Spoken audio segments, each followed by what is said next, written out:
Hey folks, rinimt here, and welcome to Tiny Bunny. This is going to be weird and freaky.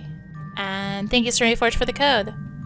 So I have done some rebinding to make it so I can use controller, because I just prefer it for visual novels. I sometimes accidentally right-click a lot, so it just makes it easier for me so I'm not, like, nervous twitching. But let's go. I don't think there's gonna be many tiny bunnies in this, actually. The wind clawed at my window all night long. It wandered the fields and howled like a hungry beast. An endless long weave from all sorts of voices, shrill, gentle, sneery, twined in the air. They were shouting and laughing, and arguing about something. Someone was running through the snow while casting long shadows would occasionally creep close to my bed. Our house had a mind of its own, the creaky old mind of a building that had seen a lot in its days and was seemingly trying to share its wisdom with the inhabitants. The lonely house faced the forest, and the dark green thicket gazed back with its hollow eyes, rustling, whizzing, swaying back and forth. One could come out and stand at the edge of the forest to reassure themselves. There was nobody behind the crooked trees. Fuzzy silhouettes swayed in the wind. Fuzzy silhouettes swaying in the wind couldn't possibly do any harm. It's just a play of light and shadow. Just a play. I knew it was just my imagination. I was already 12, after all. Still. So I have also gone ahead and turned off the voices. I believe they're all in Russian, so I will just do all the voices for English myself. The owl will arrive. I have to actually click that? Okay. Fun. Hey, put away your book. How many times have I told you not to read at the table? It's bad for your health. Look at how slouched you are. Hide. Okay, I will only use the mouse occasionally. I didn't protest and put the book about Conan the Barbarian aside. I was stuck in a line I couldn't understand after reading it 3 times anyway. Olya had already finished her breakfast and was munching on some cookies. She was so enthusiastic, she almost looked like your typical girl from commercials. You're not going anywhere until you finish all of it. I, on the other hand, was still trying to drill a hole in the plate with my eyes, as if it would make the porridge disappear. Hazy anxiousness welled up inside, all because of the previous sleepless night, the black forest around their house, and the gloomy wind. The longer I waited, the colder the lumpy white substance became. It looked like a jellyfish from the Coastal Odyssey. I love that show. Wonder how horrifying the bottom of the ocean is, or how cold the black forest is at night. The spoon fell out of my hand. Mom showered me with a cold glare from her green eyes. What did I just say? I'll get it. I had 10 seconds to catch my breath before battling the nasty porridge once again. I felt around for the spoon. What is this, carved on the other side of the table? Karina. Hey, that's my mom's name. Guess she carved it out with something pointy when she was little. She sure was a rascal damaging the furniture like that. She would scold me for a week if I did something similar, though. Should I remind her about it? No, she's been in a bit of a bad mood lately.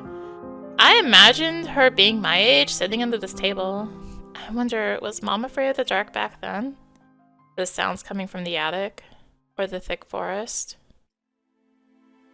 I imagine my grandma coming into my little mom's room, sitting at the edge of her bed where Olya sleeps nowadays, and saying this in her soft, smooth voice. Taiga is a special place, little girl.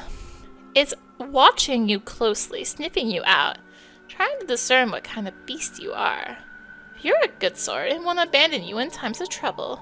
If you're a bad apple, it'll grab you by the side and drag you under the ground, and that would be it.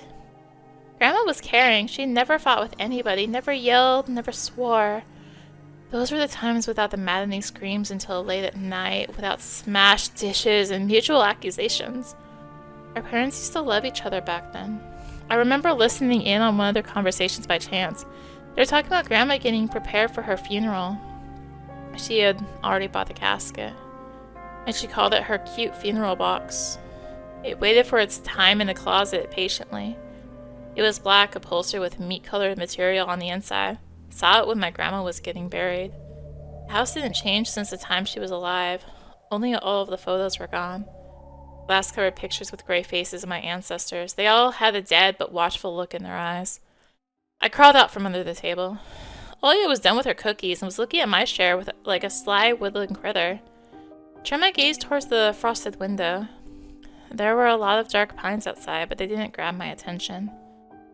The pattern of frost formed a picture on the glass. Olya, look! It's a fox. Where? It almost looked like those optical illusion things they put on the back of student notebooks. Is there? Glossary, menu, auto. Aha! The middle click. I will have to bind that one. I think I know I can bind it. It almost looked like, yeah, those student notebooks. A mixture of lines at first glance, but if you blur your vision a little bit and look under a certain angle. Not outside, on the window. Look, here's the nose, and here's... Hey, eat up! Yes, yes, just a moment. I don't see anything. Hurry up, there's not much left.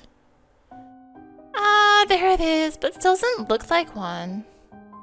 And I'm telling you it does. Nuh-uh! It does! Stop it, these kids, I swear. No, I couldn't see the fox either. It disappeared. Went away. Only the frosty patterns, similar to stretched out nether leaves, kept creeping up the glass. My dad entered the kitchen with long, measured steps. I want to have a beard like his when I grow up. Mom would always ask jokingly, "Come on, shave it off, it stings." This was so long ago. Nowadays, rumbling doors and witty comebacks were an everyday occurrence. Olya always covers her ears whenever she hears something like, "What's the point in all this?" through the wall. "It's all for your sake," Dad would reply. "For the sake of our family." I always caught every sound in fear of hearing the most dreaded, the deadliest word that started with a D. D-I-V-O.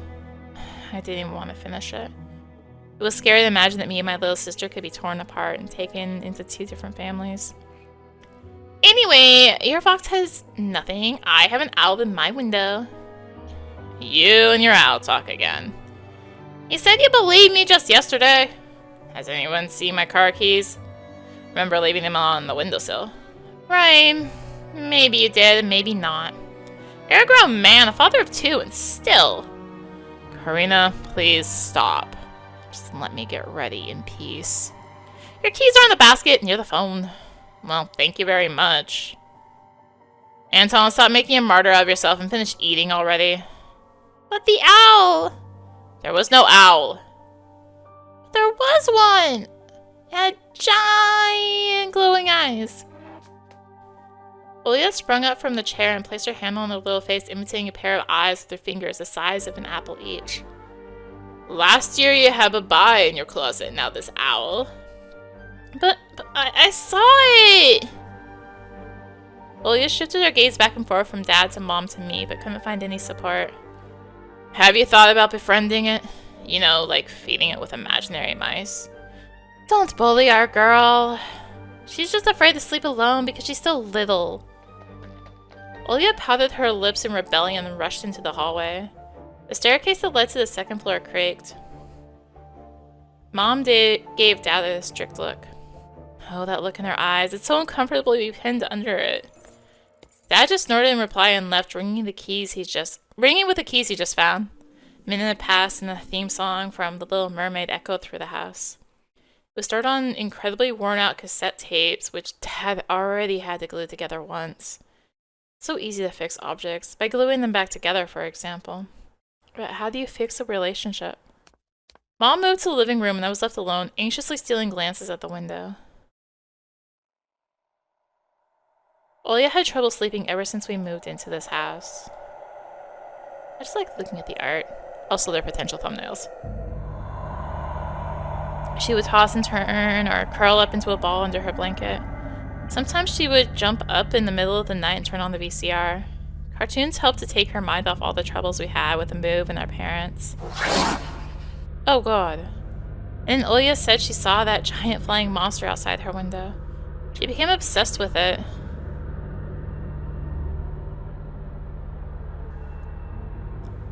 Our parents did everything in their power. They tried every little trick to get rid of those ridiculous fears. Oya refused to sleep alone and didn't believe that the owl was just one of her nightmares. After last night, I was unsure what to make of my sister's words, what to think of it myself. Can nightmares be infectious? That night, I couldn't get a wink of sleep and ended up thinking of what to expect from my new school. There were a couple of days left before the beginning of a new term. My imagination drew long, twisting hallways that led to a classroom full of kids. But all the students behind their desks were simply dark figures cut out using a template. Circular holes gaped in the middle of their faces, and pairs of eyes blinked inside those holes. It was as if some completely different creatures were looking at me from behind the flat black silhouettes. Their cruel glares, filled with icy sneers, made me shiver from head to toe. Will I survive here? Won't they gang up on me and beat me down, stomp on me with their bloodied shoes? The damn school can burn for all I care. I just wish for anything to happen to it. Doesn't really matter what. I didn't want to go there that badly. I didn't want to see people who were just itching to smack me on the head, trip me up, think of a new offensive name for me, worse than the previous one. I felt like the glasses I wore made me an outsider or some sort of monster. My gaze slid across the drawings hanging on the walls. I couldn't consider myself a great artist, but Oya begged me to hang them. Drawing was the only thing that made me happy as of late. A small circle of friends I had also enjoyed my paintings. They promised to call me from time to time. Sometimes I imagine Mom picking up the phone and saying in a cold voice, "You've got the wrong number." Or, "Anton is not around." Anton is not around. I imagine my future classmates lying in their beds, just like me, listening to the howls of invisible werewolves outside their windows. Maybe my new classmates will like me after all? But who would ever like a boy with thick glasses? I mean, my dad used to wear glasses when he was little, and now he's married to the most beautiful woman on the planet, my mom. The house creaked, pressed by the wind. The condo we used to live in, a 9-floor concrete building, buzzed with a neighbor's drill, mumbled with a TV set from behind the wall, cried like a baby from the big family next door.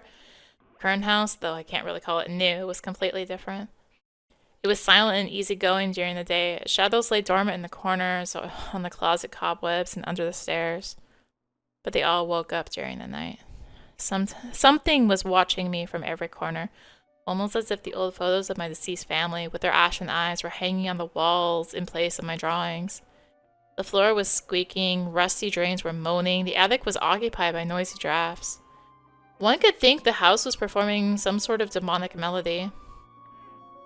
And then I realized I was in fact hearing music. It was already playing for a good while. Somewhere at the edge of my perception, I could hear a flute. It was mixed in with the sound of the wind, of the old creaking house, and my thoughts too. I stood up and rushed to the window. I wanted to reassure myself that the music was nothing more than the product of my imagination. It's not like someone is playing it there amidst the cold, snowy night, right? Can I open?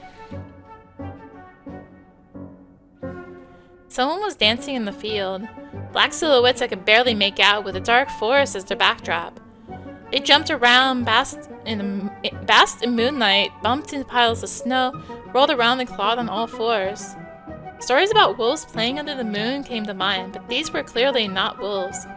They stood upright at times, circled around holding hands and whipping up snow, disappearing into the shadows for a brief moment and then coming back. I'm like reading ahead and second guessing if I read it right. Something bizarre was going on. Shadows dancing in the starless abyss made my imagination go wild, making me anxious at the same time. Suddenly, the music had stopped. The dancing shadows froze in place, and I could swear pierced me with their eyes. One of the silhouettes immediately parted from the bizarre shadow carnival and sprinted across the field with giant leaps. It glided on squeaky snow without leaving any prints until it was devoured by the pitch-black shadow of my house, which became even darker and thicker. My heart was jumping around like a bird inside a cage. So I shut the curtains with a swift motion and stepped back toward the bed. They saw me! A freezing torrent of fear washed over me. I stood in the middle of a perfectly dark room and listened to some unwanted guests move and scrape around looking for an entrance. The sound moved to the right and circled around the house. Now my guests should be at the front door. I jumped into the bed and covered myself with a blanket as if it could protect me. The shackles of fear locked my muscles. I remember the funeral, my grandma lying there, hands crossed on her chest, her facial features sharp like that of a tin doll.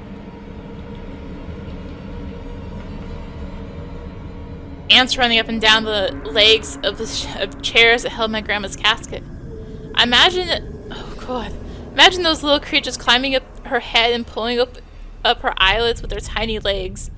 Then her wrinkly eyeballs would once again move inside their sockets and she'd be able to see her grandchildren.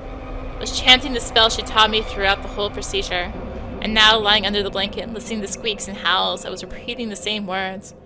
On the aloe bouillon, underneath the blemished sun, in the sea of color blue, stands a cabin made of wood. There lay lard and ashen hair for the spawn from devil's lair to feast and always leave alone. God's faithful servant named Anton. Evil leave this house must. Ashes to ashes, dust to dust. Bizarre sounds had disappeared. I cautiously peeked out from under the blanket and saw curtains waving around like the hanged man. And then the night doused me with a new portion of boiling terror. The sound scratched at my eardrums. In reality, something or someone were scratching at the front door, hurriedly clawing at wood, demanding to be let in. The door was shut. Dad had become very cautious recently, so he installed this dirty lock. There he is. I remember him staring at the forest intently as if he was looking for someone. Ashes to ashes, dust to dust. I hugged my knees, placing my chin between them, and drilled the door with my eyes. It was so flimsy and weak before the might of darkness. And then the doorknob twitched slightly. And it turned halfway, once, twice, as if the person who tried to enter it had no hands. The doorknob tilted once more and then started clicking violently. My jaw cramped from fear, my wet fingers clutched the blanket. The door creaked and opened. The wind haunted me, moaning inside the tin drains. Now you'll see. The door was wide open. The darkness writhed inside the carnivorous mouth of a doorway. Tusha. It was as if the night itself was calling out to me, flapping its black wings and squeaking with rusty hinges. I was trembling and snared by the web of darkness that hung in the corners of my room, waiting for the one who weaved it to come out of the gaping black hole. Ooh, Tony. Abdomen tightened and my chest rose up, ready to exhale a desperate scream. But before I was able to do anything, the darkness asked me, Tosha, you asleep? My sister's pale face protruded from the thick shadows. I almost screamed from relief. Olya, I'm not sleeping. Did something happen? Olya frowned and stuck out her lower lip, a clear sign that she was about to cry. It's there again, staring at me. Show her away, Tosha, please. I'm so scared. The fear that was tormenting me just a minute ago crawled away and hid somewhere in my stomach. I needed to calm Olya down. It's just a dream, silly. Don't be scared. Dreams don't bite. No one's going to harm you. Olya sobbed. She was trying her best to believe me. But was I sure myself? I have an idea. Let's go to your room and watch the video Sleeping Beauty, for example. You like that cartoon, don't you? Why does the Sleeping Beauty have a prince and I have this scary bird? That question took me by surprise. Alright, let's watch Cinderella. My thoughts became tangled, fuzzy. What was that? It studied me with its eyes while dancing feverishly under the moon. The darkness was clinging to the window, and it couldn't be fooled by Grandma's old chants. It couldn't be satisfied with a feast of lard and long ashen hair. Tasha, are you coming? Yes, just a moment.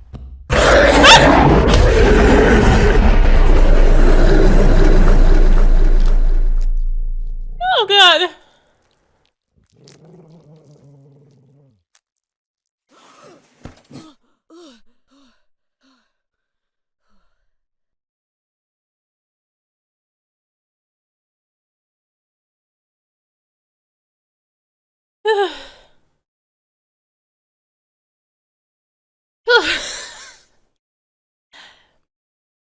Okay.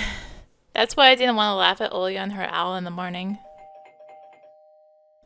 Who could be visiting us here in the middle of nowhere? We don't know anyone around here. So persistent. I felt extremely unsettled just from a silly thought that our morning guest could have come from the woods. I could barely hear voices coming from the front door. My mind was urging me to hide. In the closet. Under the table. Behind the curtains, where Olya always hides. Tosha! Come here! I felt like kettlebells were tied to my feet, but still dragged them towards the hallway. A couple of policemen towered over me in the doorway.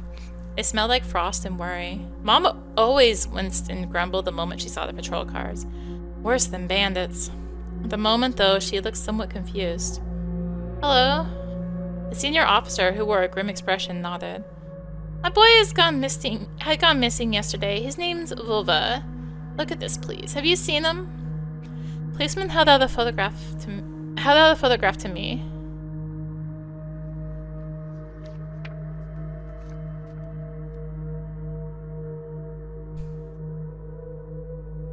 There was a ginger boy around the age of elementary school, pictured with a wall carpet as the backdrop. He had a striped cat in his hands and wore a wide smile. No, I haven't. Are you sure? Look closely. Where would I see him? I don't know anyone around here. I barely leave the house. Well, maybe you've seen him from the window. That's right. Your window looks straight at the forest, don't they? The window. No, I haven't seen anything. I see. He sounded tired, but his stare, long and heavy, was full of suspicion. I squirmed unwittingly under the weight of guilt which his giant shadow cast over me. The policeman finally tore his eyes from me and glanced over the hallway, the stairway, and the cracks in the ceiling, which I haven't noticed before for some reason. How do you like your new place, by the way? Getting used to it? Bit by bit. It's just our little daughter misses the city a lot. Misses the city, huh? Have the locals been treating you well? Yes, everything's alright, thank you. Policeman pierced through me one more time with his brown eyes. My head started spinning. Can I help you somehow? Asked that in a shaky voice to look like a polite boy and to end this unpleasant conversation sooner. Now that I think about it, you look just like one of my nephews, little fella. He's a witty boy around your age, wears the same type of goggles. Always engrossed in reading those mystery novels. Told me he wants to enroll in police school when his family visited this summer. Wanted to help other people just like me, see? I felt uncomfortable, as if a distant relative, not a police officer, stood before me. You know what? Little boys like you should stay at home, steer away from trouble. The times have changed so much. Mom interjected in a cold voice. You don't say. Well then, what grade are you in, Anton? 6th. Have you made any friends here so far? Not yet. I'll be going to school for the first time after the break. Then, I'll leave you my number just in case. Call me if you have any new info. The policemen were gone, along with their shadows, the smell of cheap cologne, and the picture of a smiling boy. His face still stood before my eyes. I wonder what it was like for him being all alone there. For some reason, I thought of the forest swaying in the wind. What did his poor parents feel? What would my parents do if I'd gone missing? Would they cry and thrash around hysterically? Or would they accuse each other like they always do and forget about me eventually? Mom, this Vova. Did he go missing in our forest? Seems like it. Poor child. Looked out the window at the road. The police UAZ drove off towards the village. Officer's nephew came to mind when I was splitting off old paint from the windowsill. Remembered all the teenage mystery novels from the Black Kitty series I've read this summer. Your average boys and girls investigate all sorts of mysteries there. They look for clues, spy on suspicious people, and after a set of amazing adventures, bam! Solved any complicated case. They became local celebrities and must have made their parents very proud. I noticed a trail of policemen's footprints that led to the forest, and then it clicked in my head. Why don't I start an investigation of my own? Maybe I'll find that lost boy. And I'll get a reward. Oya will be so happy. Not only Oya, Mom and Dad too. Maybe they'll even forget about their quarrels for a while? Maybe they'll even save us from the D word? Fantasize about buying Oya a Tamagotchi, getting a cassette player and a bunch of tapes for myself. And the whole box of Kinder Surprise. When was the last time our parents bought us any toys? Last saw them, I think. My dad had lost his job at the time. There's that annoying song about it. I had little to no idea what was the accountant's job like. They count money, I think? Neighbors used to envy us. But nowadays, Mom and Dad barely had money to afford sweets, and Dad would always divide a single chocolate bar between me and Oya.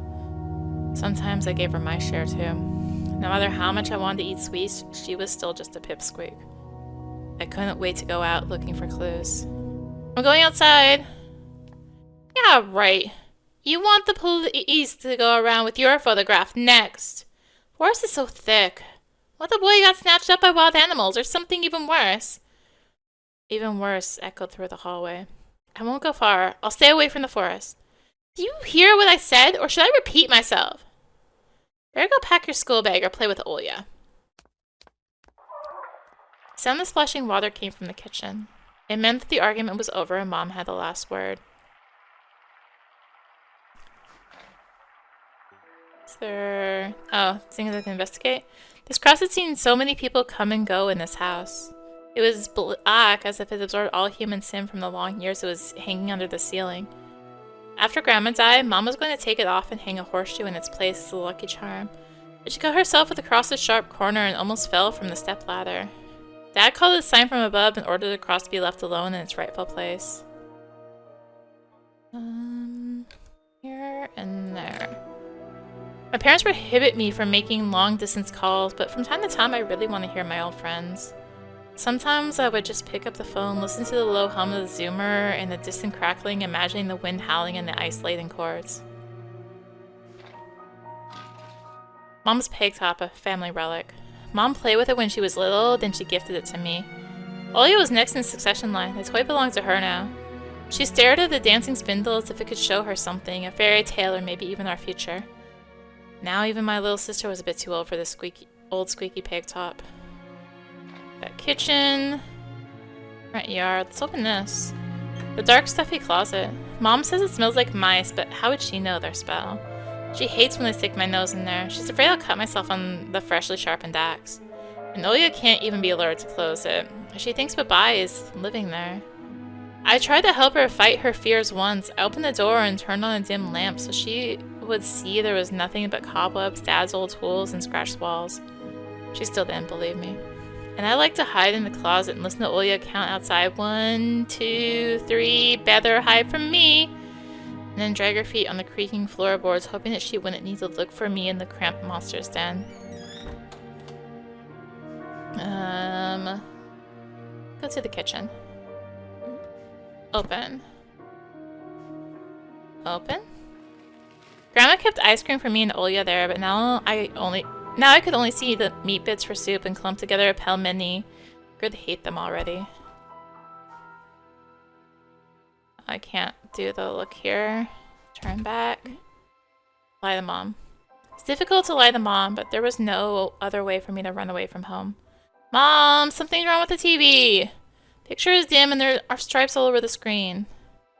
Mom's face became visibly distorted. Oh, you're killing me here. So you had enough of shooting those stupid... So have you had enough of shooting those stupid ducks now? Told you the kinescope would go dim because of your console. Where will we find a TV technician in this hole, huh? Maybe it's just the settings? Please go see for yourself. Strange, it worked fine in the morning. Maybe the snowfall caused it? Mom rubbed her hands clean on their apron and went to Olia's room. Okay, is there... Okay, I can look at a few things in here. There's no time for this. Mom will come back soon. Oh. I can't look now. Front yard. Had to look before. I opened the gate and went into the field. Carefully so Mom wouldn't see me from the window. When I crossed half the distance toward the forest, the snow piles became as high as my knees. I remembered my nightly fears. I saw those silhouettes around here. They were jumping around, holding hands. That hypnotizing music started playing in my head all on its own. In the light of day, those distant figures felt like a simple dream. The sun turned my nightmares to ash, but the aftertaste was still there, distant ringing in my ears, distorted shadows crawling on the snow alongside me, and an audible whisper in my head, blurry and almost kind. Everything was silent. So silent, I felt like the world was totally empty. No ground, no sky, no parents, no Olya. The time reached its limit, a one-way trip that ended at the forest's piney stockade. Sometimes silence was much scarier than any scream. Our parents would scream at each other while arguing, and both me and Olya turned to stone listening to them. But then always came the ringing silence. Our apartment became numb a couple of days before we departed. It was hard to remember the last time Mom and Dad joked around, laughing, or spent time together, almost like all of it was in a previous life. When they kissed with Olya present, she always frowned and snorted in a funny way. But one day it all changed. Something important had left our home, and something scary filled the remaining void. It was as if a fire broke out, and our parents were hurriedly packing our belongings, trying to save themselves and us. From who, though? From the people with dead cold eyes who sometimes visited us in our previous home? The eyes that only saw balls of worms on the black ground and everything? And somewhere far away a siren was going off, trying to warn us of the coming menace. I shuddered, chasing away my delusions, and looked around. There were only me, this white field, and the wind that was whipping up icy dust and belts of powdered snow. I squinted from the sun and turned my eyes to the sunless forest. It looked especially dark in contrast with the blinding whiteness. Knobby tree roots slithered under the snow like fat snakes. Rotten leaves and coniferous needles froze into the ice. Dry, prickly branches intertwined, bringing up uncomfortable thoughts about fences. Were they protecting the forest? Or were they keeping something from breaking out? Some object was hanging from one of the pointy branches. I tried to get closer, drowning in snow. When I almost got to the edge of the forest, I saw a knitted mitten. It looked like a wounded bird among the hungering semi-dark. Should I take it to the police? Their senior officer looked gloomy, but he still reminded me of Captain Casanova from my favorite TV show called The Streets of Broken Lights. He was also always anxious, with a tired look in his eyes, but still brave and strong. Will this mitten help them find the lost boy? Vova! I heard a distant shout. Looked like it came from the river. Vova! As if the trees were calling out to someone. Vova! It sounded closer to me. Someone was standing there behind the trees, hiding. Vova! I knew someone was looking for the lost boy, but still, something was unsettling about that figure. Its stillness, how it was bent unnaturally toward the ground. Its blackness. There was no one there, just branches and roots. It's all just my imagination. A nearby bird flapped its wings loudly. A shadow split from the tree and disappeared from my sight. I looked away for just a moment, but when I turned my gaze back to the same place, it was gone. So it was my imagination after all. Silence reigned for a painfully long time.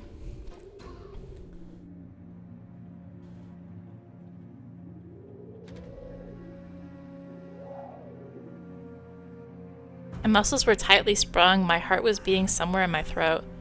Any noise, any little movement, any small whisper from the thicket, and I'd sprint. But nothing of the sort happened. I looked at the mitten once more. Let's take it. Decided to take the lonely mitten from the branch. Vova!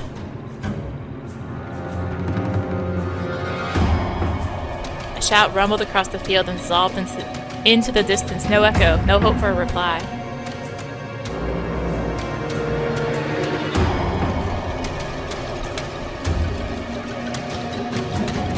stepped towards the bristly trees and tried to claim my find.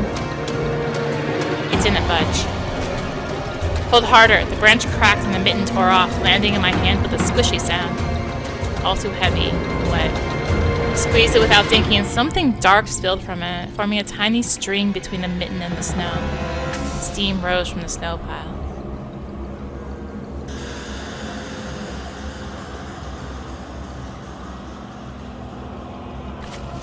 I froze in place, studying my palms in disgust. Really study them. I got it set up so my controller can hide the UI now. Red. The sound of cracking branches invaded the silence. I didn't have to think twice before running away.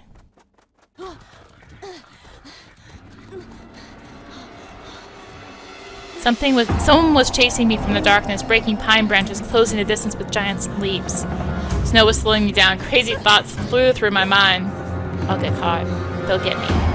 I'll get dragged into the thicket. I'll be gone forever. But there was one more voice, probably one of reason. It gave me strength, spurred me on. You can do it. Don't stop. Heard an animal roar behind me. So loud my ears went numb. Felt like the sound had come from a pack of hungry beasts rather than a single one. My nostrils sucked in freezing air. They sensed my fear. 2 giant wings flapped above my head. An enormous shadow flew over the clearing. A hoop. Elise. The roars were coming from all directions now. From the dried up raspberry bush, from twisted pines, from under the windfall. Hurry. Run. Don't look back. Felt like I was inside a nightmare. The snowy clearing became viscous like quicksand. I was stuck in place. Pulled my leg from the mushy trap just to be caught in a new one, even deeper than before. I continued to drown, sinking deeper and deeper with every desperate push. Was snow ever this sticky? Screamed in horror after realizing this wasn't snow. Someone or something in the snow pile was clutching my pants. Gathered all my strength and rushed forward. Pressure on my leg was gone. My boots slipped out of the hole and my soles were on hard surface once again. I reached a clear path with one jump and from there ran to my house. Its gloomy facade didn't look threatening now. The house was my line of defense from the shadows that flapped their wings and the creatures that were hidden under the snow. I tripped over the doorstep and smashed into the door. In all my hurry, I still managed to notice the claw marks. As if a dog was striking the wood with his paws, demanding to be let in so it could escape the cold. I didn't notice these marks when I was leaving. The heartbeat in my ears was much louder than my surroundings. I couldn't hear whether someone was following me or not. What if they were already in our front yard and Mom had locked the door? Drowning in fear, I pulled on the doorknob and it obediently gave away. I rolled into the hallway and shut the door behind me. Porch planks creaked as my pursuers ascended the stairs. My fingers slipped off the lock and I couldn't click it into place. Gritted my teeth and pulled hard on the iron knob, whipping it between the boards. I stared blankly at the door. Someone was standing on the other side of the pitiful, flimsy barrier that was probably less useful than blankets. Wheezing breath reached into the house and crashed at me in waves. I smelled of pine and sweat. Mom peeked out of the kitchen and chastised me with the same frigid voice she always used when talking to Dad. What exactly? Didn't you understand when I told you never to slam the door? I didn't mean to. I snuck a glance at the door. The smell was gone. The breath was too. If there was someone in the first place, of course. Here, mere 5 meters away from Mom, my fear was slowly weakening. It was melting like snow in spring, and with it the last bit of strength I had left in my left in my body too. My legs gave way. I propped myself up against the wall so I wouldn't fall over. Mom's expression had changed immediately. The cold mask of strictness and detachment was gone. Mom looked the same as before all of those quarrels. She finally saw my condition, my wet pants plastered with snow. Where have you been? What did I tell you, huh? I told you to stay home. Am I nothing to you? I got afraid she would cry. I reached out to her like when I was very little and wanted her to cuddle me. But Mom regained her composure fast and put on her usual face. Her eyes shined like steel. Her voice rang out. Your dad can't find his cigarettes. Be honest, did you snatch them? Were you smoking in secret? There was someone chasing me. I thought...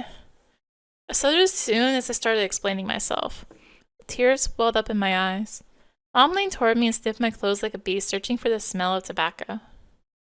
And she squinted her eyes in suspicion and looked into the front yard. Expression changed in an instant. She covered her mouth with her hand. Look, over there, at the fence! My heart started thumping as if I became prey once again, and my pursuers were following me in the field.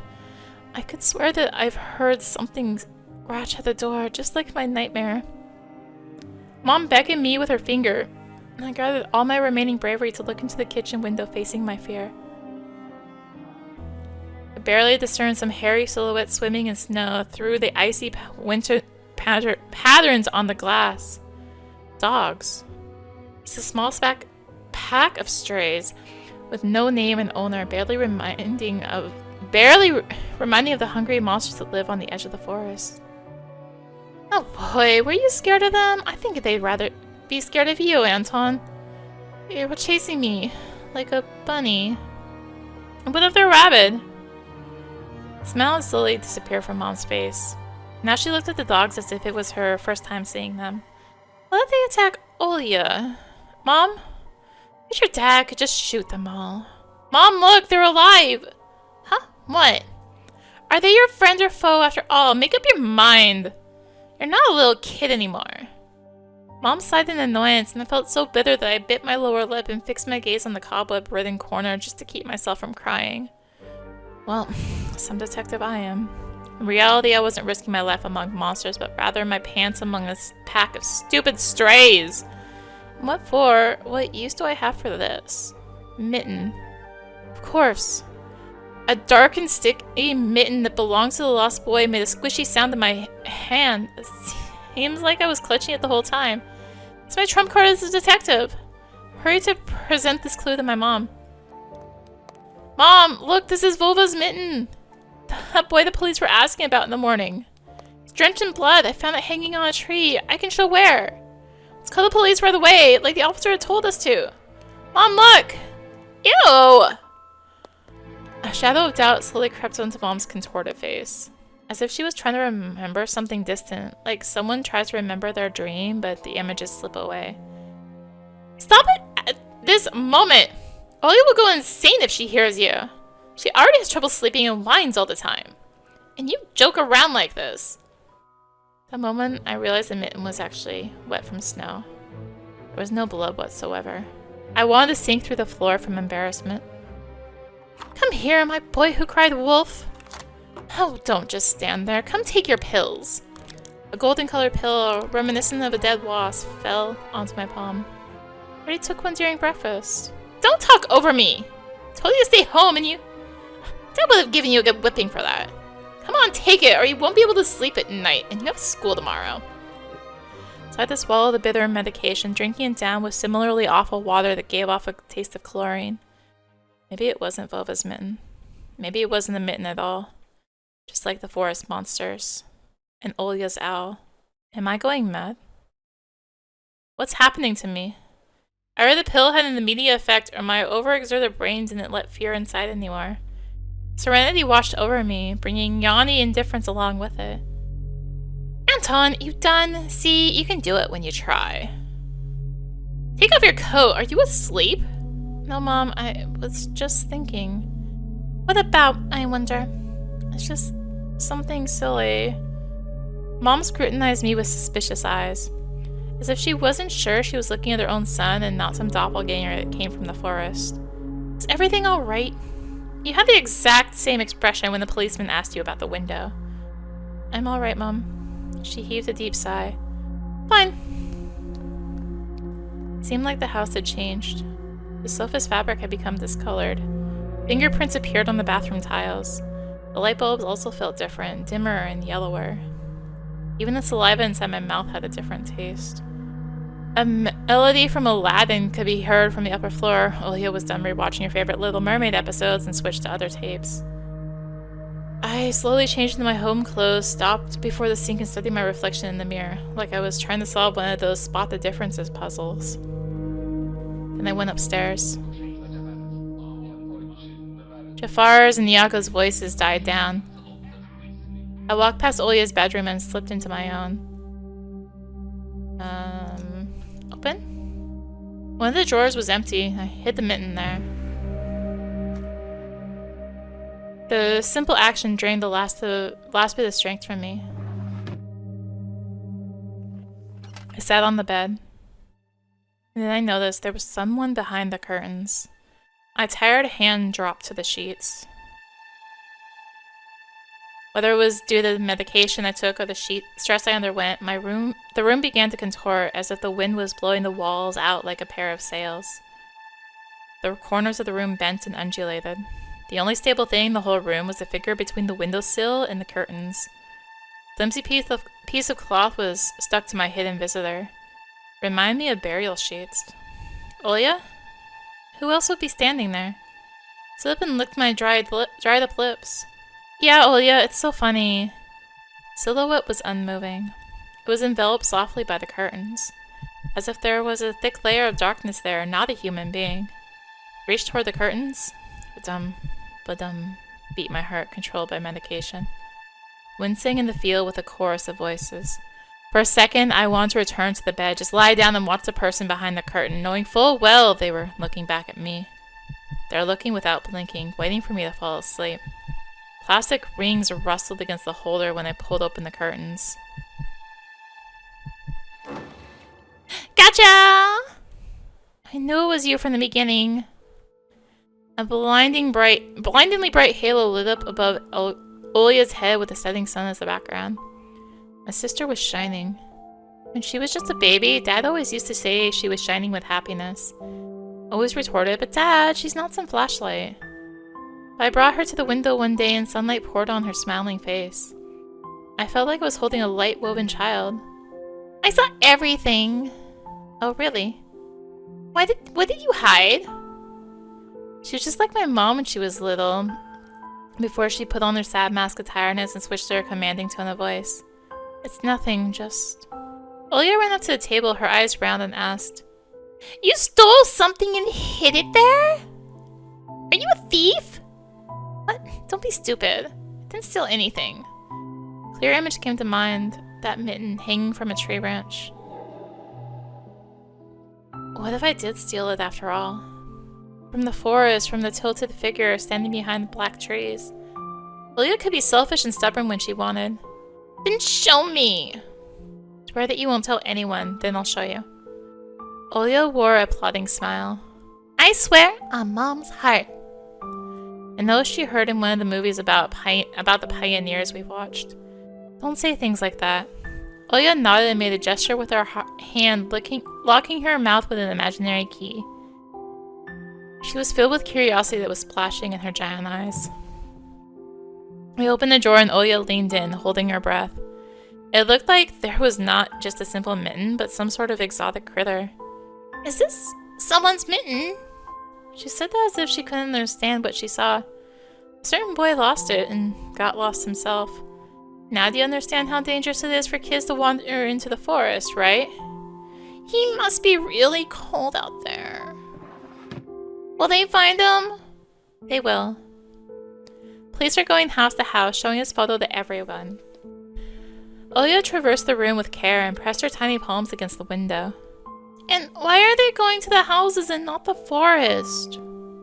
Are they scared? The question caught me off guard. Police aren't scared of anything. They've already scouted the forest. Yeah, right, flashed in my clouded mind. Did they really check every nook and cranny where darkness cold and whispers of icy branches dwell? If that's the case, how did they miss the mitten? Or did it appear later, from me? I changed the topic. So trying to get Olya as far away as possible from the forest thicket. We may get a reward if I go and find this boy by myself. A lot of stuff, like in the Wheel of Fortune. Sounds cool, right?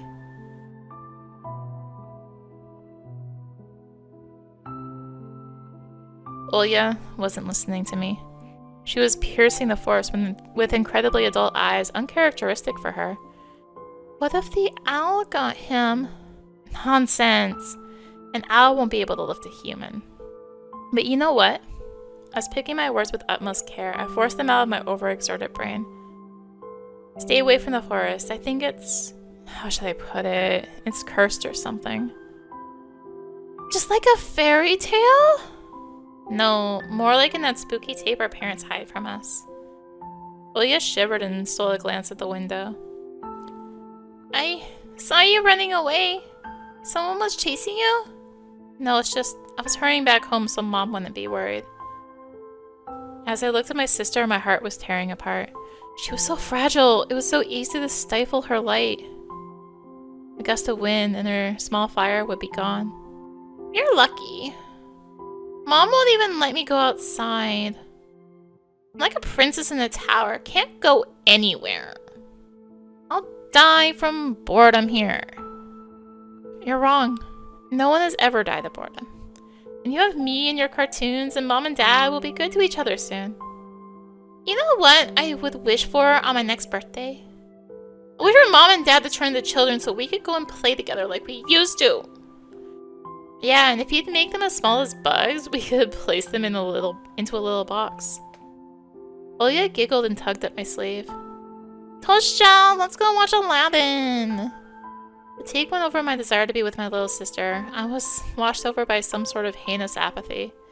Too tired. I don't want to. Come on! So boring alone and Mom is always busy.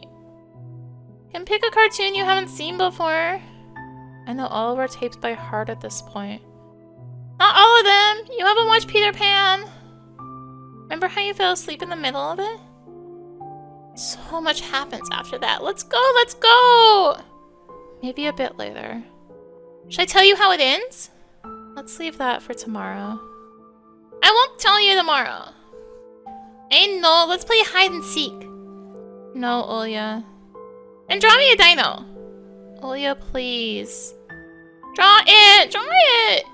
Leave me alone already! Blurted out without thinking, and then I was immediately taken aback. I'd never screamed at my little sister like that. Olya stared at me in shock. Her lips started trembling, a precursor to tears. My chest was seething with disgust and embarrassment. What's happening to me? I hurried to prevent Olya from crying. Alright, you win. Let's go watch cartoons for a bit. I don't wanna. Came up to her, put my hand on her soft head. Let's go. Let's go watch Peter Pan. Boom! You'll fall asleep again. I smiled and lifted her chin. Her eyes were wet and felt bottomless. I promise I won't. And I'll draw you a full triceratops later. Hooray!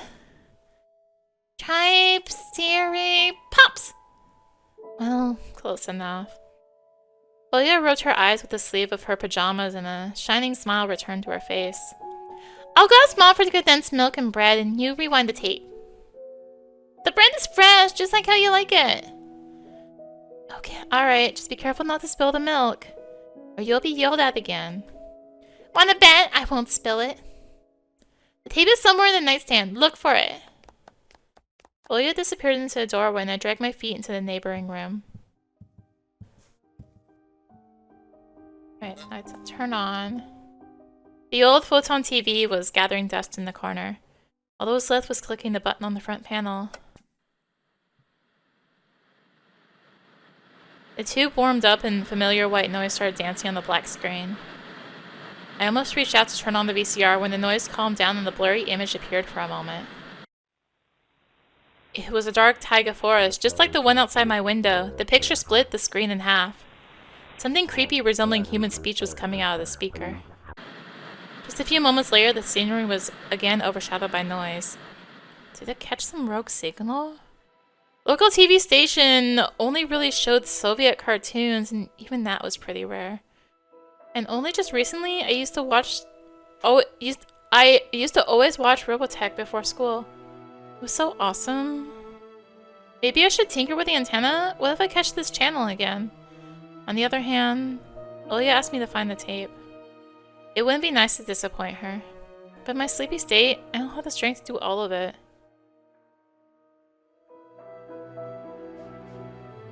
Search. I sifted through the shelves full of dolls and blue hippos from Kinder Surprise. I found the tape I needed thanks to its shabby spine. I got the black rectangle from its box. The tape inside it rustled while rewinding to the beginning. This rustle was lulling me to sleep. Drowsiness attacked me while I was squatting before the TV. Images whirled in my head, me and Olya flying above the forest, tumbling in the soft clouds. My little sister is laughing, but her smile becomes more and more forced with every passing second. Most of the clouds underneath us part, burying the bristly pine tops. Swampy darkness slurped among the trees. The wings are no longer able to hold us and Olya. You haven't started without me, have you? Oh, right. My sister brought the tray with unevenly cut bread and a whole can of condensed milk. I rubbed my eyes. No, come sit. Mom and Dad are arguing again. They're going through rough times. Rough times are lame. On the screen, Wendy was hiding Peter Pan's shadow into the dresser. Olya was entertained by the cartoonish dog Nana. Maybe Mom and Dad will buy us a dog too? Yeah, right. Oh, my own dog in the Neverland, and a cat, and a parrot. Olya smeared a slice of bread with a thick layer of condensed milk and handed it to me. Have you lost all of your baby teeth? Obviously. Olya frowned deep in thought. Peter Pan has baby teeth. What if they won't let you go to his land with adult teeth? We'll think of something. We'll ask Dad to alter your age in the passport. And why would Dad forge documents? Olya took a bite from the sandwich and started talking with her mouth full. You will like her mom did that before. You'll grow ears as big as Dumbo's. Olya got worried and touched her ear. I smiled to myself. My little sister was silent now. She just devoured bread, watching the adventures of Peter Pan, Tinkerbell, and James Hook. As if she got sucked into the fairy tale Neverland. To be honest, I also imagined myself there. A land where one never ages, where no one argues over little things, where no one listens to fights and the sound of broken plates at night. I felt like I was dreaming with my eyes still open. Then my sister's scream pulled me back to reality. Touch us! Get the curtains fast! Why? No one's watching you? It's dark, and when it's dark, the owl comes. I am scared. Got out of bed, fighting my drowsiness, and closed the curtains.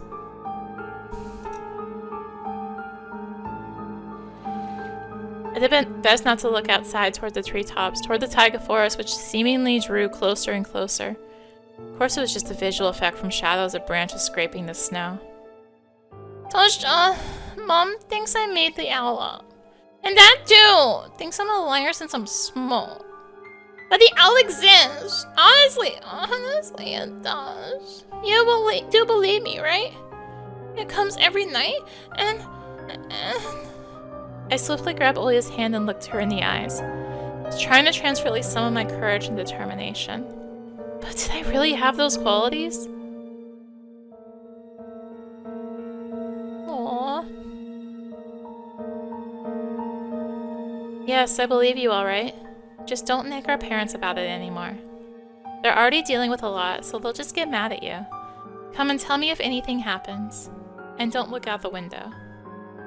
But it wants me to look. Doesn't matter.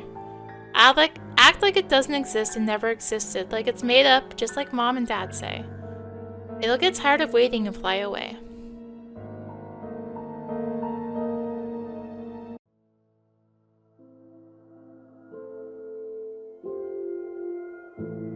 We followed Peter Pan's adventures as if nothing had happened, as if the forest didn't kidnap kids, as if our parents weren't tearing each other apart bit by bit. Captain Hook was running away from a crocodile, and Captain Pan was headed to London on a gilded sailboat. By some miracle, I lasted longer than my little sister. Olya's eyelids had dropped. She started snorting lightly, resting her chin on the side of the bed. I stood up and left Olya's room. I was looking out the window, studying the field, when Mom peeked into my room. Enough playing around. It's your first day at school tomorrow. Go to bed. You should sleep properly.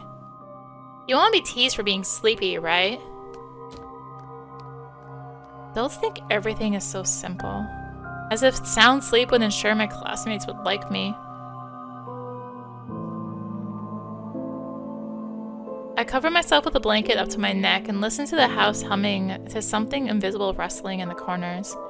My inner voice had a question for me. Do I want to hear that mysterious flute again? Yes or no? Maybe it's just a part of growing up and I can't fully understand my own desires. Forest wailed behind the barrier that was my walls. Some ethereal entity wandered the fields. Branches shook as if calling for me. The wind howled on and on in the night.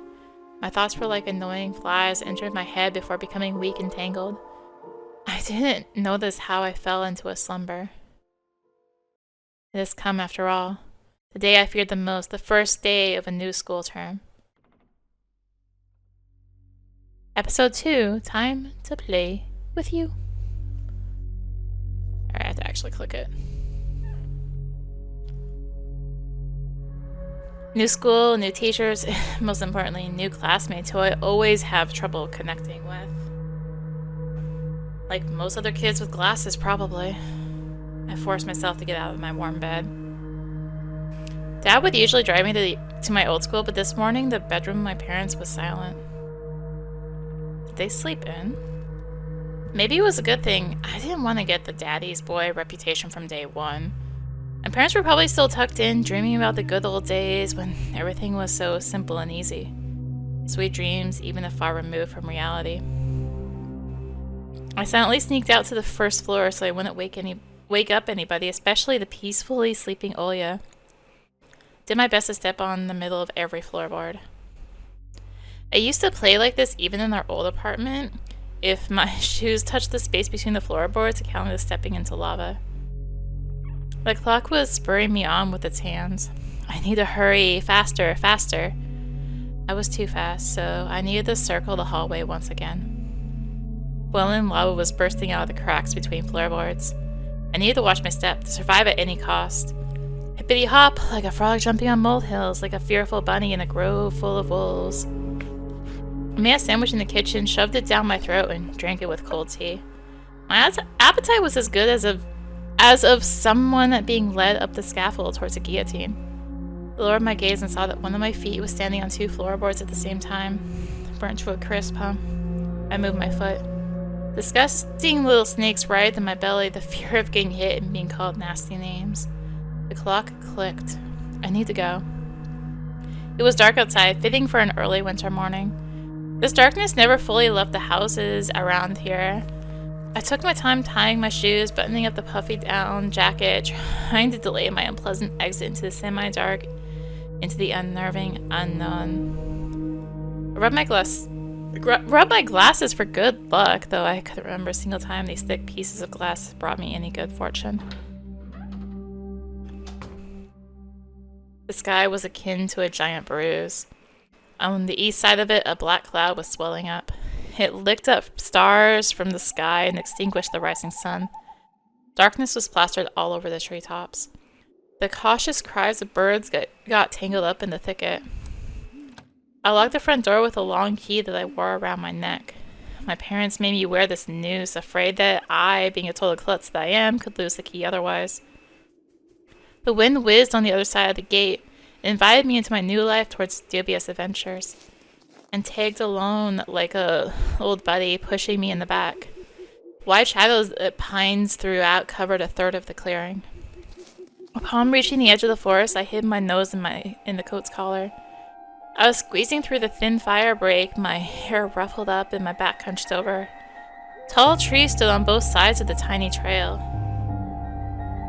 The snowy blanket rustled under my feet, and the canopy of intertwined branches above my head cut me off from the already sparse starlight. The night had no plans of moving away from the forest. In this darkness, trees reminded me of shaggy old women that smelled of burial earth. Their trunks turned into cracked, wrinkled faces with holes in the middle of their mouths. If I lost focus even for a moment, mold-covered witches would drag me into the forest steps. Then my parents would be walking around these parts screaming my name. But the dead can't answer the living. Or can they? A sense of panic was growing in my chest. I was fine with Dad carrying me into the school in his hands by now if it saved me from watching the darkness rise up the ravines like black dough. It felt like someone jumped into the bushes behind me, so I turned around. Since I started walking faster, I heard the snow squeak behind me. The forest took a deep breath with its giant lungs. The windfall cracked. The wind and the birds were left behind in the field. Now I could only hear the forest creak. I walked, listening closely, and the unseen presence grew stronger. As if someone was following me, trying to match the pace of my footsteps. I turned my head so fast it made my neck crunch. The tiny trail behind me disappeared into the darkness. Tree branches overlapped, forming a natural tunnel. Who's there? The question escaped my lips and dissolved into the unending creaking sound of the wooden idols, the pines around me. Why did I think going through the forest alone was a good idea? I'm either going mad, or someone had intentionally lured me away from home. Distant lights granted me a smidgen of hope. A country road. I ran there as fast as I could, as if afraid that the trail will shrink. Clawed hands will grip me by the shoulders, turn me around and make me look at the faces of hungry forest denizens. In the end, nobody stopped me. I almost flew to the decrepit wooden bridge, disbelieving my luck. Bridges supports bathed in the spring, tarry and the ice cold. Put my hands on my knees and looked up at the forest. And then snorted, trying to calm my breathing. The thicket was pretending to be asleep. It looked peaceful, lifeless. The remaining part of my commute lied through a snow-laden road illuminated by sparse lamplights. I chased away bad thoughts and ran as fast as I could from one circle of light to another, seeking protection from electric lamps. Just like in that game where you need to be the first to proclaim, "I'm protected." It's just in this case the protection was flimsy at best, with darkness writhing outside its bounds. Then I noticed something remarkably eerie. In a place where the light from an inclined lamp couldn't reach, a hairy, crooked shadow came alive with a guttural roar. It almost felt like its feathers deterred light. Its unnatural pose instilled fear. My eyes almost popped out of their sockets as I just stood there blinking, trying to chase away that illusion. But the shadow didn't disappear and even got closer. My insides were gripped by horror. I stepped back and almost fell into a snow pile. The black silhouette, on the other hand, straightened up and addressed me in a sweet voice. "Sneaking around, huh? Trying to steal my soul." Words got stuck in my throat. Who could be talking such a silky voice here between the forest and the dormant village? "Will you say something, dummy? Cat got your tongue." "Alright, I'll bite off your nose then. That'll teach you not to poke it in places it doesn't belong." A girl stood before me, judging me from the voice and the silhouette. But I couldn't even reprimand myself for getting scared by a girl before noticing gaping mouth under her hood with something dangerously shining inside. I was stunned. From the cavity of her hood, a frighteningly real fox face was staring straight at me. It's just her jaws weren't moving and her eyes weren't blinking. A mask. It's just a girl with a fox mask on. At least I wanted to think that. After a surprise like that, a nervous smile involuntarily crept onto my face. I was just going to school and then What about me? Ever seen a fox feed a dog?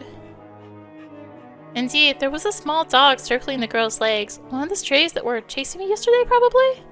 Hey, puppy. Sorry, I didn't mean to. After hearing my voice, the dog whimpered, lowered its ears, sniffed me out, and then started wagging its tail. I still smelled the bologna that I ate for breakfast. I was shifting my gaze back and forth from the dog to the girl. She didn't seem scared anymore, just weird. So you didn't mean to, huh? What's your name? I'm Anton. And you? And I'm not. She's weird. Definitely has a couple loose screws. But she has a nice voice. My astonishment has turned into a mix of happiness and relief. This girl I didn't know was definitely human, if a bit eccentric. I was also a bit angry at myself. This foxy girl was walking through this darkness without problem, and I shuddered from every little sound. I could just walk away, but this girl had piqued my interest. The next time a police officer asks me about my friends at the new place, I'll tell him that I befriended a talking fox. Do you live around here? In the village? The fox giggled and purred. She spun around so hard the hem of her coat lifted up. No, dummy. Foxes don't live in villages. So you live in the forest then? Have you been living under a rock? It's obvious that foxes can't survive anywhere near humans. As long as they're foxes. Her jokes were also weird. Just like her carnival mask. Paper mache with fur glued onto it. Hi, puppy! A dog reminded us of its existence with a loud bark. I unfastened my backpack. I would sometimes throw food in there without my knowledge, cookies, apples, or even my favorite crab sticks. He called it a gift from the bunny. The stray strolled toward me with mincing footsteps with a pleading look in its eyes. Fox had definitely treated this something, but it was probably still hungry. Why are you dressed like this so early in the morning?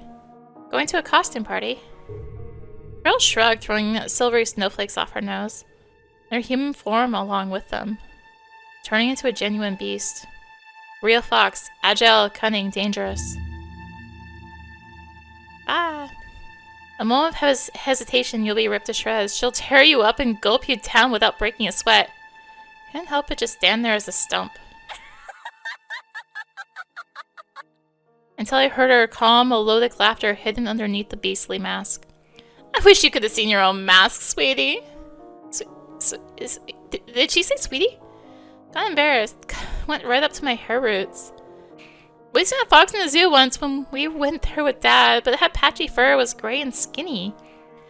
But this girl was of a fiery color and furry, just like in fairy tales. I was still rummaging through my backpack. My fingers that were searching for the dog's treat stumbled onto some soft, crumpled object. You'll see. The real beast will wake up soon. Should ask them where they got their human faces. The girl's shadow was dancing in the lamp's light. The dog yapped in agreement. I freaked out and dropped my finding in the snow without getting a proper chance to examine it. Cold wind instantly covered the hole it created with snow. The dog rushed to dig it, wanting to get its treat. And the fox just snorted. Now I was so embarrassed I wanted to sink through the snow. It was still dark outside the electric circle. On the contrary, the darkness seemed even more thick. All neighboring houses were sleeping deeply in its inkiness. I did my best to continue the conversation with a weird girl I didn't know. So are you going to school? Oh my, you are a real dummy. Don't you get it? Well, I was trying to be friendly, but she can't stop mocking me. Calling me a dummy and all? I should have just moved along without paying any attention to this weirdo and her stupid dog. Why are you so mean? Don't answer if you don't want to. It's not like I care. Still, something froze me in place, tugged me toward the dark figure. A mysterious appearance, her voice that was velvety and just languid enough. I was intrigued and excited. I watched her as people watch fires burn. Oh, stop pouting. Look here. Azjoka took a liking to you. The dog was digging through snow with sharp movements, snoring loudly. The fox turned around and looked at the windows of a nearby house as its timbered front through the white mist. The tip of her fake nose was shining under the lamplight. And maybe someone else too. I went red again, like a boiled crayfish this time. Is she talking about herself or someone else? Hoped that the semi-dark would be able to hide my embarrassment from the girl. Cleared my throat before asking, and who's that person? I waited, counting my heartbeat. The fox didn't reply. Her sly stare was scanning the frosty patterns of someone's windows. She was reading them like a glass book. I wonder what she can see in those winter paintings. The stray stopped rummaging through the snow. It ran to me, holding my object in her jaws. A mitten. Could it be the one I found in the forest? What's it doing here? When I looked closer, I realized it was just my mitten. Maybe Mom stuffed it in there while I was asleep? A certain missing boy immediately came to mind. Hey, do you know anything about Vova? Imagine the scene, silhouettes dancing in the clearing. The night on the dance when Volva had disappeared. A boy who, when found, could provide a big reward and maybe save my family. I remembered my birthday when our parents promised to take me and Olya to Disneyland in Paris. Instead of a long-anticipated gift, they gave me a simple brick game console, visibly embarrassed. I was crying my eyes out back then, demanding to take me to the promised amusement park. That was the first time when Mom and Dad had a big fight. My greediness shattered their relationship. If only I could fix everything, gather everybody I love, and take them to Disneyland! On the night Vova had disappeared, I think I saw someone looking like you dancing under my window? It couldn't be true, but I felt like her mask became even more sly. The fox was sniffing me out. Oh, that got you worried? For yourself or someone else? Oh yeah, as soon as I thought about my sister, my chest tightened and cold sweat streamed down my spine. Well then, listen closely, a boy named Anton. This is a big and scary forest. The fox girl stepped forward menacingly. And I'm not its only tenant. The other beasts already know about you. Beware, we'll come again tonight. I shouldn't have talked to this evil in child form, I thought, panicking. When you and your parents will be fast asleep, we'll sneak really close and dance. Macarena. Huh? A Macarena.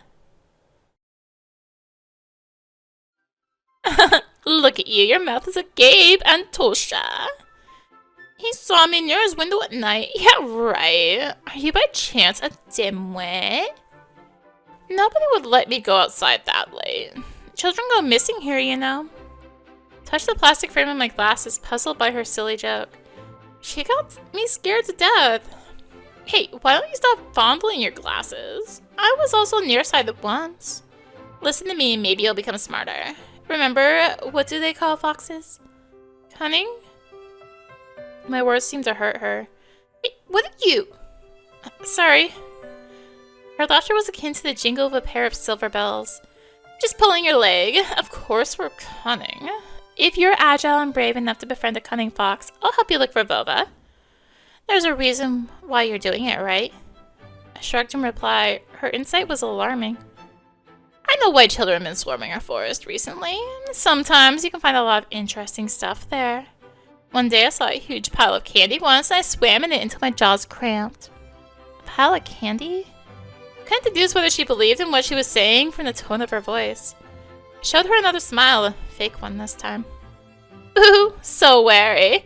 Well, what will you say to this then? Whoa. She held her hand in a furry mitten. There's an assortment of sweets in her palm. In the city where I used to live, sweets like these were sold at markets or in kiosks. I saw my favorite bubble gum in a vivid wrapper among the tasty treasure. A familiar name was on it. Turbo. A triangular fox face poked her nose toward me. Take some. My pockets are full of these.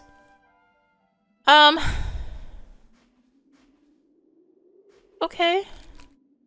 I accepted the tree and catching a whiff of the girl's smell. Fur, fireworks, and citrus. The smell of holidays. My fingers tingled while I was carefully unwrapping the gum. Peachy aroma entered my nostrils, and something else, something unfamiliar but pleasant. The fruity cube ended up in my mouth. I started moving my molars, chewing the gum. Tasted like your usual Turkish gum, only my tongue went a bit numb. I couldn't believe my luck after opening the insert. I looked at a Mercedes-Benz, an extremely rare and hence desirable collector's item for any boy from my previous neighborhood. My heart skipped a beat. I was barely able to tear my eyes off the insert, still stunned. This is... Now do you see what can be found in the forest? Still, I wouldn't go there alone if I were you. You get so flustered over simple bubblegum after all. Imagine what would happen if you find a travel case worth of these. It'll surely blow your mind. Unusual treats. Just like everything else about her. I carefully hid the insert in my bag as if I was putting a rare butterfly in a can. The fox giggled. This is not how things are supposed to go on a Monday morning. Who are you? I refrained from asking that question. She wouldn't answer anyway, or she'll just lie. I really wanted to see what's behind her mask. I was becoming more and more sure that underneath it wasn't just a simple young girl. What if Vova also found the snow pile with sweets and is now rolling in it? Actually, what if he decided to stay in the forest? Must be so cold without the second mitten then. The wind caught my words like smoke from a fire and carried them deep into the darkness into the creepy thicket. Wait, was that? Back. Okay, yeah, it was her. Trees behind me creaked with their bony branches. Or what if something happened to him along the way? Something terrible.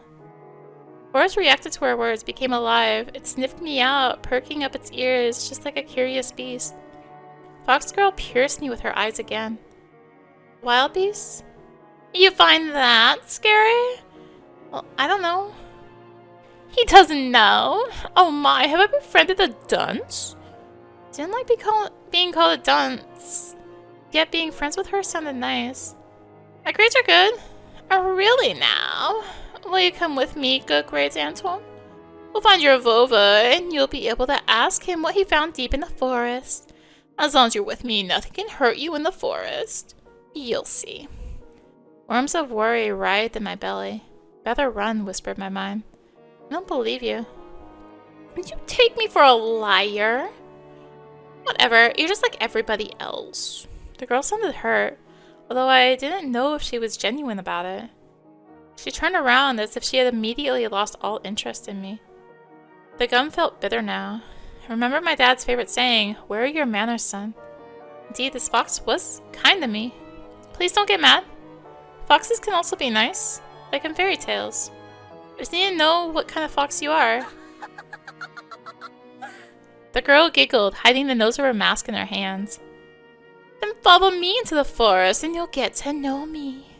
But not right now, when it gets bright. I mean, your whole body is shaking, you poor thing. I don't want you to get the stroke. Hey, let me accompany you to school. After hearing this, dog barked in agreement and stopped messing with a mitten. I leaned in, trying to grab the piece of handwear that almost ran away from me.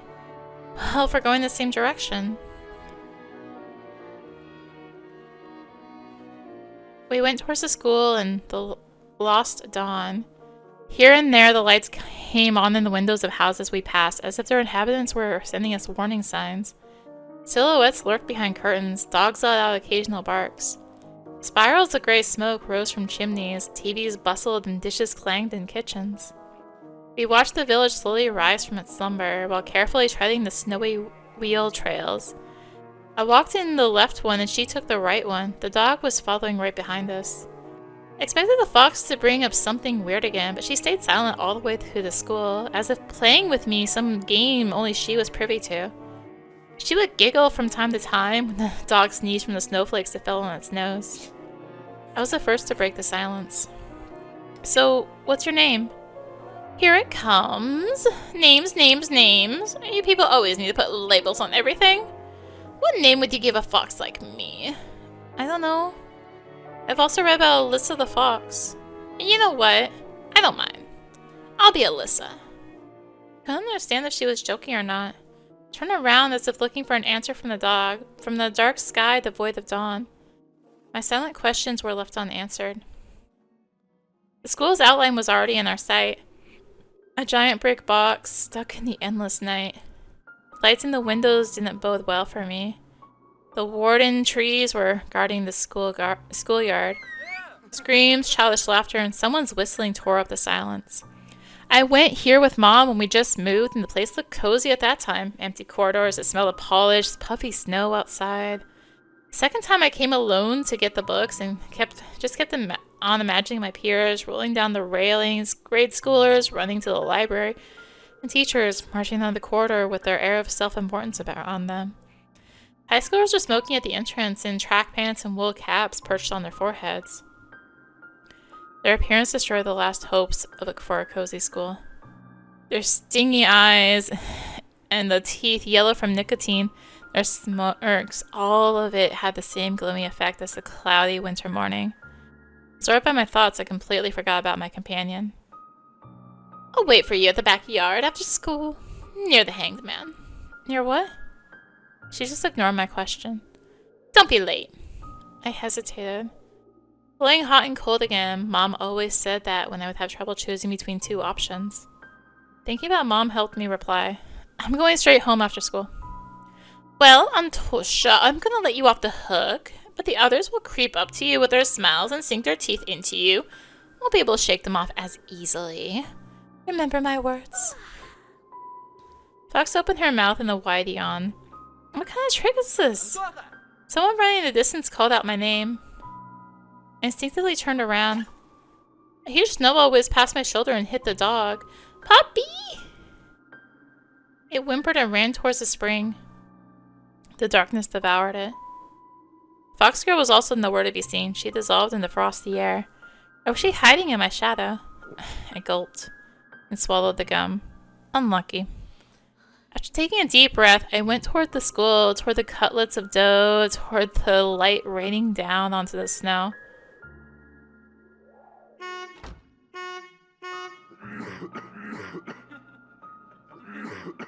Oh, I can cause little sound effects. Enter.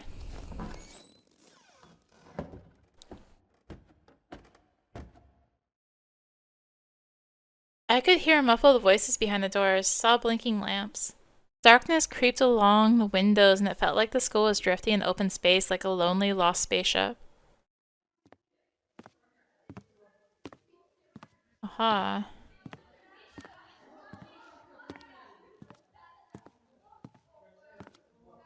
After going up to the second floor, I noticed a crowd around the notice board. Everyone was taking part in a lively discussion. I moved closer and took a look at something everyone was interested in through a wall of backpacks. There was a piece of paper with something printed on it glued to the left of the notice board.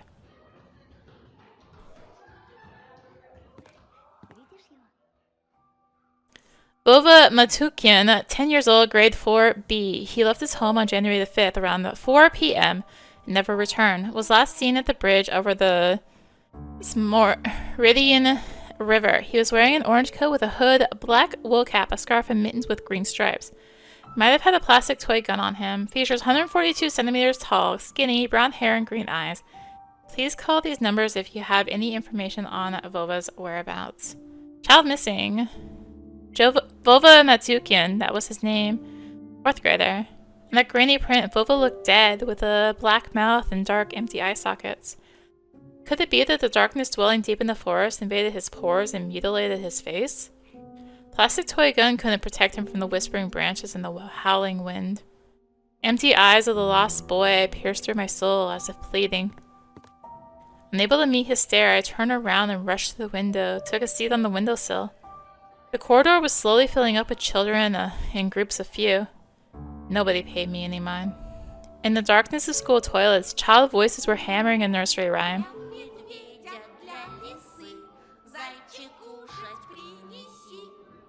For the fox and for the bear, bunny, tasty meals prepare. Turned my head toward them, trying to get a better look at their features, but then my attention was stolen by a loud clicking sound. A female teacher marched down the corridor with her chin raised up high. Her heels were hitting the floor with like miniature hooves. A girl was trailing her every step. She also looked pompous, hopping along the way and whispering some secret in her friend's ear. She was probably a class rep since she was carrying an attendance register book.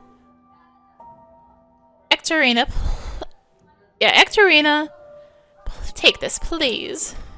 Ekaterina? Ekaterina. There we go. I can read. Teacher opened the classroom door and the crowd of children swarmed in, screaming and pushing. Out of all of them, a tall, red-headed fat boy caught my attention. His face was full of blisters. He looked like the insides of a pomegranate. Bad feeling made the hair on the back of my head rise. I've seen boys like him before, unsettled eyes, cackling laughter. The girl who was a smaller copy of the teacher, warned the boy with a wave of her hand and entered the room through the clearing in the crowd. Some other guy stood in the way of the crowd and the redhead immediately shoved him. Move your legs, moron! The boy flew headfirst, flinging his hands, trying to keep his balance. The fatso burst out laughing, and a couple of kids joined his nasty cackling. Their laughter sounded like someone was snipping with huge garden scissors. The classroom sucked all of the kids in. The corridor stood empty. I wanted to grow roots and stay on the windowsill.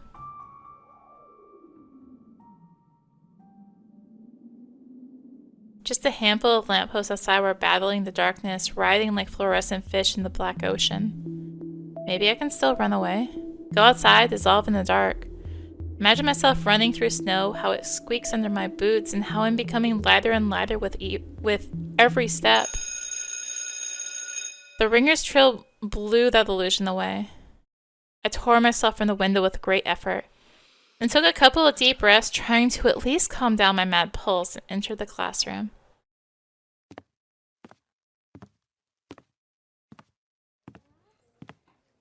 The prim teacher looked at me over the frame of her glasses, clearly annoyed. I'm the transfer student? Was told to come here. Snowy Forest Trail was winding in front of my eyes. The pines rustled, but it didn't sound predatory anymore. She buried herself in the register and flicked through the pages. Your last name? Petrov. Huh? Oh, what are you mumbling there? Say it clearly. Petrov. You're not on the list. She measured me with a long and heavy stare as if trying to see if I was lying. I wanted to sink through the floor. Hazy faces observed all of that from the left. The classroom breathed and snorted in unison, like a living organism, like a dangerous beast. Are you sure? I don't have you in my register. My knees chose the worst time to start shaking, and I felt dizzy. I clutched my fist so hard my knuckles became white. They told me to come to classroom 204 to ask for Lilia Pavlovna, class 6C. Apparently everyone in the classroom took my words for some sort of joke because they were all laughing. What's wrong with this school? Classroom fell silent.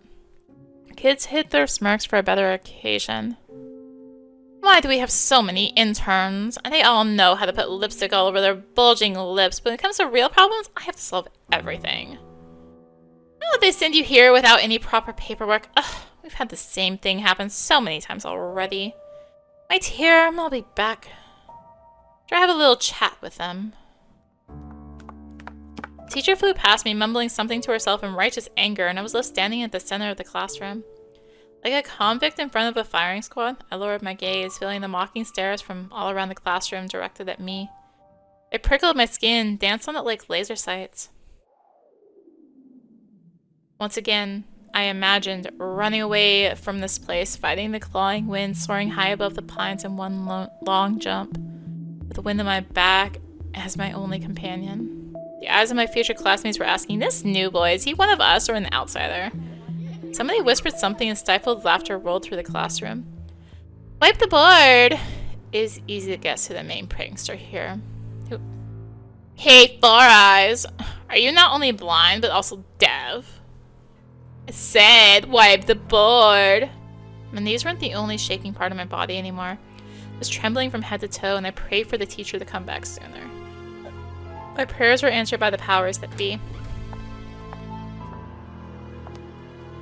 And what should I do with you now? Where will you sit? Oh, well, I can sit with Semyon, I guess. He's alone anyway. No way. The Fatso put his backpack on the seat beside him in defiance, scratched his belly, and smirked. Are you back to your old tricks? Should I call your grandma here again? The classroom went silent. And what's she gonna do? I'll be the one to do something if she doesn't. Put away your backpack now. Semyon didn't move a muscle. He started studying the portraits of riders on the wall, looking bored. I need to do something to resolve this somehow, to save myself. I cleared my throat and continued in a stifled voice that sounded nothing like me. I can sit in the last row. I think there's a free seat. Teacher snorted loudly. She looked at me, then at Semyon, then back at me. Fine, go there now, for now. And you, Baburin, I'll have a talk with you later. Come to me after classes. You'll be on cleaning duty, got it? Semyon forced out a twisted smile. Juicy pimples were growing on the tip of his nose, ripe for the taking. I walked carefully, afraid to stumble and fall, causing another outburst of laughter from everyone. Took my seat at the back, at the last table, where I was met with a pile of old posters. The outcasts took their seat and the class was ready to start. Now this is settled, let's start the class.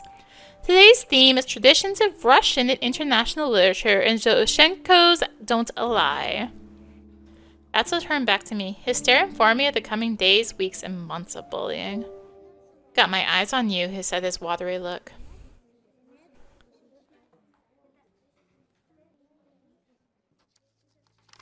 After just a couple of periods, I already noticed a huge spit stain in my notebook. Then at the cafeteria, the Semyon accidentally spilled a glass of compote on me. Then he flailed his hands around after exiting the toilet so some of the liquid from his hands would get on me. Just before the final period for today, Semyon pushed me into a buzzing crowd of girls from our class.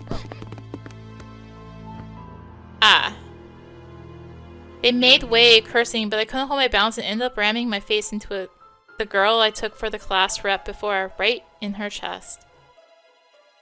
Ow! Immediately stepped back, dying from embarrassment. Sorry, are you alright? She suddenly put her hands on her hips. Will you look at him? Groping me in front of everyone! I'll tell my mom! I'll expel you, pervert. There was some sort of sadistic pleasure in her eyes, as if she was a child who was about to put on a lit-up match to the Schaefer beetle. Didn't mean to, he pushed me. We all saw that, you know. No blind among us. He stared at my glasses while showing me a creepy smile. Started to fume on the inside, but Semyon's laughter cooled my head. I pushed you, are you sure? He swaggered up to me, enveloping me in the smell of sunflower seeds and rotting teeth, and then pushed me to the ground. Like this, huh? What you gonna do now? The bully towered over me as if saying, come on, hit me. Let me see you try. Indeer. I breathed in loudly, stood up, massaging my temples. Semyon made a mocking face, as if asking me wordlessly, what are you gonna do about it? Looked at his red fist that seemed so big to me at the moment and realized if I said even a single word, I'd get hit. And he'll keep on hitting me until I cry, or maybe even that won't stop him. Nobody was going to help me. Sorry. I tripped. What a pathetic squeak.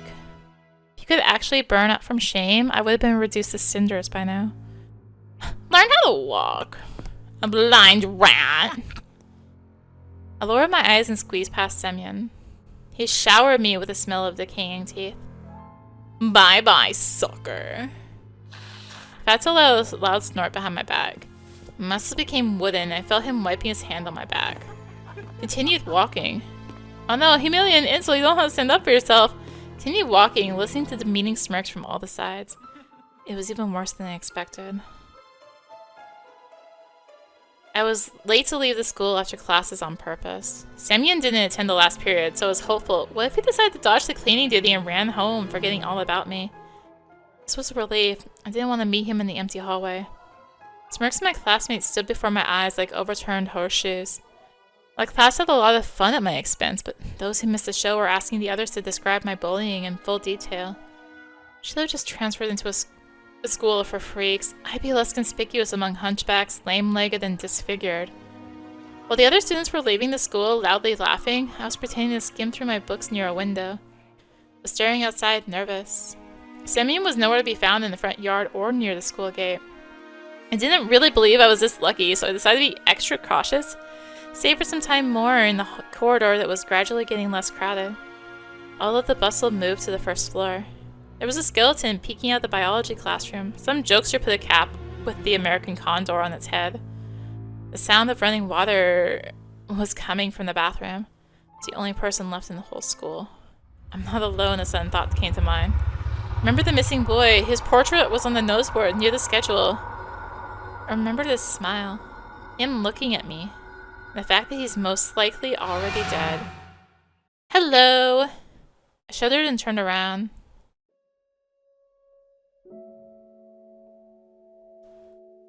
At first my eyes stumbled upon the black violin case. Then I noticed the girl from my class was holding it.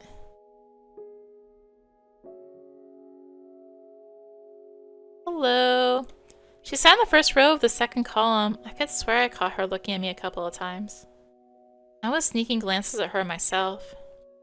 Sometimes it just feels nice to look at something pretty, the spring, the sky, or a girl that's not in the crowd that laughs at Semyon's jokes. She wasn't whispering the dirty laundry of other people that got you. She spent all the breaks just like me, staying in the classroom or looking in the window or drawing something in her green notebook. Hello? I turned red and pretended I was studying the pattern of the wooden floor. I saw Bobby Reen push you. Are you alright? The bulb on my head hurt, but wasn't all that much uncomfortable. I'm fine. It's nothing. It's definitely not nothing. That idiot cannot control himself at all lately. You should have punched him back. I mumbled in reply. Semyon wasn't like that before. He also transferred here just recently. His grandma told me that it almost felt like he went mad. I started shoving books in my backpack to at least put something in my hands. The girl looked at me with her clear, attentive eyes. Do you live over the river? In that wooden house? Yeah? It must be scary living there. And you also have to cross the forest. I wouldn't be able to do that. Shivered at the mention of the forest. I thought of intertwining branches of a snake-like trail, of an endless darkness that spread like mold among the crooked trees. So I straight up lied. It's not that scary. What's so scary about it for you? She smiled after a brief pause, as if brushing off a daydream. Well, actually, never mind. My name is Polina, by the way. And I'm Anton. I already know that. Oh, I have to go to music class. She made a couple of steps and stopped. Amazing. Polina didn't look like those beauties from the magazine posters or the actresses from the movies. But in the flickering light of the ceiling lamps, she looked much more alluring. Can you play anything? My parents bought me a guitar a couple of years ago. You'll remember my meager attempts at making music. Change. We're all waiting for change. Soy's song echoed through my thoughts and my desire to change something. That guitar got lost somewhere as if refusing to move to the old house near the forest. I think my parents gave it away to someone that needed it more. I don't, sadly. A pity. Oh well, I'll be going. Bye! Her shout was captured by the loud echo. Her shoes also echoed through the school hallways. Bye. I wasn't sure if Polina heard me. Looked out the window again.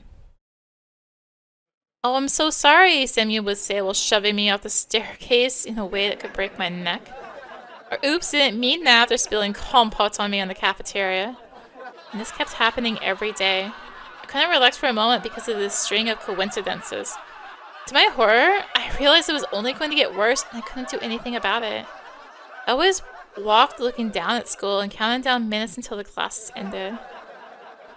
Only in rare moments when I caught Polina's look on me, I choked from embarrassment and was ready to fight as if to mock me. Nothing happened. And then my rage subsided and everything returned to normal. I always went home alone.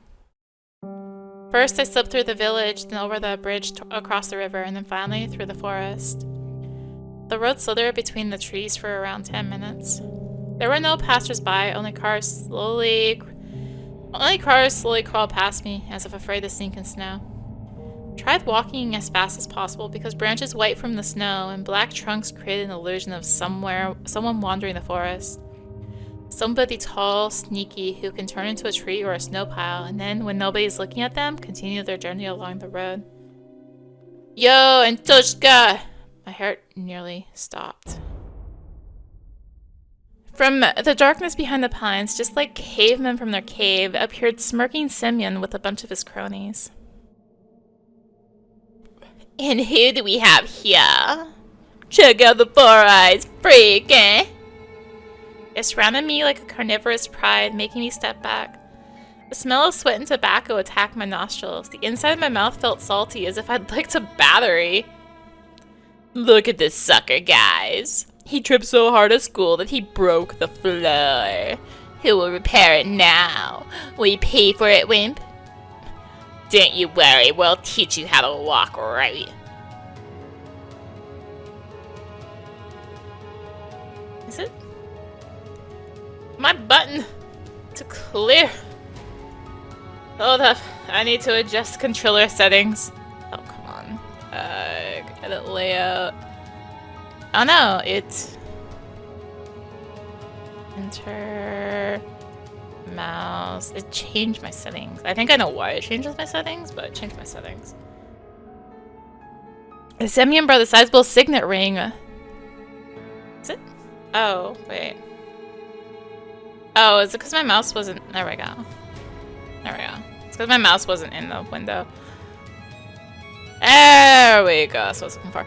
Siberian brought a sizable signet ring with some geometric shape carved in it up to my face. In a moment, I'll hit your face so hard, I'll leave a mark for the rest of your life.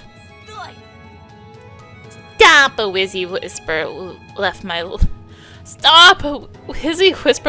lips, and my head tilted forward, hitting Semyon's fist. Red sparks flew from my eyes. You're going to gang up on me and beat me up. Yasha, give me a hand. Semyon gave me a rough push toward the bastard with his slanting eyes, and he tripped me. Ow. I felt the sharp crust of ice in the fatso stub of my hand, preventing me from getting up. Painful groan escaped my throat.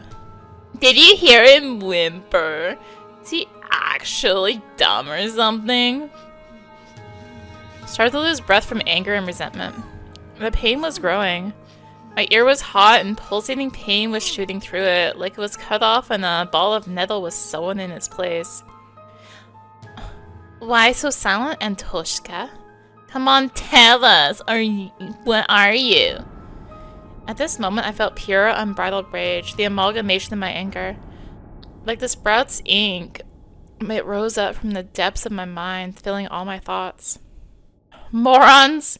Did you know that my dad is also one? Semyon burst out laughing. This became the last straw. Fear and anger were grappling inside me like mad dogs. He knows Aikido, got it? And he's a vet. He'll kill the likes of you with his eyes closed. One move from me and he'll... One in the tracksuit raised his hand, stopping the torrent of lies, and made a couple of steps forward. Semyon slowly backed off, giving me an opportunity to stand up. It was a surprise for me. It seems like Baburin wasn't the leader of their gang. In reality, they were all listening to the boy who was looking like a small carnivore with very strong and sharp teeth. Hands were swaying back and forth like solemn guardians. Did he believe me? The North fake? Oh my gosh. Or was he confused by my face twisted with rage? A vet, you say? My dad also fought in the war. An Afghan. And yours? Mine too. Oh really? What force did he serve in? Stumbled. Fear chomped at my rage's throat and made it bleed. He's full of shit, Romka. Sure as heck, eh? Did you think I'm so easy to trick? I can see all through all your lies, dummy. There's a nasty smile on his face now. This didn't bode well for me. Well, you've asked for this. You're screwed. That's right. Pray they find your dead body come spring. If only you stayed silent, wouldn't have lost a hair. But screwing around with stuff like Afghan, where my dad spent time under fire on international duty, in Dashet Marga? Oh, give him a good pounding, Sioma. The delinquents closed in on me again, and I ended up a friend of Semyon. Blood was pumping in my temples. Branches were swaying back and forth as if whispering something, giving me hope. I gritted my teeth, fighting the thought that I looked silly, and took a boxing stance I often saw in the movies. What are you, Mike Tyson? This was my first ever fight. I'll remember it for the rest of my life, if I don't kick the bucket, of course. At the edge of my vision, I noticed the darkness writhe again, as if someone was walking back and forth there. I sensed Roma's claws grab my backpack. Give me your stuff, Antoshka. It'll get in the way. I was about to refuse, unwilling to cooperate with the jerk, but then he fished a butterfly knife out of his pocket with one smooth motion, spun it as if showing off, and put the blade in my neck.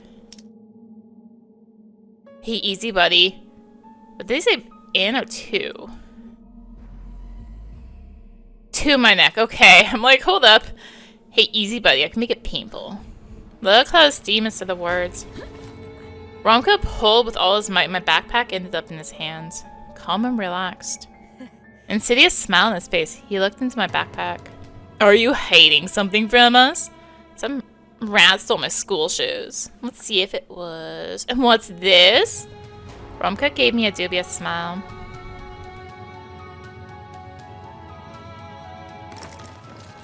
So what do we have here? My text and notebooks fell in snow. So in my backpack in one hand and something weird in the other. It looked like a mask. Roma lifted it high as if showing to someone else, to someone in the treetops in the twilight among the trees. An old bunny mask. Long worn out, ears barely visible, nose and whiskers and mangy fur on the sides. Where did it come from? Who put it there? Simeon laughed. It's way past New Year's, a moron. Are you really a loony? It's not mine. How come it's not? It was in your backpack. Romka was watching this scene unfold with an evil smile on his face. You know what? Put it on. Why? 'Cause I'm telling you to. You'll hop like a bunny for us. Yeah, come on. Or we'll leave you pantless, eh? Anything but this. What if someone from our class will pass by? For example, Polina. No. Diama, put it on him. Yasha rushed to his friend's side and took the worn-out mask from him with a buffoonish bow. Then he passed it to Semyon, who was already rubbing his hands in anticipation. I looked around the pine woods, as if waiting for help, as if the shadows that writhed around us would take pity on me and take my side. Branches looked like arms twisted in unusual angles. Black and bark was their charred skin, and the darkness was the smoke they produced. Can't run, won't get away, they'll catch me. And then... Here! It'll fit better this way. He hurled a huge bowl of cement on the inside of the plastic bunny face and put it close to mine. The spit looked like a squashed spider. Romka's face twisted. He spasmed like a beast, like he wanted to tell Semyon something, but then he suddenly stopped. Semyon was still close by, with a disgusting smirk on his face and a terrible smell coming from his mouth. Put it on fast, or you're dead. Mask almost looked even more disgusting now, and yet despite everything, felt like it was a chance for salvation. It could become my second skin. If only it was to put it on, my face was to touch its bumpy surface. I'm sure the fur will glitter, the ears will tremble like they're alive. Just need to put it on and Semyon and his friends will be gone. Forever. Well, there's only one option. Put it on. I reached out, my hand wasn't shaking anymore.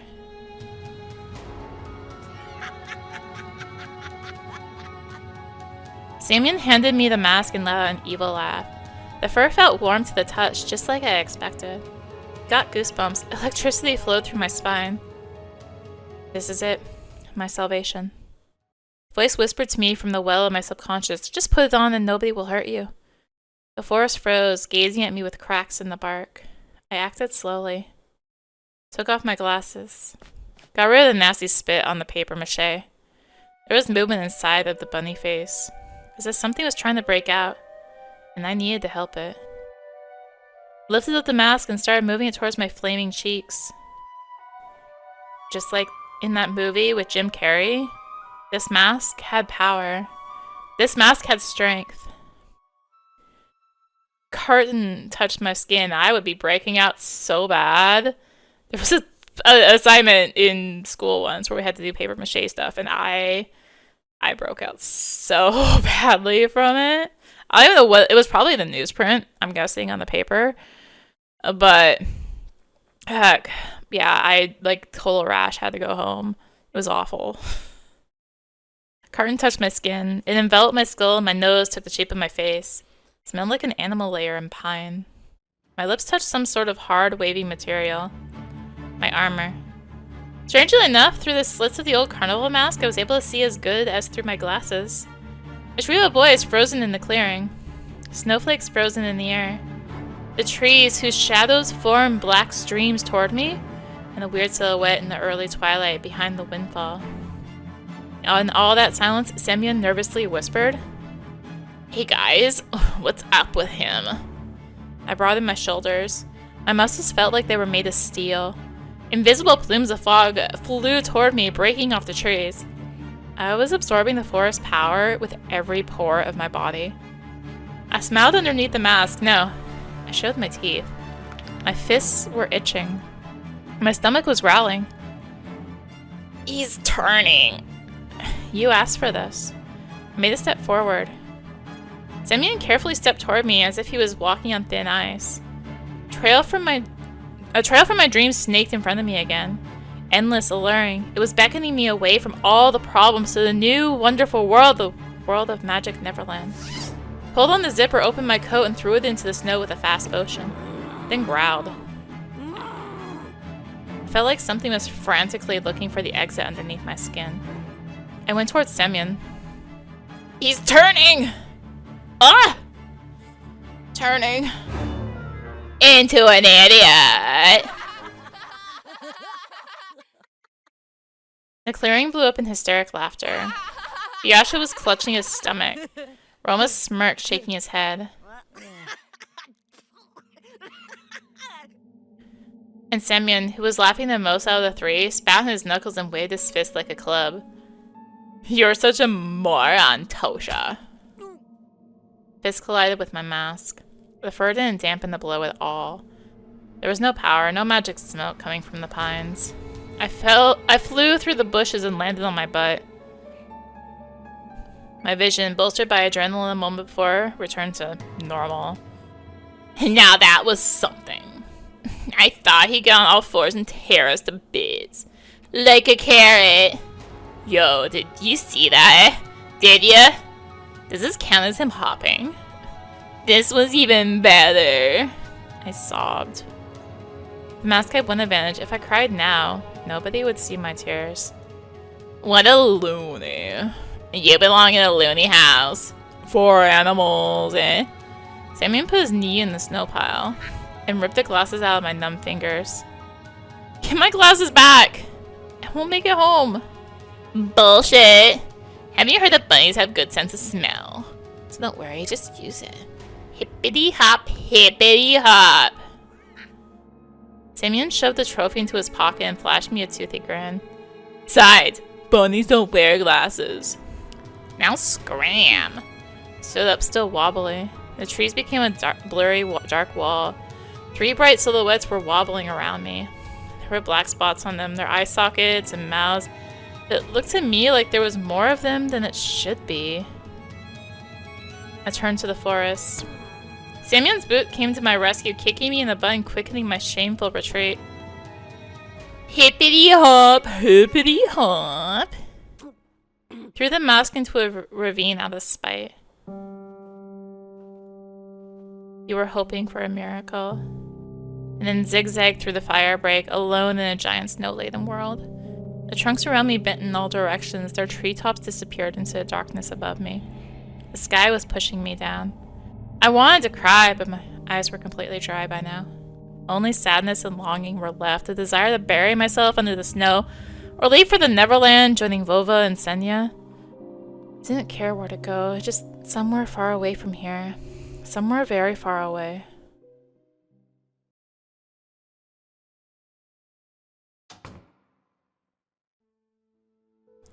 Hey, what's this? Where are your glasses, Anton? Did you lose them? See, how can you be so careless? Do you think I own a money printing press? Yeah, right. You'll be wearing your old glasses until next year. Ilya rushed to me. I saw a fox! Surprise akin to a shotgun blast. I only flapped my lips in reply. Cups shattered into many little pieces with a loud thang. My mom let it fall from her hands. Her face was pale and her eyes were glued to the ground. This pause, just a split second, felt like eternity. Then my mom spoke with disappointment. First it was an owl, now it's a fox. Will you ever get tired of this? But it's true! She was so fluffy. She's still on her back legs, near the hedge, just like a person. The fox called my name, and then Mom came and she fled. There was no fox. Stop making things up. Don't go near her. If it was necessary, I was ready to shake my sister if she was a doll made of cloth. What's wrong, Tosha? Don't go, you hear me? Mom entered the hallway and gave me a surprised look. I hesitated. Well, a fox will bite you. I remembered fairy tales where foxes used to kidnap children. I imagined Alisa, liberated, carnivorous, running through the night forest with a dangling sack in her hands. It wasn't a real fox. Tell him, Olya. She stood on two legs and she wore a dress. And she was real. See, Mom showed us this tired smile, as if it was the only explanation needed. I also forced myself to smile. My smile was like a thin piece of soap right before it dissolves completely on your palm. But when I was left alone with my sister, I whispered, "If you see her again, run."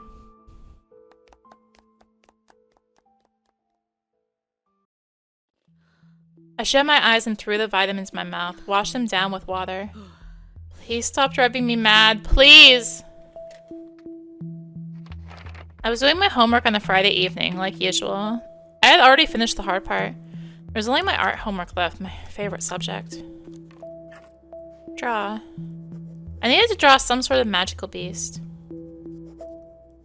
I wanted to draw a dino at first, but my brush reached towards the orange paint all by itself.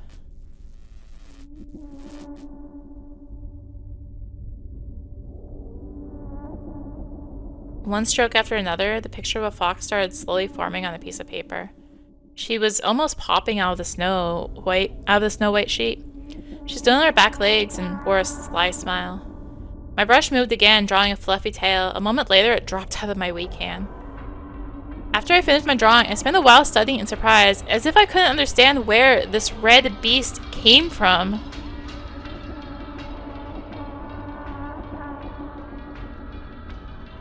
The longer I looked, the scarier her smile felt. Carnivorous, fake, like the smiles of women form from adult magazines that were sold in press kiosks back in the city.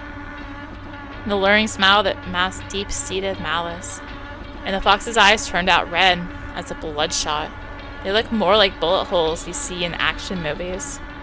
Don't remember drawing them this way. I moved away from the table and the lamp's light reflected from the wet paint. The drawing was glossy. It felt like the fox was watching me. Waiting. Anton! Oh god, I would cry. Are you deaf? I was just thinking. I'll ask you again, have you seen your sister? She's hiding somewhere again. Something moved under my bed and I froze. Olya's dirty face peeked out with a finger pressed to her lips. Shh. Olya, I can see you. Get out of there, you're covered in dust. Olya crawled from under the bed and started dusting off her stockings, looking down. Let's go. Read you a fairy tale. Keep you company until you fall asleep. I want to sleep with you, not in that room. It's... Mom entered the room. What, the owl again? What do you think? Olya won't come anymore. Chased it away. Olya shook her head in defiance. You didn't! And it will come. It said that it'll come every night. Oh, it talks now? Olya ignored the question and asked with newfound determination. Can I sleep with you? Please? This will be the last time. Didn't you say that yesterday was the last time? Olya, you're a big girl now. Why don't you let her sleep in my room? That was a great idea, but Olya shook her head again. No, I don't want your room. It watches you too. I felt goosebumps all over my body. Enough! There's no owl! You're sleeping in your own room tonight, got it? Mom, please! Please! Mom took Olya's hand and tried to lead her out of my room. Let's go, sweetie. Don't bother your brother. Olya clutched at the bed's head with her free hand. Please, please, please! I don't want to go to it. Mom was tugging Olya towards herself, but she didn't budge, only the bed's head squeaked in agony. Dad intervened by picking Olya up and carrying her out of the room, despite her desperate protests and pleas. No! Don't take me to it! It's gonna watch me again. I've listened to them struggling to make my little sister go to bed for a while. In the end, my parents gave up and let Olya sleep with them. But it was surely the last time. Ever. When everybody settled down, I was lying in my room thinking about Olya's words. It's watching you two. I felt uncomfortable. Barely managed to calm down only after closing the curtains of my room shut. But as soon as I closed my eyes, memories of the day started jumping around in front of me.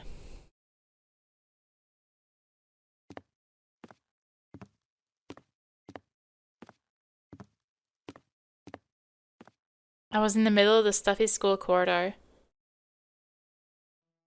I could see the literature classroom from here, the faces of dead classical writers on their portraits, the prim and regal pose of our homeroom teacher, Lilia Pavlovna. And around that corner was her daughter, Katya, a snitch and a gossip, eagerly awaiting for me. Hey, transfer student! Transfer student! What do you want, Katya? She got on her tiptoes and started swaying while hiding her hands behind her back, and then asked me with a fake smile on her face. Can I ask you something? Why did you get transferred here? I told the truth about this to Polina, but Katya will sell it on the market for 3 kopeckas? It would be the same as printing all my thoughts and hanging them near Vova's picture for everyone to see. So I reverted to an answer I knew by heart. It's all because of my parents. Dad has a new job here, and my mom.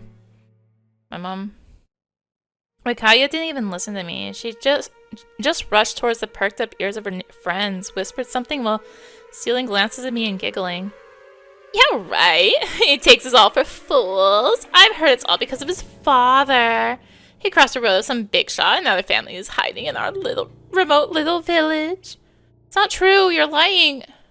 And did you hear how Baburin beat him up? And all he could do was look all pathetic and take it. Shut up. Stop it. You don't know he wasn't alone.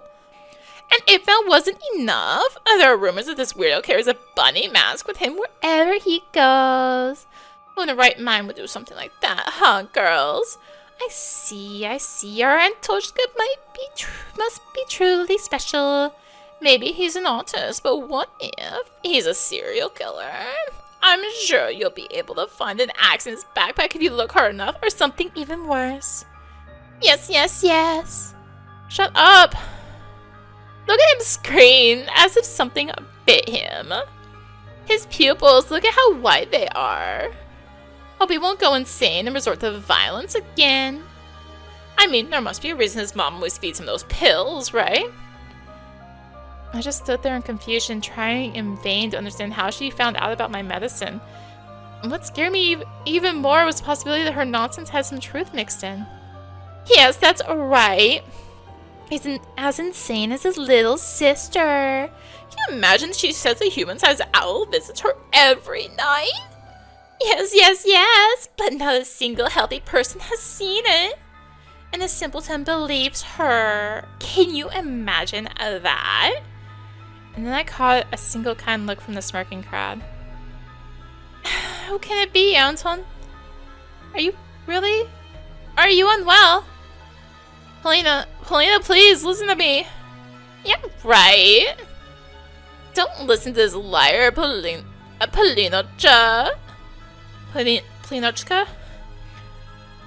This loser can't even stand up for himself, and he won't be able to defend you if it comes down to it. He'll run away to protect his own skin.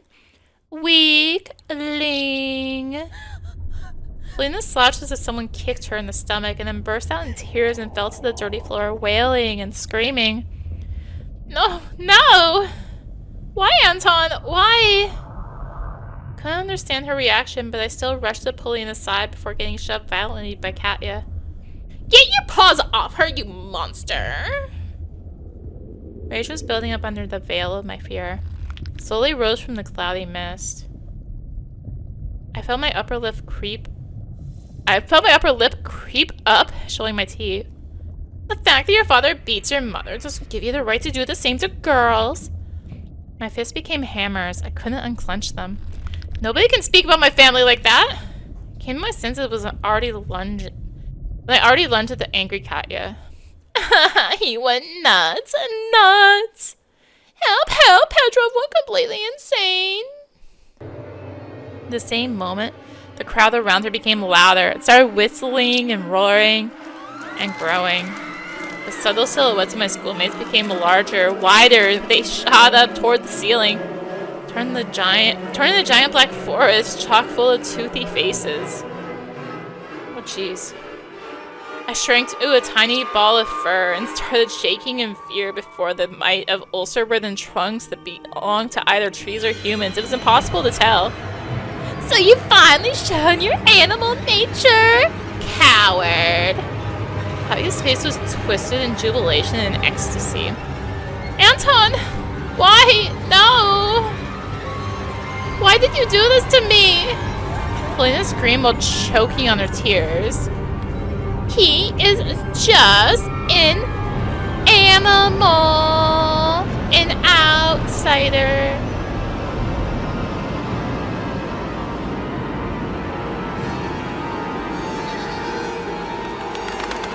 A scary flapping of wings came from the forest. A pair of giant white ears descended somewhere from above, and I dug myself into them. Anton! Anton! Please! Wake up! I jumped up, almost falling out of bed. Apparently I was thrashing around for hours on the sweat-soaked sheets. Olia's scream pulled me out, set me free from the tentacles of fear. Anton! Please! Wake up! Wake up! It took my eyes a while to focus on the silhouette near the window. Olia's voice was distant. My head was still ringing after the fight. Sounds got distorted, as if my ears were stuffed with cotton. My sister, as distressed as ever, just kept on repeating the same phrase. The owl! The owl! Please, I'm scared. Her tears poured on my heart like boiling water, but I was almost thankful for the owl's appearance. Otherwise, the scared Olia wouldn't have woken me up. Wait a second, Olia. Want me to read Marzilka for you? Place my bare heels on the cold floor. Felt around for my glasses. Remembered Semyon, his underhanded act inside. Anton! Please! Please! Look! She couldn't tear her eyes off the window as if it was a staring contest. Found the light switch with my hand, the lamp poured bright all over me. I got up. My vision fooled me, moving the window closer only to push it further the next moment. My sister was just a blurry spot. I took a hesitant step forward. Olia, what's there? What happened? Do you want me to open the curtains? No, please don't! The owl is there! Voice was coming from behind. I turned around and froze from terror. Teary-eyed Olia stood in the doorway. Who were you talking to right now? She stared at me with eyes that were red from crying. With her hands wrapped around her shoulders, her voice was nervous as if she was afraid to hear my answer. Talking to you, to someone who pretended to be you. The ledge outside my windows creaked ominously as if something huge was sitting on top of it. And the thing to pretend to be Olia started spreading, changing shape, grow the scary heights under the light of a carnivorous moon. Anton, please! Please, come closer, come here! Voice didn't belong to my sister anymore. The thing that was hiding behind the curtains got tired of pretending, making me look the fool. Pinched myself as hard as I could, hoping that the silhouette near the window was just a continuation of my nightmare, a hallucination brought upon by the cursed house. And those don't bite, do you? The silhouette was towering before me under the veil of mist. Heard Olia's shrill scream when someone had knocked on the window. It came to get us! Another knock. I stepped back into the middle of the room, as if there existed nooks where I could hide from this horror. The sound was sharp, metallic. The lamp started shimmering, then it suddenly lit the whole room and went out, like a candle in the strong wind. The filament inside it snapped with a ringing sound. The darkness that was waiting for that exact moment poured from all the angles and enveloped me. There was only this window left in the whole universe. Moonlight poured through it, painting everything the color of bones that were exhumed from a crypt. Olya started squealing and pressed herself into my back, seeking protection. And then an eye, burning with carnivorous fire, stared at us from the window. No, it wasn't trying to break the window. It was toying with us. It just kept on knocking, driving us mad. As if a giant clock was measuring the time left for us, its pendulum swinging from above the abyss. Go away! Get out, Jill! She was screaming in desperation, her hands clutching my arm like a pair of pincers. Anton! Anton! Come closer! I could barely make out a pair of wings that spread out above the black spot. Tell her, Anton! Tell it that I won't be a bad girl anymore. Never ever! I just wanted to leave. Please! The moonlight suddenly disappeared and the room descended into darkness. We couldn't see the burning eye anymore. I swallowed this stinging lump that was stuck in my throat. I stepped toward the curtains, entranced by the call of the disfigured guest. Olya was standing behind me, mumbling, I'll be good, I'll be good, I'll be good. The bleak window was creeping closer. Curtains rustled. I reached out to move them aside so I could look my fear in the eye. At that moment, I heard a noise coming from our parents' bedroom. Without thinking, I pulled the curtains to the side in one swing. Nothing. Though there was something shining on the ledge among the scattered feathers. My glasses. The ones that Semyon took from me. How did they get here? Was that a gift from the gurgling night? Did the owl really bring them here? Looked at the front yard of the foreboding clearing at the toothy forest. Not a soul, not a trace of our late night guest, except for these feathers. Only the old lamppost dreaming like a lone watchman among the snowy desert. The dry window frame creaked.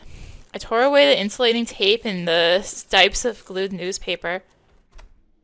Opened the window with big trouble. Frost pinned me with its little needles. The paintings on my walls moved from the draft. Touched my glasses, sure they would melt in my hands. But they were real.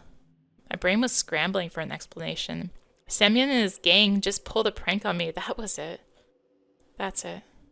A smooth white blanket was glittering under a street lamp up just outside our yard. If anybody was to get close to the house, to climb the pipe to the ledge of my window, they would surely leave footprints. But there were none. I cautiously took my glasses.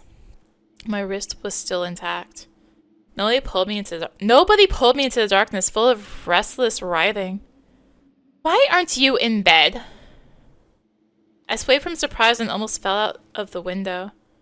Are you out of your mind? Did it feel hot in here? Do you want to catch a cold? The owl was here. Tosha chased it away. Go to your room immediately and get in your bed. And you? Mom paused, directing her seething eyes at me. She was thinking of a punishment equivalent to my crime. In the end, she just waved her hand, but Olya took Olya by the shoulder and left, throwing gloomy words my way. We'll talk tomorrow. I managed to get the frame back in place with a couple of hits, pressed in the latches with all my strength my fingers could muster. The cold left the room, but the fear was still present. Placed my glasses on my nose and started studying my reflection in the window. It didn't look like a face, more like a death mask. Just like the one worn by the boy from the notice board.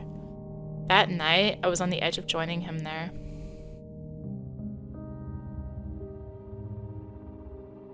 A black and white face was staring at me through the clearing between the student heads. And it wasn't Vova. His face was right beside it. I recognized the fat cheeks, the damaged skin. Semyon. Baburin's photo was printed out and placed under the glass like an exhibition piece.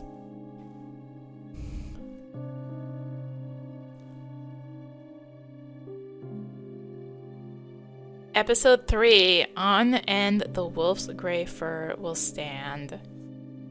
We'll hit start at least. Whew! Well, he's the one who hated Barbarian. You think he did it? I've heard he's a weirdo. I hurriedly rubbed my glasses. The glasses! Semyon was clutching them in his fist while I was getting beaten up. And in just a couple of hours, this lost item was lying on the ledge of my window. It was hard to imagine that Sioma would suddenly got guilty conscience and returned my glasses in such a strange way. I was shocked but kept walking toward the classroom, accompanied by nasty whispers all around me. That photo still stood before my eyes. Semyon had gone missing. Semyon is gone.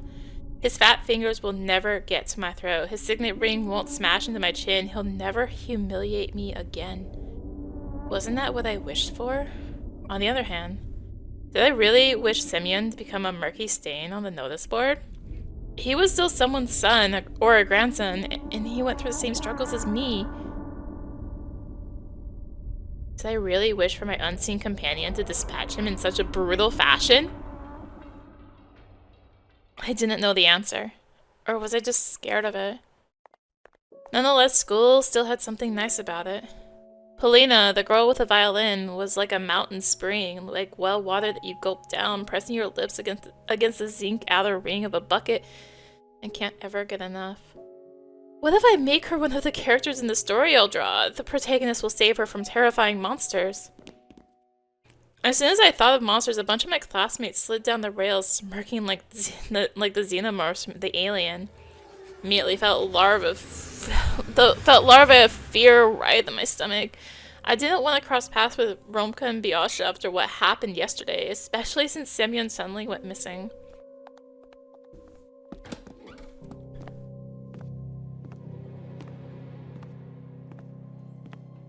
I entered the classroom and went toward the last row. All of the chatter suddenly died down, so I walked there in complete silence. It felt like my classmates pushed and poked me with their stares. They carefully observed my every move. They looked at me with a mortifying mix of pity, ridicule, and derision, like a scientist looks at an ugly representative of a newfound species of worms. I stared at the desk with a huge pile of library textbooks on top, my fists clenched. I felt like I was the one who disappeared in that snowy forest, and my desk was finally used for something worthwhile. Semyon's empty chair stood in front of me, the chair that once belonged to Vova gathered dust somewhere in another classroom. I guess I'll sit down here? After a moment of hesitation, I sat down at Baburin's desk, the place where I was supposed to be assigned by Lilia Pavlovna at first. The chatter resumed as if someone just unpaused the movie. Baburin's grandma made such a fuss when he didn't return home. First she ran to the school, then called the cops. Yes.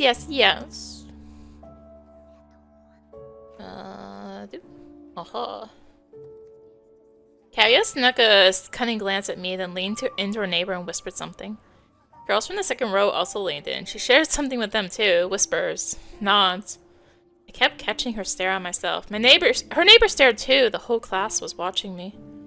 It was like they felt the need to watch me because they were searching for traces of blood on my fingers.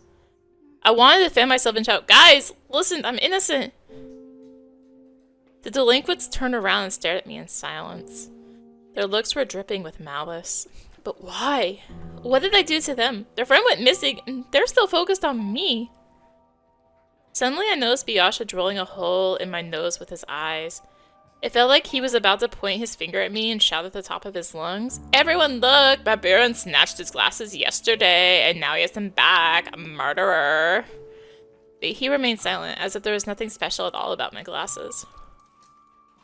I may be going mad, but I think Biasha knows something. He knows something, but he won't tell me what. As if looking for protection, I clutched the ruler until my hand hurt. You don't have to be at Colombo to solve this.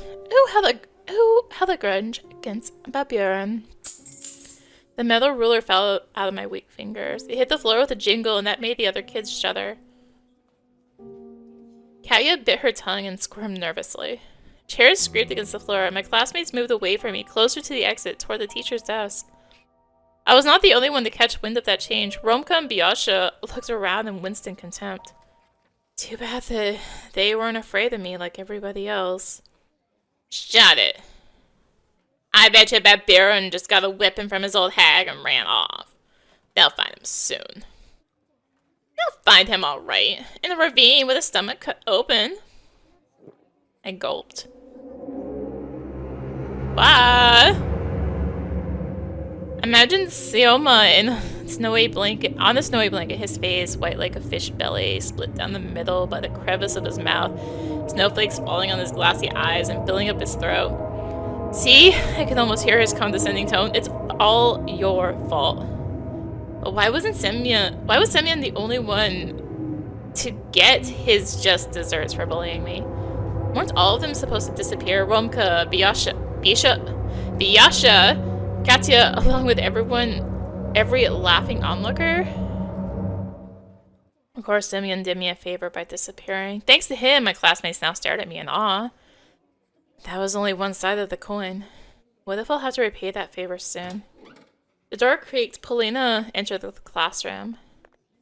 I straightened up in a hurry so she wouldn't see me looking like a scared critter.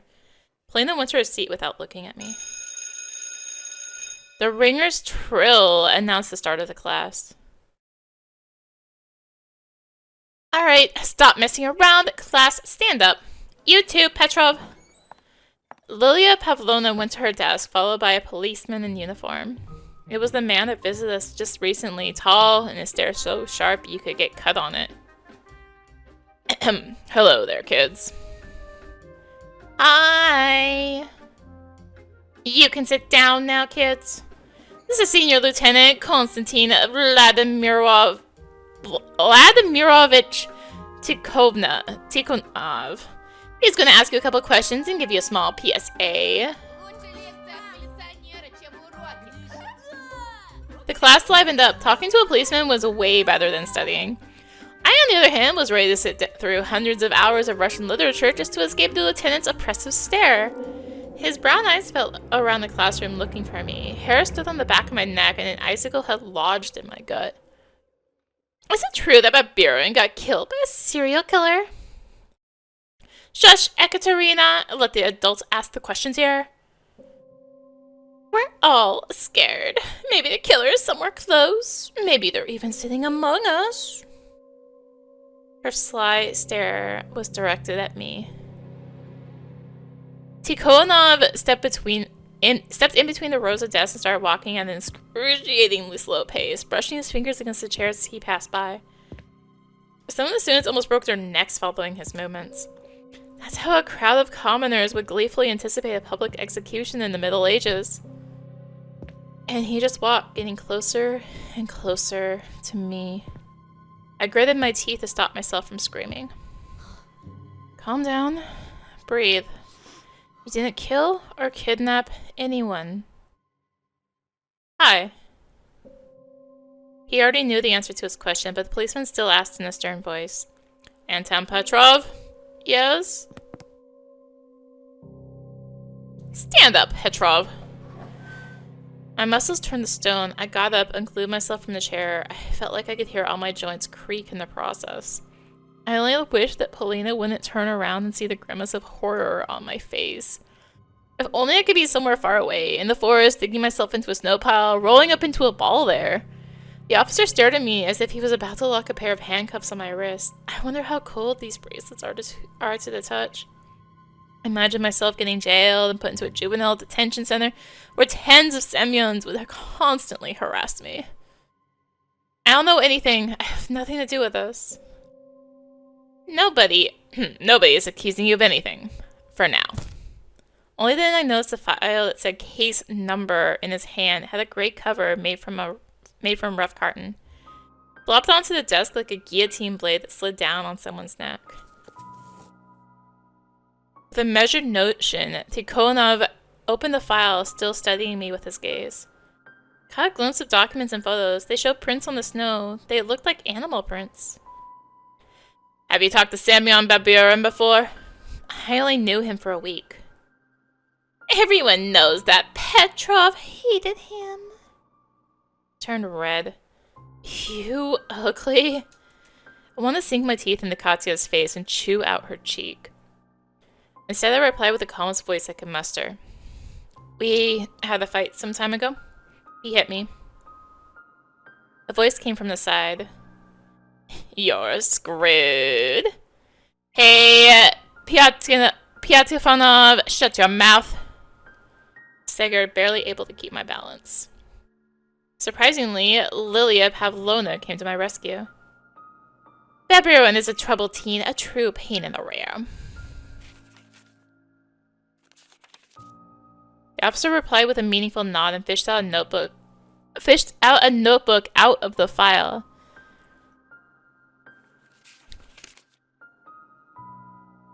Is this yours? I averted my gaze. It was a math notebook with my name on it. My classmates devoured me greedily with their eyes. It felt like even the writers of the portraits squinted at me in suspicions. Yes? We found it in the forest. In the area where the tractor driver who was plowing snow there last saw Babiran. I started blinking in bewilderment. Romka ransacked my school bag. This notebook probably just got lost somewhere in the bushes. Lieutenant knew about the school brawl, but was he aware of the fight in the forest clearing? Eyewitnesses that could testify to Semyon and I walking in different directions after that. I looked toward the boys, hopeful. Romka, who sat behind Tikhonov, put a finger to his lips. When the officer quickly turned around, he pretended to pick on his nose. I deciphered this signal. Boys like Romka would probably say something like snitches get stitches in a situation like this. I frantically fixed my glasses. Wait, Semyon took them away yesterday, but now they're... So what were you doing in the forest yesterday, Anton? I go to school through the forest. It could have easily fallen out of my bag. Easily, just like me producing this half-truth. Be careful out there. Before I could realize whether it was a genuine piece of advice or a veiled threat, the teacher said, Class, the officer will now tell you some rules you should follow. So the killer does exist. We can't make any of this public for now, so you tell a bunch of kids. Whether the criminal really exists or not, you should be mindful of your safety. Please, your parents and your teachers all watch over you, but no one guard you better than you yourself. Alright, any questions? A stockade of arms rose from the desks. The kids shouted over each other, swarming the policeman with questions. In an attempt to calm down that chorus, he moved toward the blackboard. The gray file was left lying in front of me. I stared at it, my breathing so ragged that it might have looked like someone who just ran a 100-meter sprint. Beads of sweat rolled down my back. I looked around the classroom. My classmates were catching the officer's every word. Lady Romka was saying something to Biasha. Lilia Pavlovna was staring into the window, fighting back yawns. As soon as I touched the folder, Tikhonov lashed at me with his eyes. My hand instinctively moved away as if that stare actually hurt. The officer just kept staring at me without saying a word, making me squirm under the weight of this uncomfortable silence and the sneering looks of my classmates. Then he suddenly continued his speech as if nothing ever happened. Does he, look away? Nobody paid me any mind as I slowly opened the file. My fingers started sifting through the documents. Aww. Ksenia Talaleva, 6 years old, left her home sometime in December. Identifying features, okay. I almost jumped out from the ribcage. A round-faced girl no older than Olya smiled back at me from the photo. First victim of a serial killer? The first child to disappear in the forest without a trace? Turned another page. Vladimir Matyukin, 10 years old. Vova was the second. His mitten hanging from the branch, his name, called out by desperate adults and repeated by the sneering echo. Lilia Pavlovna coughed, trying to calm the rowdy students. I yanked my hand away and the file closed.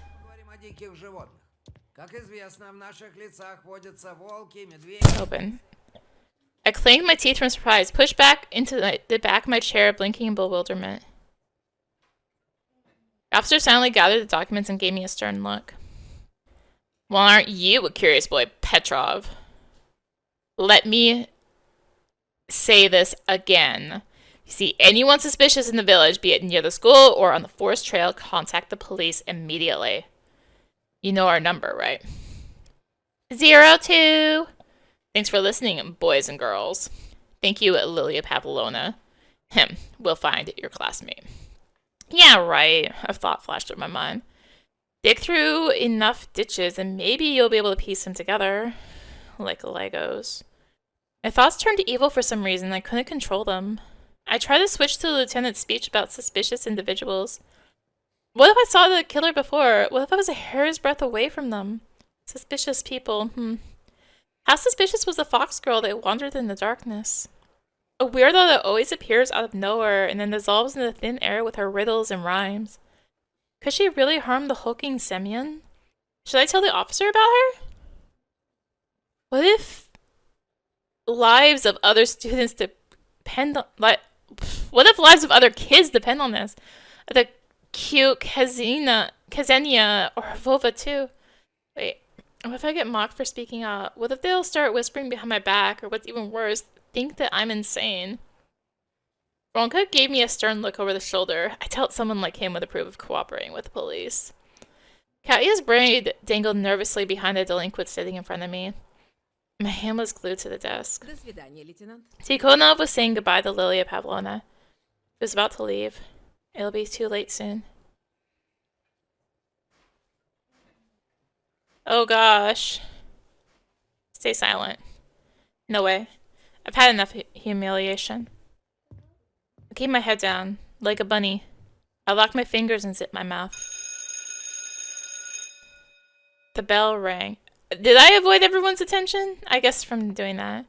Lilia Pavlovna passed by without looking my way. Polina left after her. My classmates went silent at the same time as if someone muted the sound on the TV. They followed me with their eyes the whole time I was passing between the rows. Judgmental looks. I felt like I was in the scopes of many sniper rifles. I squeezed through the barricade of desks made of desks looking for Polina. I stumbled into my new buddies instead. Romka swaggered up to me. Decided to rat us out to the cops. I didn't say anything.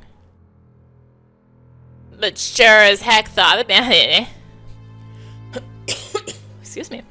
Ronka towered over me, breathing out a faint smell of tobacco. You're very wrong if you think that without Semyon you'll have a better time here. We'll make this place hell for you. Got it. See you, Four Eyes. My head tilted forward from his slap. What a loser, eh?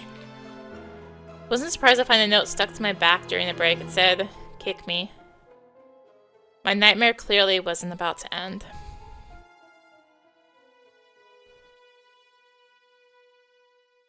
It's been 7 days since the lieutenant visited our class. At first glance, everything was still the same. The forest still held out its gnarly claws toward the village, and the wind whipped up white flags weaved into powdery snow every night. When my parents argued in the other room, I would turn up the TV's volume to silence their muffled voices and sit close to Olya. Bova's and Semyon's photos were still 2 black spots on the notice board, and round-faced Senya hasn't returned home too. But something did change. I could see how different the looks of my classmates were. They met me with a new portion of pokes and insults. Contempt, mockery, and loneliness became my faithful companions. But most importantly, a shadow slid across my desk, leaving behind a mysterious note.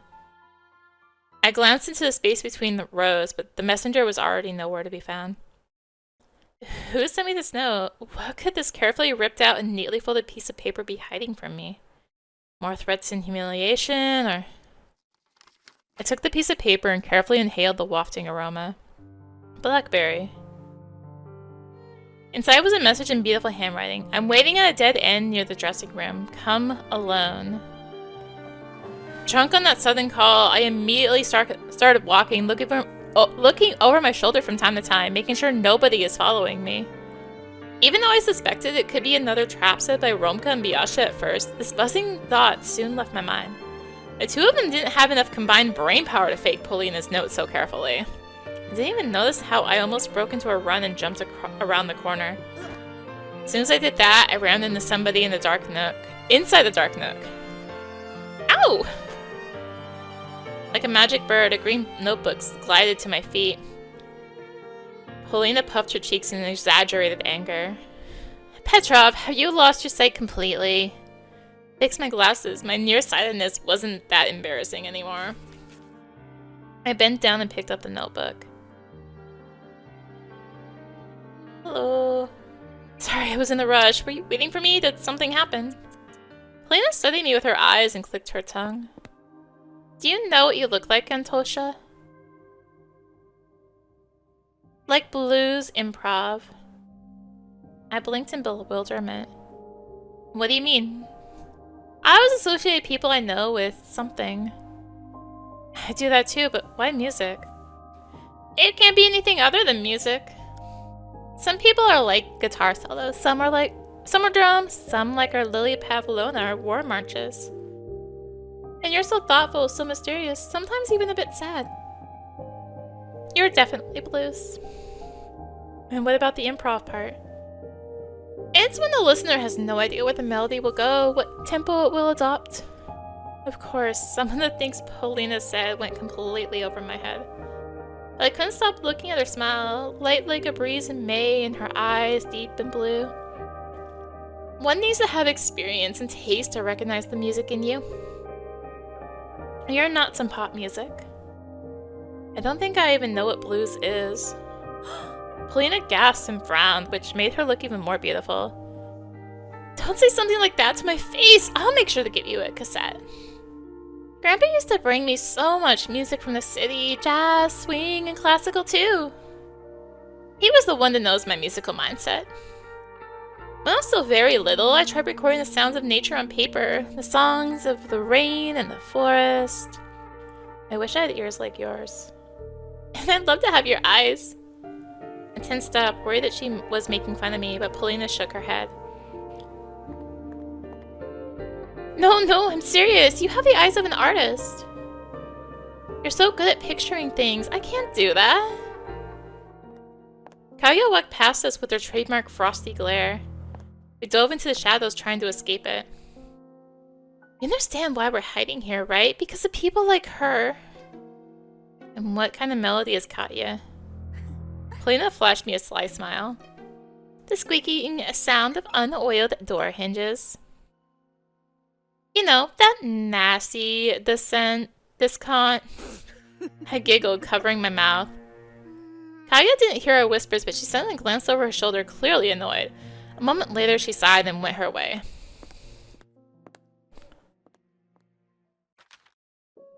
I remembered about the notebook I was still clutching in my hand. I turned it in my hands. Instead of a subject name, the front side had the name of the owner in 2 words. Friends only. Curiosity killed a cat, you know. I'm sorry, is this a questionnaire? Have you ever filled one? I lied that I had. In reality, girl classmates from my previous school had never asked me to fill their questionnaires. It was quite upsetting. I mean, it was a girl hobby. You just answer some of the standard questions about your favorite actors and colors, but entrusting someone with such a notebook was a sign of friendship. And maybe of something even more, something I only had a vague idea about. You can fill in mine if you want. My heartbeat quickened. I do, thank you. Polina giggled. Actually, there are so many secrets there. You'd be better off not knowing what we girls think. She reached for the notebook, playing with me, and tossed my finding into my free hand. Polina tried to intercept my move. Her hair briefly touched my face, tickling my nose with its silky locks. I sensed an aroma that immediately filled the whole world, fragrant, alluring, lively. If only I could picture it, steal it for myself. I felt dizzy, but I gathered myself and spoke in a voice reminiscent of Lieutenant Tikhonov. Your questionnaire is an important piece of evidence, so I'm afraid I have to confiscate it for further examination. Polina covered her mouth that rounded in fake horror. What are the implications of concealing evidence? We'll decide that in the course of our investigation. I surrender, Mr. Policeman. Just promise you won't read anything. It's full of sensitive information. I'm afraid I'll have to investigate whether someone's in love with Mr. Petrov.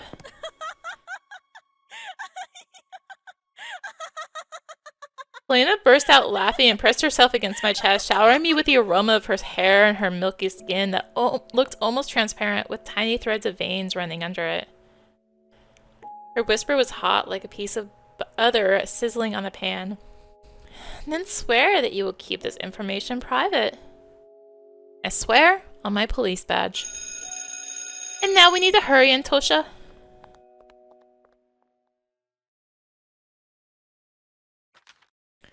I took out the notebook during class.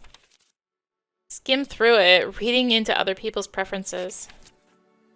I was quite surprised to discover Romka's jerky handwriting inside. His letters bulged out of the cells as if embarrassed by their shapelessness. Fierce and Romka found time for something so silly. I chuckled into my fist after I found out that Romka's favorite cartoon is not even Darkwing Duck, but DuckTales. Romka, 6B, Shafutinsky, February. Hanging out, buying a BMW, Schwarzenegger. Don't trust, don't fret, don't ask. 3/15/87, DuckTales, Vyasha. Somewhere in the distance, a teacher was reciting a piece of Andreev Snapper. I paid them no mind. Polina's page was decorated with flower drawings and clippings from the Cool Girl magazine. Her favorite musician is Schubert. Her best friend is her grandpa.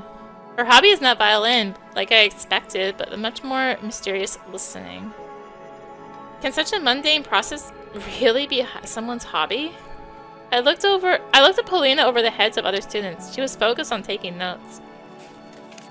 Flipped the page until I found the blank one and armed myself with a pen. Anton Petrov, Class 6B. It took a long time to decide my favorite musician until a trendy pop band, Carmen, came to mind with the cool dancers in their music videos. Favorite holiday, this one's easy. New Year's. My hobby is drawing.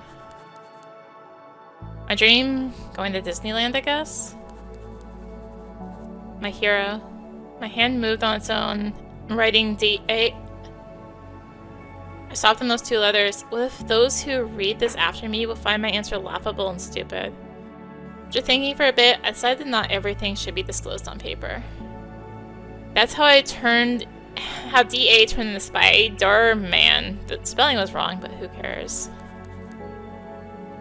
Your biggest fear, huh? I immediately wrote, losing a person who's dear to me. Your phone number. No secret here, 30395. I thought that was a birthday, but it's not. Okay. Favorite cartoon? Transformers. Your best friend? I hesitated, gnawing on the pen's cap. Your best friend. I read the question out loud. It was easy, but at the same time very important. The answer to that was my sister's name, so I carefully wrote it into the squares. Olya. Olya. I repeated my sister's name while sneaking out of the school. Aww, little dragon. There's a cute, freshly drawn dragon in my notebook that I made to please my beloved sister. In this land of darkness and deceit, her support was the only thing that inspired me to keep drawing and stopped me from losing hope in humanity.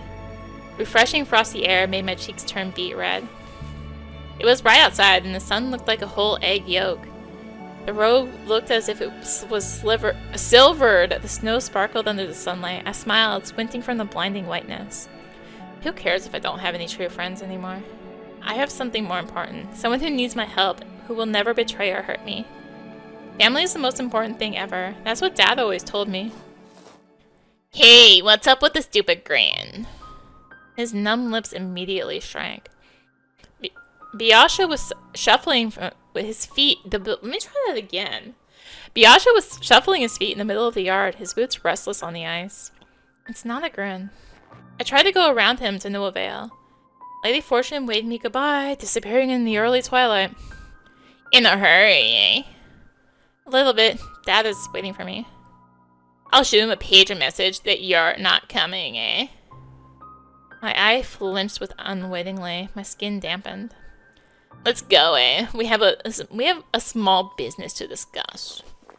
Felt chills run all over my body. I didn't like the sound of that small business. Those words, accompanied by spitting, normally hid very dark deeds underneath them.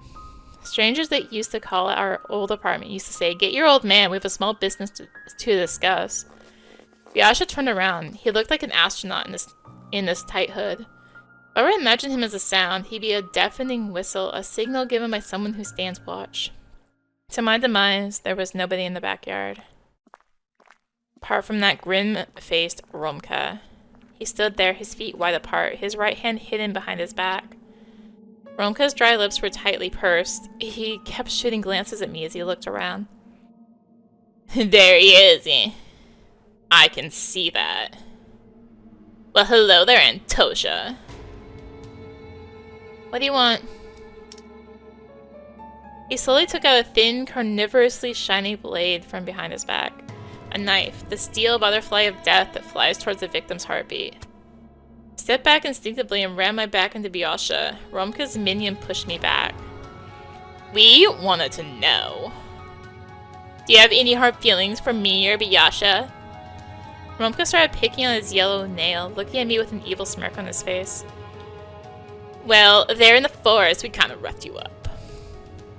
It's just our poor upbringing, you know. Yeah, not as cultured as you city folk. So we get feisty sometimes. I nodded, my eyes glued to the knife. Blade glowed under the setting sun, and Romka's eyes had the same evil glow. He stepped toward me. His knife traveled inches away from my coat. One movement, steel would cut into the cloth, and if he pushed deeper... A little bird told us that you were snooping about Polina again. I was so scared that it took me a while to remember who Polina was. My brain was malfunctioning. My knees were shaking. Suddenly our class rep slowly walked up to Romka from behind. I see you boys are getting along quite well. I owe you one, Katya. Oh, no need to thank me, Romochka. I'm always fighting for true love. Yes, yes, yes. I'll kill you, I swear. I can't hear you. Were you near Polina or not? Well, we didn't hang out or anything. The only thing hanging out here will be your guts when I cut open your stomach. The blade slid across my sleeve with its dull side and reached my collar. The wind made my face cold and the bead of sweat still trickled from my temple.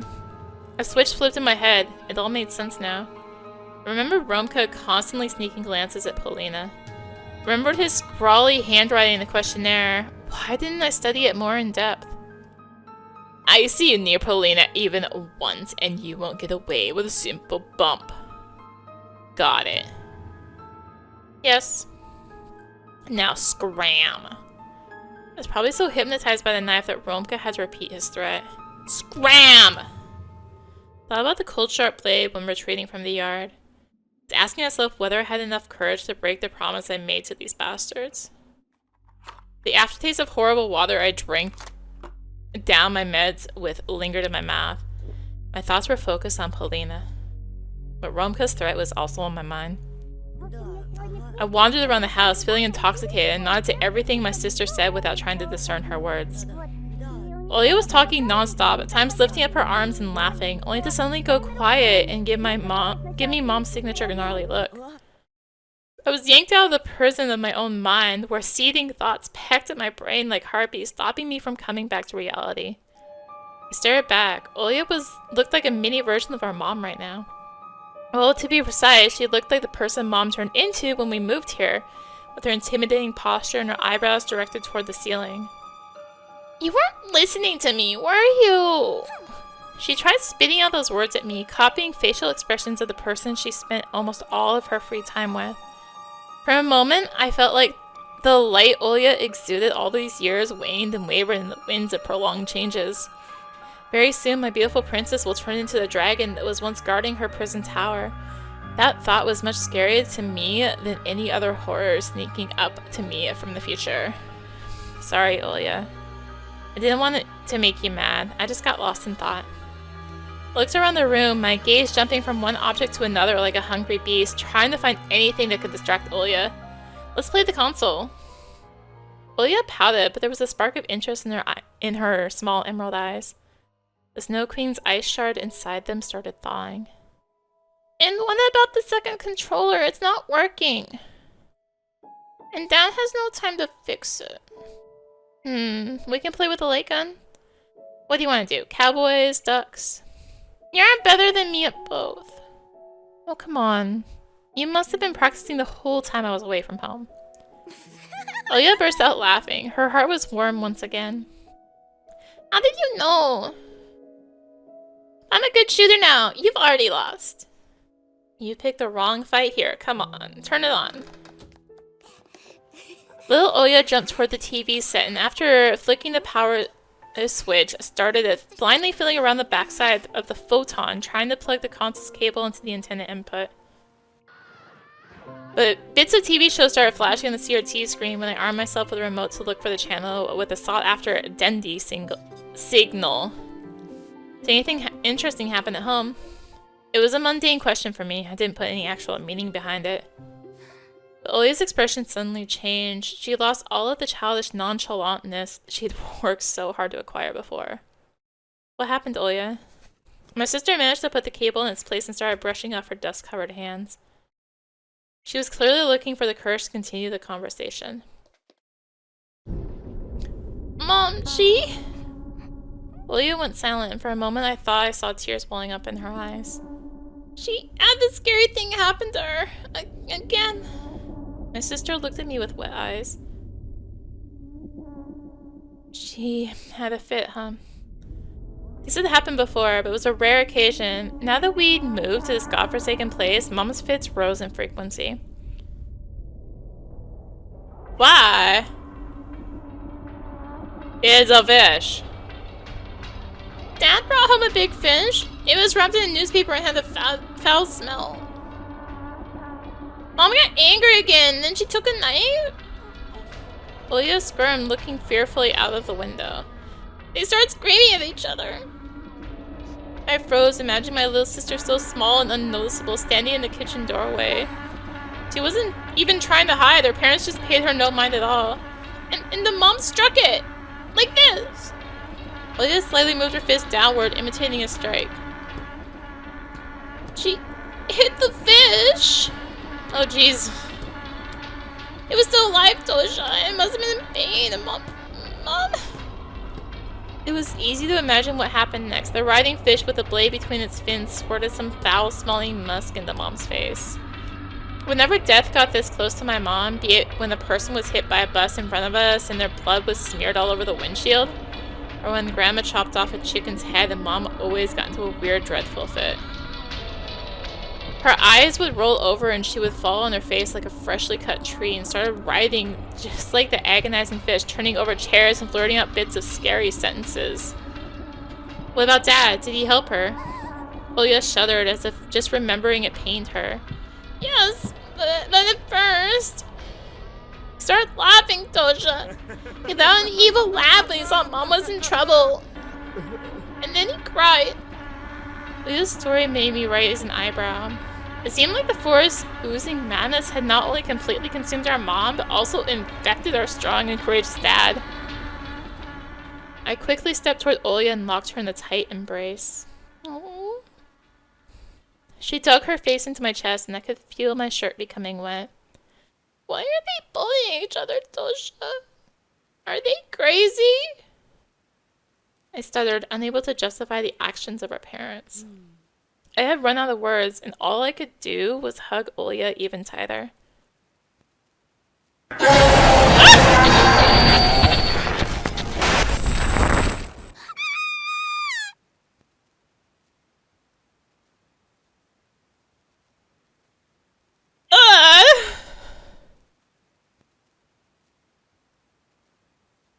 Olia and I screamed, and she hid behind me. Turn it off, quick! No matter how many times she saw this intro, she would always react the same, just like when she saw that owl. I also got goosebumps every time this ghastly face appeared on the screen, so I immediately complied with my sister's request. The only option seemed to be to play. Finally, the game selection screen showed up for the cartridge that was bundled with the console. Too bad most of the names here were just different levels of the same game. I picked up the gray rectangular controller and started looking around the pixel letters to find the familiar English word for duck. Background music from the menu soothed Olya's mind, and she asked in a calm voice, "How are things at school?" "Nothing good. School is new, but my treatment is the same. As if we never moved. I'm so tired of this." Before despair could lead me down this depressing road towards a clutch of oppressive thoughts, something evil writhed deep inside my skull. So the camera just goes up and up and up. Oh, wait, that's the bunny man. Awakening wild and unpleasant memories. Actually, something good did happen. Olya watched with hope-filled eyes as a wicked smile spread on my face, faintly resembling the wound from a box cutter knife. Another boy went missing. "Tosha, do you think that's good? Why do you say that?" My sister's voice trembled when she looked into my eyes through the thick lenses. "You know, that other missing boy, Vova, maybe what happened to him was all his fault? Maybe he did something so bad he no longer deserved to live." "Don't be so cruel, please!" Everyone's going mad. Olya pressed her knees into her chin and hugged them with her hands, trying to take up less space. As if she wanted to shrink or even disappear altogether. It was the only reasonable thing for us to do, going missing among all the other broken toys, and never encounter evil parents or mad classmates. We're the only ones left for each other, the only ones who can protect, listen, and sympathize. Which means she's bound to listen to what I think about them all, these beasts, pretending to be children. They're so eager to bully the weak. It was my turn to speak. I think they won't be the last. My breathing quickens. My fingers start banging on the wooden floor. People like them are not worthy of living, going to the same school with us, or looking at your light. My thoughts got tangled. They slipped away along with my calmness. "Tosha, stop it! You're scaring me!" "Don't be scared. I can protect you." Aww. Then I finally noticed that Olya was looking at me like I was a stranger. "Oh, who are you?" The rage that welled up inside me subsided. It hid under the guise of my cowardliness, leaving me alone with a growing feeling of guilt for scaring my sister. "Olya, I'm sorry. I didn't mean to. Because I'm just going crazy in that school." She rushed to embrace me, barely holding back her tears. "It's okay, Tosha. Just please never say anything like this again." I swear on Mom's heart. Olya flashed me a better smile. "And you told me I shouldn't say that." "You're right. Let's start playing already." "I go first."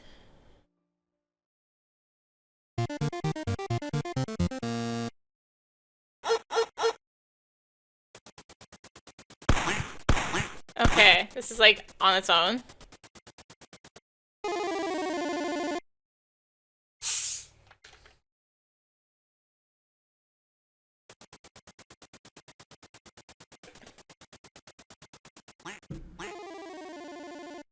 Oh.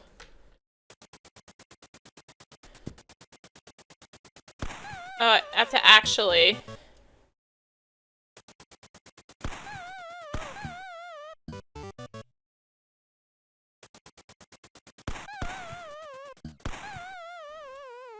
I have to actually do it with my mouse. Okay.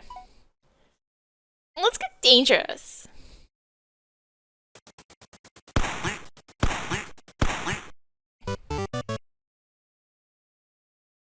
Alright. Round 2.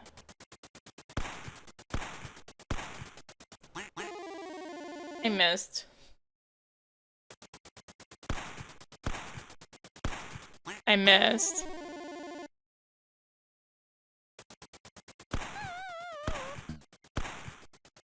I got one.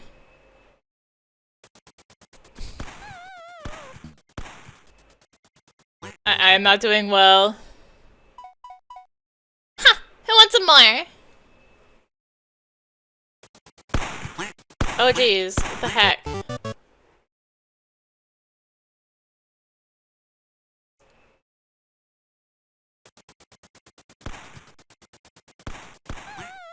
got one!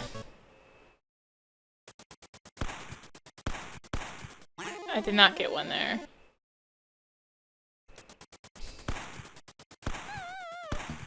I got one!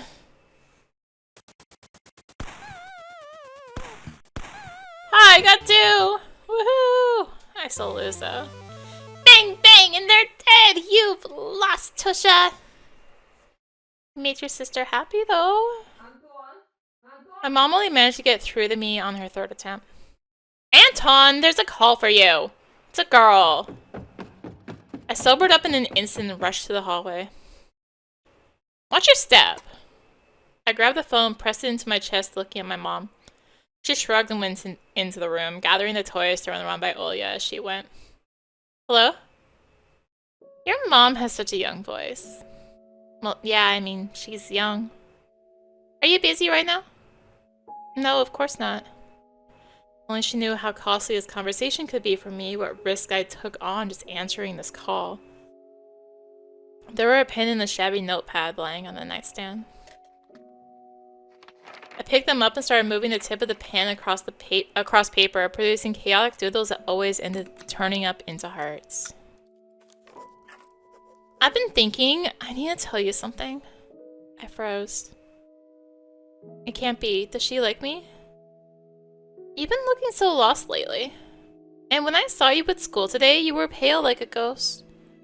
I couldn't find words. My heart was aflutter in anticipation. I wanted to say that I'm on your side. A smile was spreading on my face in anticipation for Polina's next words. And I feel so sorry for you. Good guys like you deserve better. I want to believe that you'll find the strength to fight back at some point and the others will stop picking on you.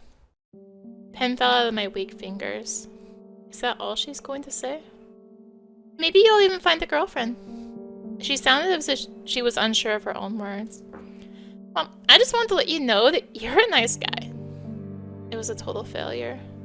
Compassion instead of an invitation to hang out. You there? Before I could reply, Olya descended the stairs. She was holding some book in a pink cover, Encyclopedia of a Young Lady. Will you take long? I covered the handset with my hand. I'm in the middle of a conversation. What happened? Read me a bedtime story, please. Mom fell asleep. Go to your room. I'll be there in a minute. Just be quick, okay? Fine. My last reply sounded excessively annoyed. I sighed, watching my sister running up the stairs. Hello, Polina? Sorry, I need to run.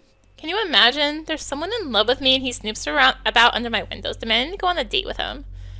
I'll go chase him away before Grandpa wakes up. Or maybe I should give him a chance. I bit my lower lip in jealousy. I'll tell you tomorrow if you want. We're friends, after all. Friends. At least she didn't say we're besties. Yeah, sure. Good. Buzzer hammered at my brain. Dirty slut, an angry voice spoke through the teeth of my brain. Like a restless zombie devoid of consciousness, I dragged my feet up the staircase. Wish I could tell Dad, ask for his manly advice. But he doesn't show up at home until late at night because of his new job. Parents don't have time for me, to put it lightly. Well, where's your book? I stuttered. The kids' room was empty. Olya? She probably snuck into my room. I started walking down the corridor. The room was infested with shadows. The blinds were wavering like there was someone hiding behind them. I smiled, sneaked toward the window, and threw open the curtain. Gotcha! There was nobody behind the cloth.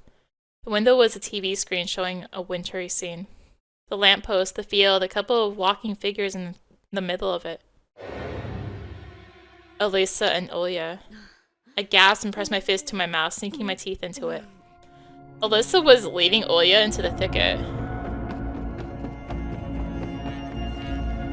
I needed less than a minute to hurriedly dress and rush out of the house. My heart was beating like a firing machine gun. The wind carried the cold, resinous smell of coniferous trees from the forest. Freezing air crackled somewhere in the field. Two shadows loomed in front of the gate, and I could only recognize them as my sister and the fox girl because of their height. I ran toward the fence, listening to the howling wind and squeaking snow. One of the figures moved and slowly glided toward the thicket like an ice skater. I slowed down and touched my glasses, trying in vain to adjust my vision to the surrounding darkness. Rory landed on my shoulders like a weightless snowflake.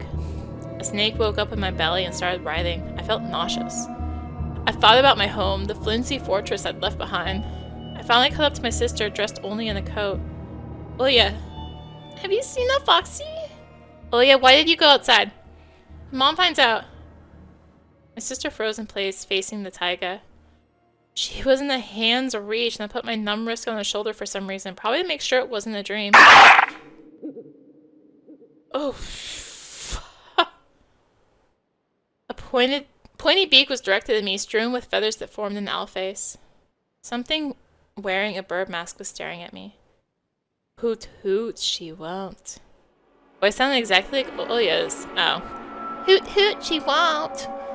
Voice sounded exactly like Ilya's, but there was somebody else hiding behind the feathers in the carton. I sprinted away as if I got whipped. The masked creature only pretended to be Ilya, just to lure me out. I was running like crazy, drowning in snow. The house in front of me was rapidly growing. The yellow light in its windows granted me hope. My mom and sister are there, my salvation. I couldn't hear anything from behind me, as if nobody was chasing me. Maybe it's because the owls can fly? I was already climbing the porch when I noticed another figure. Oh god. From the soot-black shadow of my house, a scruffy wolf cub crawled out and stood in my way. Its movements were jerky, chaotic, as if performing some terrifying dance, or convulsing during a stroke. Even though I could clearly see that the wolf face was a mask, something in its werewolf's convulsions made me freeze in place. The boy in the wolf's costume rubbed his side against the porch post and fell to his knees. He bent his back so hard that I expected his spine to crack. Beast's eyes shone, but he didn't attack. He kept crawling around and running on all fours. I shifted my feet, my mouth agape, trying to keep him in my line of sight. Something was trickling from the slit in the mask. Viscous drops fell to the wooden planks. Saliva. Someone known for his pushed me in the back, whispering me to save myself. Oh god. The fence was flashing by at the edge of my vision. I was running in another direction this time, toward the toothy edge of the forest that smelled of pine. My heartbeat measured time. The wolf boy growled behind my back as if he forgot his human nature. My right leg got stuck in the snow-laden cavity. I yanked it out, cursing under my breath, and fell to the ground. Plastering snow prevented me from standing up, from propping myself against anything. My unbound thirst for life helped me get out of that trap.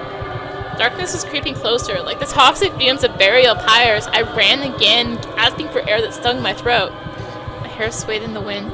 I lost my hat when I fell down. My ears were now hot from the freezing cold, while most of my body was still sweaty. The field finally ended. After realizing that running into the forest wasn't the smartest decision I could make, I dove into the line of trees. I ran without stopping, my face covered with one of my palms. I didn't want to lose an eye to some random branch. Branches bit me in my clothes, pricked my skin like butchers that were herding a pig into the grinder. A knot of roots sprouting from the ground grabbed at my foot. I rammed into the scratchy trunk, slid down to its base, and looked around in a panic. Phew, you're so fast! My first desire was to dash toward her and hug her. I resisted it and squeezed myself even tighter into the pine. What are you doing here? This and that. She was holding the hat I lost. Working part-time and lost and found. Put it on or your ears will freeze and maybe you can fall off soon. She giggled. I squinted in suspicion and shifted my gaze back and forth between her and the hat, scared that Alisa might be holding a severed head or something even more sinister. In the end, my hat turned out to be just my hat. Take. I took it and pulled it over my forehead. Feeling warmer? I didn't reply. There were some children in the yard. And? Did they bite you or something? No. And why did you run away? The answer was obvious, but after rolling the thought on my tongue, I mumbled. I don't know. Why did I promise to never call you a dunce again? Oh well, I keep my promises. She walked up to me and grabbed me by the elbow. I sensed the familiar aroma of mint, oranges, and burnt sparklers. I wanted to lean into Alisa, to savor the minute details of her smell. How many times do I need to tell you? You're safe as long as you're with me. I'm your friend. And they are too. Quickly turned around toward the place the fox girl was pointing to. Kids in masks appeared at the clearing. At least they looked like kids since they were all pretty short. A wolf boy, an owl girl, and a bear boy. They huffed and gasped for air, clearly tired from running around. I thought you fell through the snow. Started digging around and couldn't find you. And I didn't care enough. And then you see, if you're dumb, you run around and dig. And if you're smart, you wait until the others get tired of running around and digging. And then you start talking. You're right. Did you right? Huh? Don't mind him. He's a weirdo. I stood there stupefied, my mouth agape and my hands tangling helplessly. I had no idea how to react to the words of these late-night guests, but I managed to squeeze out something resembling a smile. You just scared me, that's all. They started looking at each other, and somebody even snorted, as if I said something funny. Yes, the fox is right. He's the one. No, this is our... Have we finally found him? Our bunny. Yes, he looks the part. Wolfboy started wagging a part of his costume like it was a tail in excitement. First. Of course you were first. Wolfie here was the first to sense the bunny in you. He told us about you. Hello? You've already met our Hootie before. She isn't that scary, is she? I guess. And this smiling big guy is Teddy. Be mindful with him or he'll shoot off your head. What? I see you've also dropped your sense of humor somewhere on the way here. I was still unsure if these peculiar little animals had the best intentions in mind, so I hid my hands behind my back, trying to look away from the gaping holes of their carnival masks. Alisa put her hands to her sides in a theatrical manner and somehow managed to wink with her fox face. The next time we come, we'll ring bells for you. That way you'll be less scared of our visit. Do we even have any bells? I won't be ringing. My paws hurt. My paw hurts. My smile was no longer fake. You showed us your teeth. That's a good sign. I didn't expect you to find this fun. I thought it was an emotion reserved strictly to Disneyland. How do you even know that? I read about it somewhere. You read about me? Aren't you funny? No, about Disneyland, darling. You can read human? Do you think I've been going to school every day for nothing? And then she sang in a coquettish voice. Как детей не замечать, как мечты их развенчать. Учат в школе, учат в школе, учат в школе. Крепко-накрепко вломить, с детства слабеньких чморить. Учат в школе, учат в школе, учат в школе. Where the hit kids every week, where to prey on all the meek at your local school, of course, and in your classroom. I let out a cautious laugh. My new acquaintances didn't seem scary anymore. On the contrary, they looked friendly and welcoming. There was something about them that attracted me. Just like this clearing, this moon, and the snowflakes that fell backwards from this ground to the sky, as if someone was rewinding a tape. The masked kids got close and I felt their touch. They gave me friendly taps, felt my clothes, as if checking whether I was real. There was no animalistic malice in their touch, only pure childish curiosity. For some reason, I thought to myself, I can trust them. Snowflakes just kept on floating upwards. Nobody will hurt you anymore. Friend. Yeah, if somebody even tries to. Fox gave me a slight tug and burst out laughing. Oh, well then, Tosha, will you run away screaming or come with us? Where to? To the amusement park! At that moment, Taiga's deceptive silence was broken by the sound of a distant flute. Mesmerizing and alluring, it brought about the ring of crystal glass and the whispers of a fresh winter spring. If I had any doubts before, the flute song shattered the last of them. I started following my new friends before I could even make my decision. My legs carried me of their own will, and the tunnels made of pines stepped apart, bushes bowed in front of our procession. Everything looked dreamlike.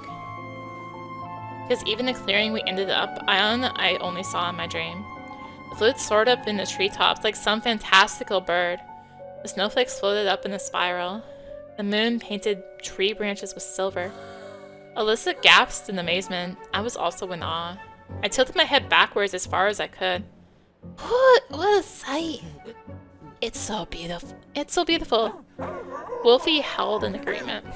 This is nothing. I can show you much more. If you want.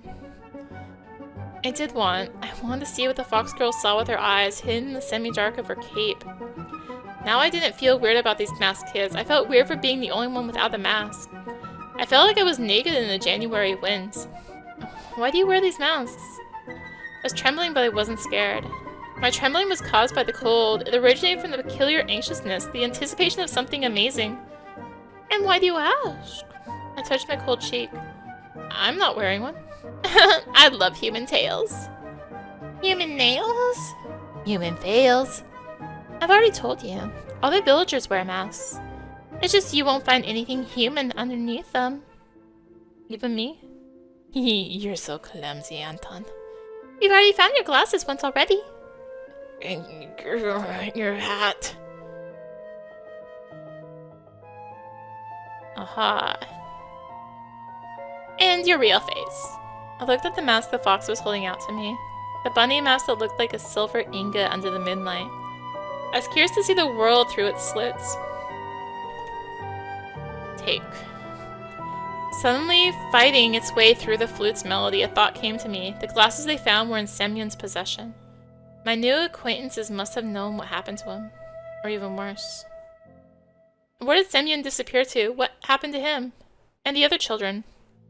Bear and the owl looked at each other. The wolf boy curled into a ball, and the fox lowered the pointy nose of her mask. The one who was kept in a cage. The one who cuts into little pieces. The one who wears a skin face took them. If I knew how to cross myself, I'd do it. So you're saying it was a human? Were you even listening to us? How can you call someone like him human? Just one word for him. An adult. So easy to get lost in the adult world. Killers, cruel animal trainers, and cold parents. If you don't want to get sad, better not to think about them. I don't know about you, but I definitely don't want to be sad. Somehow I'm also not sad today. What about you, Anton? Huh? I was lost in thought, staring at the pines, trying to pinpoint the location of the flute. I was sure that the person who played it was standing right behind the piney stockade. Someone tall going over the holes in the flute with her long fingers. What now? Are we gonna sit and be sad or have some fun? Alisa wanted to show me something. Let's start with the sweet stuff. The fox girl took out a handful of candy from her pocket and handed them to each of the kids. Covers shuffled, the smell of pineapple, cocoa, and melon wafted through the air. Hello. The last tree, the chocolate-covered waffle candy, Alisa put right into my mouth. My tongue was engulfed in spiciness. I felt like my body was covered in fur and small sparks were running along it. I chewed on the waffle and the chocolate, gulped them down, enjoying the vivid taste. Thanks. My gratitude was barely audible because my lips were already touching the insides of a mask.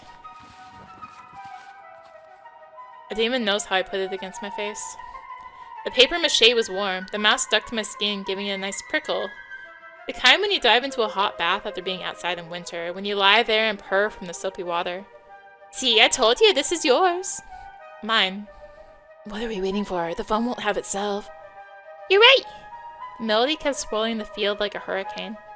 Couldn't wait to release the energy the heat from this enchanting music was filling me with. The owl jumped and disappeared into the sky.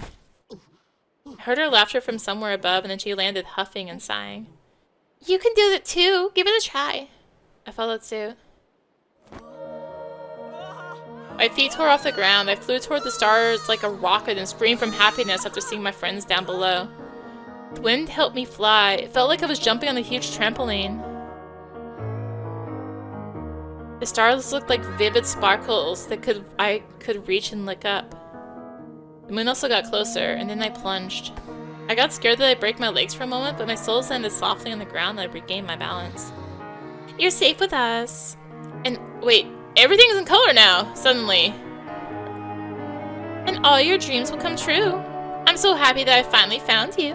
A bunny. In a fit of merry laughter, I realized the most important thing. These four are not a threat. My real enemies, and I felt that with every single hair on my mask, were those who knew nothing about magic. Humans from the village. I also realized how alive my surroundings had become. I heard the dry grass and the snow moan. I saw faces of the trees and the stars. The trees were smirking and the stars were grimacing in fear. That's right, be scared. I'll jump up to you and snap my teeth and let out a jubilant laugh, jumping up along with the fox. We flew higher than the tallest pines and stayed in the air. I swirled. Alisa followed my rhythm. I knew that she was smiling, so I smiled too. And the flute just kept on playing, carrying us higher and higher. Hey, did someone put a spell on you? That someone is standing next to me, I thought, trying to unglue my chin from the desk. My muscles felt slightly sore, but that feeling was pleasant. The whole class was wandering about for some reason, whispering and passing notes to each other. Their faces looked like discolored masks to me, bleak and boring. I yawned, remembering the time I was soaring high above the forest with Alisa by my side, laughing and squeezing my hand. Probably it was all just a dream. So I didn't walk back from the forest. I just woke up in my bed on a normal morning with tea and medicine. Still, I was hardly worried about trying to find a rational explanation for my night dance. That feeling of flight was much more important. The knowledge of how it feels to be hanging in the air above the treetops. Wait, there's 3 of those now. Oh yeah, the little girl. Air above the treetops and majestic pines and baring my teeth at the moon. Sorry, I got lost in thought. Have you heard about Katya? Huh? I glanced at the empty seat in front of me. Katya went missing. My sleepiness was gone in an instant. I frowned in suspicion. What do you mean? It can't be! Oh.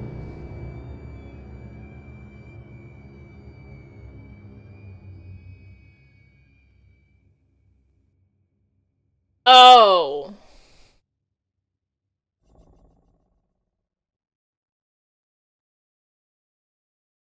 I couldn't believe it at first, but Lilia Pavlovna didn't come to work today. The test is off. I remembered Katya. She was both beautiful and mean. Katya, the first girl in our class whose body started maturing to the envy of all the other female students. Oh. Yeah. The main source of gossip, a snake, yeah. I continued scribbling in my notebook, drawing rows of pines and 2 small figures flying between the treetops and the full moon. Shivers ran up to my shoulders, sneaking playfully under the hem of my shirt. Even soaring through the sky felt so simple. There was still something evil weighing me down. The culprit was definitely still in the village. They were hiding something horrible under a mask of piousness. What are you drawing? Embarrassed, I covered the notebook as if there was something shameful about the figures above the forest. Nothing really, just fooling around. Hi. Polina put her elbows on the desk. I already forgotten how light and graceful she was, just like a violin. The anger and rage that boiled inside me yesterday during our phone call subsided, hid in a hole. I just couldn't stay mad at Polina. I wish she could also jump around with us after stripping away her mask of fake mundanity.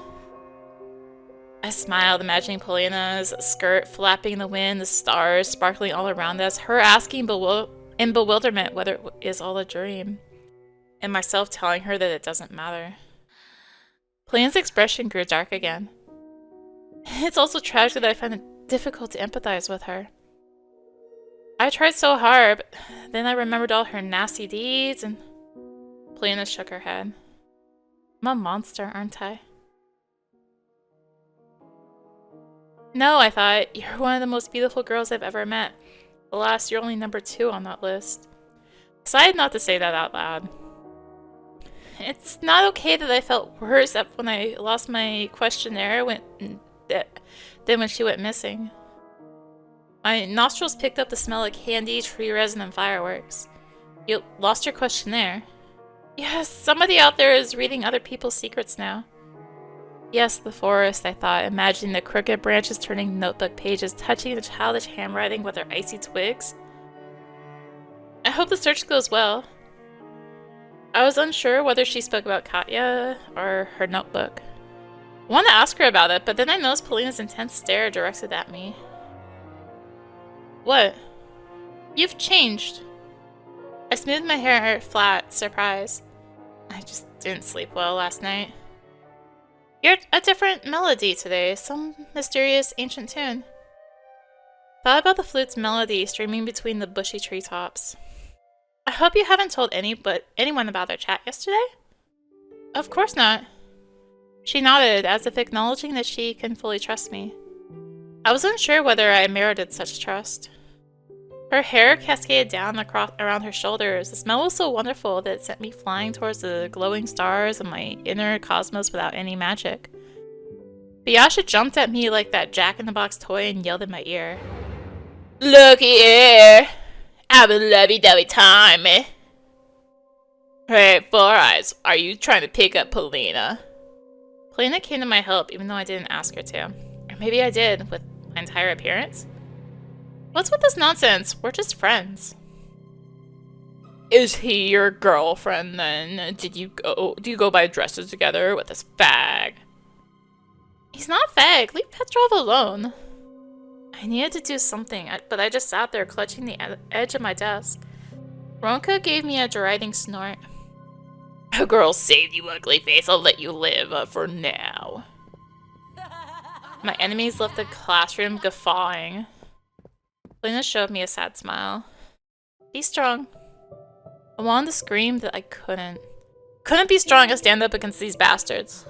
Couldn't stand up for myself or anyone else. I'm pathetic. I want to disappear into the forest, dig myself into the snow. I want to go home, get under my blanket, far away from humans. Lena left and the thoughts that were terrorizing me finally made me weep.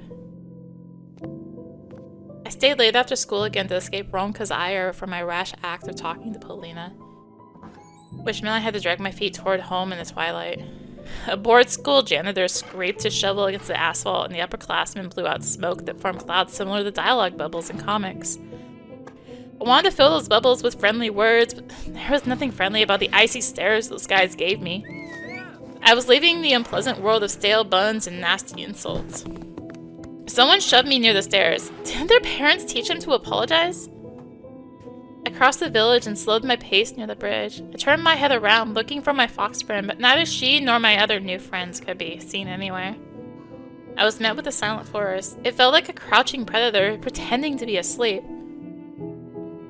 It still watched me with one eye from under half-closed lids, and I walked through it, my fingers gripping the backpack straps, looking at my feet through a pair of glasses. Katya! Katya! Once again, black shadows flashed among the naked trees, shouting the name of a girl who was most likely already dead over and over. The sunset fizzled over the pine tops like a flame from a gas burner set to minimum. I walked forward, trying to hide my head and my shoulders, avoiding the sight of the crooked trees. The house was a dark stain on the white, snowy blanket. The front door was open and swayed slightly in the wind. It felt like my skin was getting covered in rime. I clenched my fists. Darkness oozed into the hallway and snowflakes floated inside along with it, landing softly on the rug, like a pack of vultures that sensed their food. I stepped into the doorway with the utmost caution.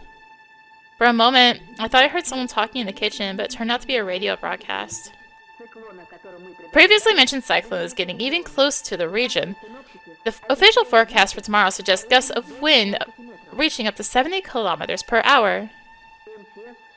Emercom of Russia has called on citizens to exercise extreme caution. The roads are closed off. The cold air streams coming from the Arctic are bringing massive blizzards. I heard voices coming from the upper floor, too. The staircase let out a long squeak. Took one step, yet my heart managed to beat 6 or 7 times in the meantime. The door to my parents' bedroom was ajar. A shadow play unfolded inside like a light spot. Black silhouettes were performing a dance of hatred. Mom hissed at Dad, her wrists flying towards the ceiling, and he towered over her, his hands crossed on his huge chest. We're all in danger, and it's your fault. And stop lying, you saw him in the village. He found out where we live. It wasn't him. I've read about the things your buddies are capable of in the newspapers. I ran towards my bedroom. Parents were in the middle of another quarrel where they showered each other with mutual accusations. Dad let out a low, beast-like roar. Make them stop! Olya stood in the corridor, pressing her little palms against her ears. Her face, swollen from crying, made my skin freeze. What happened? They're going to divorce. I hugged my sister and held her tight. My tongue refused to listen to my commands, to look for excuses. It felt like the screams were coming from every direction, right and left, up and down, splitting my head apart. Swear words rained down on us, so we covered our heads with our hands like refugees running from a bombing. I want to escape. To your room? No, far away. Leave me to Neverland. You promised. I carefully unglued Olya's hands from her ears and led her away from the room with her parents, which was vibrating with malice. Your fault! For whom? For your own, and only your own! I would never. Moments like these, I despise them more than they despise each other. I bolted down the door to my room and leaned against it. My knees gave way.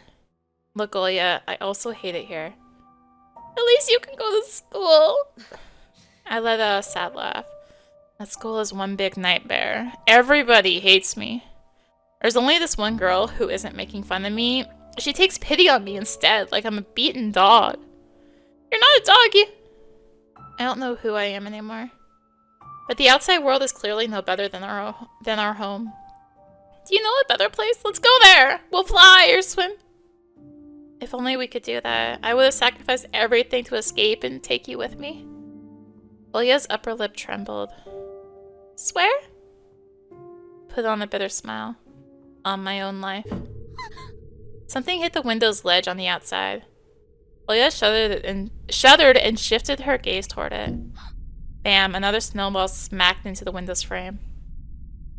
Were you expecting someone? I didn't reply.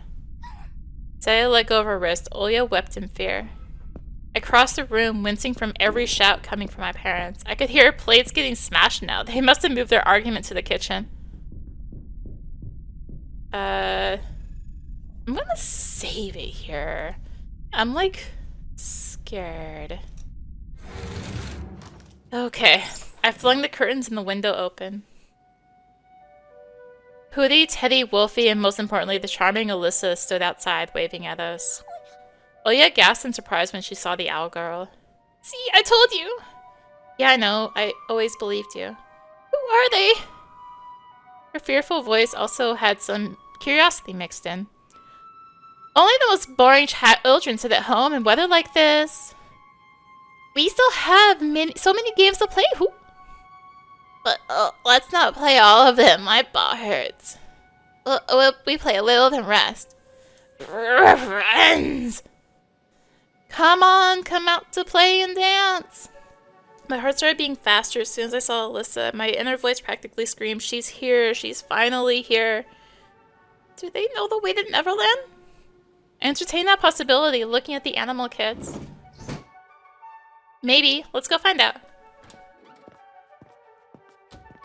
The silhouettes of my forest friends promised to free us from sadness, anger, and nightly horrors. I made sure that Olya wore warm clothes. Mom barked at Dad like a wild beast from that show with Nikolai Drozdov. We sneaked past the rumbling kitchen and into the snowfall outside. Alisa ran up to me and hugged me tight, poking her cold nose into my neck. You took so long! We almost got old waiting for you shut-ins! She pressed her body into me even harder. Turns out, waiting is so tiring. Give me a minute to catch my breath. I was preparing to leave for a long time once. And when I was done, I forgot where I was supposed to go. Olya looked at the owl with suspicion. But she giggled when the bird did the backflip and landed perfectly on her feet without staggering. All the other animals, as if on cue, stopped fooling around and stared at Olya in amazement. That's the girl who didn't want to become friends! Aww. My name is Olya. I was afraid of you before. Were you afraid of our Hootie? Maybe she has owlphobia? Can you cure that? It doesn't matter as long as she's not afraid of having fun. Or she might get scared to death with us. I was stunned at the realization that my lips were slowly forming a smile. Every time I met Alisa, it felt like I crossed a river, and the sound of flowing water suppressed all of my negative thoughts. Your costumes are so pretty! Fox Girl let go of me and squatted beside Olya. My, what a cutie! Why did you hide such a cute creature from us before? I glanced at the house, worried that our parents might have seen us and were about to ruin our fun like they always do. Then hugged my sister and replied, let's get further away from here. Sure thing. Hey, Olya, do you know how to find Grandpa Frost in our forest? My little sister's eyes widened. How? You need to follow the sweet trail. Alisa bent down and took candy out of the snow. Olya raised her hands in amazement. She gave me an inquiring look. I nodded. My sister munched on the candy. Wait, do we have Grandpa Frost in our forest? Why? Didn't you tell me?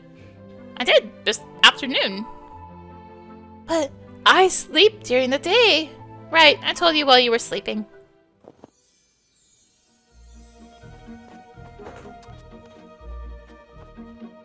Alisa dashed away, wiggling her red tail like a torch's flame. Olya went after her without thinking and laughed after taking another candy out of a snow pile. You're so lively, it makes me sick to my stomach. And you never stop, and you stop being so passive. Oh. Run with us to Grandpa Frost while there's still presents left. No way. Hello. I won't believe the fox's tail's almost 10 pounds of sweets drop on my head right now.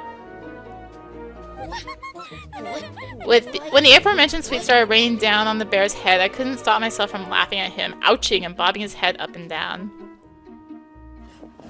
Tasty treats glistened in the snow. Teddy sneezed and pulled a little bear in the north candy out of his ear. I'd take an hour-long nap and then count all these chocolates. I suspect there are no more than 3 pounds here. Alisa shouted us from the other side of the forest. Maybe another life. Hurry up, Grandpa Frost is already tired of waiting for you in his castle. I shrugged and ran. Running loosened the grip of fear I felt all this time. Something round whizzed past my temple. I decided it was a snowball, but then Olya proclaimed, Zephyr! Don't pick it up, it's dirty. Huh? You believe in microbes? And you don't? I used to. Graceful rows of colossal pines greeted us from their rustling paws. Snow drifted upward into the endless black sky, just like last time. Snow piles lightened up like melted silver. Or lit up. Lined up? So pretty! I thought the forest was scary! Parents told us scary stories of the forest, owl, and snow. But we weren't one bit worried playing with her when the moon glows. Did my best to keep track of Olya's movements, but it was a difficult task. My sister would jump inside bushes, picking up more candy, only to then get back on the trail laughing. Hootie flew over our heads, landed on the branch, and started hooting and shaking her head. Wolfie dug into the snow with his face, dragged out a pile of bubble gum, and swallowed it without taking off the wrapping. Your tummy will hurt! The wolf got scared and spat out the gumball. Lies, lies, lies, nasty flies. Tummy aches don't exist. Oh, that nonsense only happens to grown-ups. Alisa stopped in her tracks and moved a canopy of intertwined branches to the side in a pompous manner, like you would open the curtains in a theater. Behind that obstacle lay a clearing. there stood an ice castle, glistening with silver. Is this real? Should I pinch you? There's no need to pinch her. We stared at the sparkling miracle. Its towers and walls were made of snow and icy marble. I heard a calming sound of ringing little bells. There was also the smell of chocolate and burnt sugar in the air. Welcome to our humble abode. Come on in. She didn't have to invite us twice. We entered the castle, spinning around and squinting from the blinding sparkles. Grandpa Frost sat atop its shiny throne. Puffy pom-poms swung atop the two peaks of his hat. A snow-white beard covered his kind smile. I'm guessing this is a Russian legend sort of thing. He looked just like I imagined him back in the day when I still believed in Mom's fairy tales. Tall, strong, and hairy, radiating frost and warmth at the same time. His voice, low and syrupy, enveloped me like the smoke of a festive bonfire. Anton and Olga, you probably got tired while getting here, my dear children. Oh no, Grandpa, we got here really fast. His sister spoke with the castle's master like she never spoke with adults, in a lively, carefree manner, as if they were the same age. Of course, I know all about it. I have a lot of friends. They tell me everything. If you're diligent all year, I'll bring you gifts, my dear. If you're lazy and upset, please forgive this kind old man. Candy won't encounter lazy bones and downers. I'm not lazy. That's true, I know. He gave us a long, evaluating look. His real face was hidden under the Grandpa Frost mask. I was just standing there unblinking, my gaze glued to the old man. I could accept children living in the forest and fantastical jumps toward the moon, but seeing Grandpa Frost in his frozen castle left me completely speechless. I have something special for you too. A sack appeared in his giant hand. My nostrils got attacked by the aroma of cocoa, halva, and tangerines. Thank you, but we've already eaten some candy. Grandpa Frost pierced me with his eyes. Ho ho ho, you call that candy? That was nothing. My candy is special, straight from Neverland. Ho ho ho ho ho. From Neverland? I give them to you right away. You clearly deserve them. But rules are rules. You need to solve 3 of Grandpa's riddles. Wanna try? Tried splitting my parched lips apart, but Olya was the first to reply. Yeah! Here comes the first one. It's a home for cars and all sorts of tires. I looked around at the masked children. They stood without moving in the corners, but the shadows danced on the walls. I heard a low hum, and in my confusion, I thought it was the sound of their rumbling stomachs.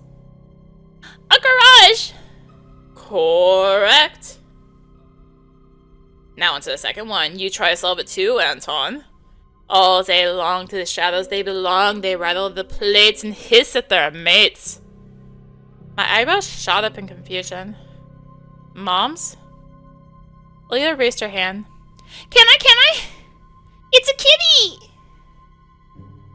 Correct. Ho ho ho. Here's the last one. Solve it and the gifts are yours. Oh, but what a stroke of bad luck, my dear children. Completely forgot what that riddle was about. Maybe our little animal friends can help us. Why? Children in costumes surrounded us, laughing and stomping, only to start spinning in a crazed roundelay. That somewhat reminded me of the dancer in the window on that fateful night. Grandpa Frost sits on his throne. At the kids, he's smiling back. Please don't make them wait too long. Come and open your old sack. Grandpa Frost burst out laughing, satisfied. Okay, you proved yourself this old man. Here you go. He scattered a mountain of sweets from his scarlet sack, some of which I had never even seen in commercials before. Bubblegum of all shapes and colors with tasty aromas and inserts sticking out. Lollipops the size of a fist and tangerines the size of Olya's head. Hey, look, a Kinder Surprise. Twixie. Wilkie May.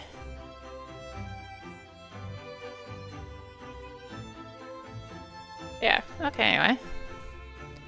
And also Snickers, Mars, Bounty Bars, and Kinder Surprise eggs that we haven't eaten for so long already. Wow, thank you! I wiped away the tears of joy with my sleeve when my inner voice persuaded me to get rid of all doubts. This is exactly what I wanted for my sister and myself. A true Neverland, without bullying and taboos. We're finally going to be happy. Grandpa Frost straightened up as he left his throne and threw his hands in the air over the treats. Animals that stood to his sides also raised their paws. Their eyes sparkled brighter than precious gems. The wolf's maw was wet with saliva.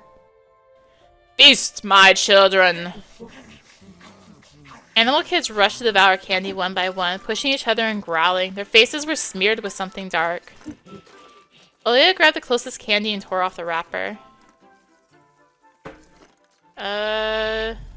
We'll do that thing again where I'm gonna save. Yes. Except, I fished out the most tasty looking candy from the pile of sweets on the floor. And took a bite. Milk chocolate melted in my mouth. Ah, hello. I applaud your bold decision. Now it's time for you to play. I will grant your deepest wishes. Let me lighten up your day. Why? Anton, look! My sister's face was smeared in chocolate and I was about to reprimand her. But words got stuck in my throat.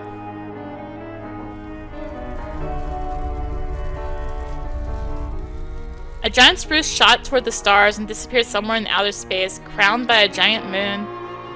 Giant balls shined on its branches, garlands of lights gleamed with all the colors of the rainbow. The roof disappeared and myriads of constellations sprawled on the night sky above us. Music, laughter, the smell of evergreen and sweets, and Teddy, Wolfie, and Hootie dancing beside us, and the snowflakes floating backwards. I burst out laughing, touched the bushy golden tinsel. It was all real. Is that it? Are you talking about Neverland by any chance? Is this Neverland? Alyssa performed a theatric bow. Christmas balls gleamed and shimmered and my soul shimmered in unison with them. I was becoming the magic winter forest, the soft evergreen, all the constellations at the same time. Welcome home! This is where my home always was. Snow sparkled, almost blinding me. Oya started spinning in a dance. She grabbed the candy with each of her hands. Wolfie juggled Kinder Surprise eggs. Did you see that? Consoles, handheld games, dolls, and Transformer figures lay under the spruce as if they were brought here by trucks. Is this for us? I realized I was also dancing, so I replied while moving. It's a bit too much for just the two of us. I'd share it with somebody. And what do you think? Only if it's somebody nice. A group of children stood at the edge of the woods. Their enchanted gazes directed at our celebration. Hey! I jumped across the whole clearing and glided to the ground near them. Want to come to us? Whoa. Can we? Of course. Kids took each other by the hand. I led their procession towards the gifts. There was no better feeling than leading someone to the road to their dreams. The holiday party was finally in full swing. In every holiday, just like in a beautiful apple, always sat a nasty little worm called transience.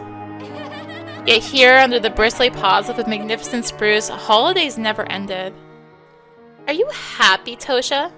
I am. Up in the sky, majestic fireworks went off, illuminating the dancing figures. My eyes wetted, my muscles sprung up. Blech. I tilted my head backwards to look at the moon and screamed at the top of my lungs from overflowing emotion. Are you happy, Bunny? I jumped toward the stars and did a flip. All of Neverland could hear my scream. I am happy.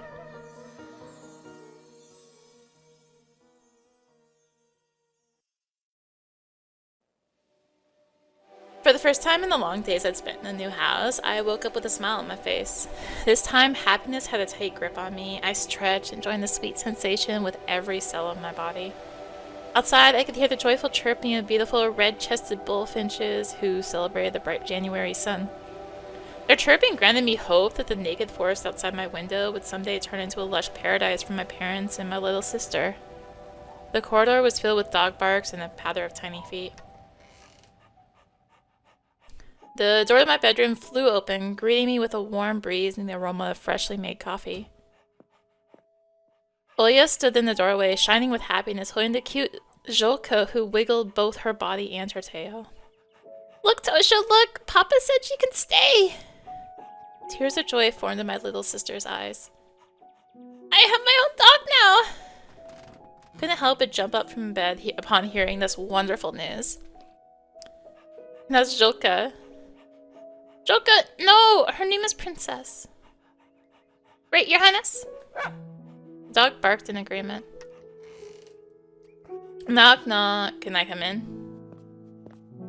To my complete surprise, Dad stepped through the doorway, smiling and hugging Mom, which was outright bizarre.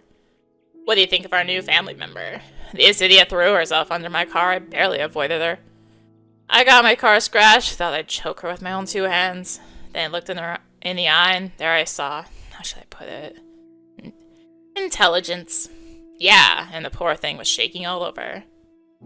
Then I said, all right, if you manage to make it home without soiling my seeds, I'll let you stay." "Princesses can't soil anything!" We laughed in unison, just like in the good old days when every little thing could easily make us burst out laughing. "Well, why did you stop? Continue with your stories." Mom gave Dad a cunning look and he turned away red as a beet. They were acting like total kids. "There's more good news. Your dad got a promotion. I shouldn't exactly be happy about it since the chief accountant went missing and all. But you know, for us it's a silver lining." "Does that mean you'll be away from home more?" "That means double the bonuses." "That's right, Karina. Which means you all should prepare for a family trip next week." My heart started beating faster after those words. "Where?" Olya even loosened her grip on the stray. "Oh, are we going to McDonald's?" "Come on, Olya. Aim higher. We've been planning this trip for a long time, but something always messed it up." "We're so sorry about that, kids." Mom wiped away a tear with her fist. "It's okay, Karina. Now it's all in the past. Anyway, gather your things. We're flying to Disneyland." My sister and I jumped up to the ceiling with joy. The dog also got excited from that passionate speech and joined us. Hooray! Disneyland! Disneyland! I'll let them speak for me, I guess. Our jubilant screams filled the house, rushed through the attic and the drain pipes, flew across the front yard, and sneaked into the shining white forest, taking the scary D word away with it. I swore that I'll remember this day forever. The day when my parents finally dropped their derisive masks and underneath them were the faces of parents we always knew and loved. Lilia Pavlovna still hadn't returned to school after Katya went missing, so today I was able to get a good night's sleep and went to school when it was already bright outside. The trail led to a snow-white plain with blackened houses in the background. They pumped out gray smoke that carried the smell of birch and pine logs. The freezing cold of the night had finally let up. It fell into slumber under the early sunlight. Ice sparkles appeared in the white caps atop the houses. I stopped, confident that nobody could spoil my good mood today. Not even my personal tormentor, Pyotr Vanov, or his nasty crony Biasha. Not even the shining knife that threatened to cut me up like a dead fish. Not even the mix of disdain and pity in Polina's rare glances. All of that was left in the past, forgotten like a bad dream. All of that was gone forever. A cow along moo somewhere in the distance. I fell out of my fleeting daydream and walked forward, crunching the snow blanket under my soles. Fluffy white clouds floated above my head. I recognized the friendly shapes of animal kids in them. Suddenly a snowball landed on the back of my head. Girlish laughter that reminded me of a small ringing bell in the spring breeze tickled my ears. I turned around, expecting to see her, my lovely guide into the dream world, my dear Alisa. Yet, instead of a fox girl, Polina stood on the trodden path behind me with her faithful violin case in hand. "Got your head in the clouds again, huh, Petrov?" She laughed at me with contagious laughter, locking her arms around my neck. I just stood there in awe, drowning in the sweet aroma of her perfume. Did something happen? She flashed me an embarrassed smile. I saw her cornflower-colored eyes gleam. My grandpa, he can walk again. Can you believe it? The local doctor had no faith in him, but it's like he stood up and started walking just to spite him. Oh, this is the happiest day of my life, Anton. She took her face deep into my chest, tightened her grip on my neck as if I was more than just a friend to her. I stared, looking around, anxious. Polina, somebody could see us. Are you worried about Pyotr Ivanov? Then you're worried for nothing. He has not been seen for a while. I cautiously parted with Polina, trying to understand whether it was some sort of prank or the truth. Wait, you don't believe me? The officer, Lieutenant Tikhonov, came to our house just last night. He said that Byasha, along with his buddy Ronka, went missing. A group of skiers glided past us straight into the forest. Polina leaned into my ear, sharing her whisper with me, her eyes still locked on the skiers.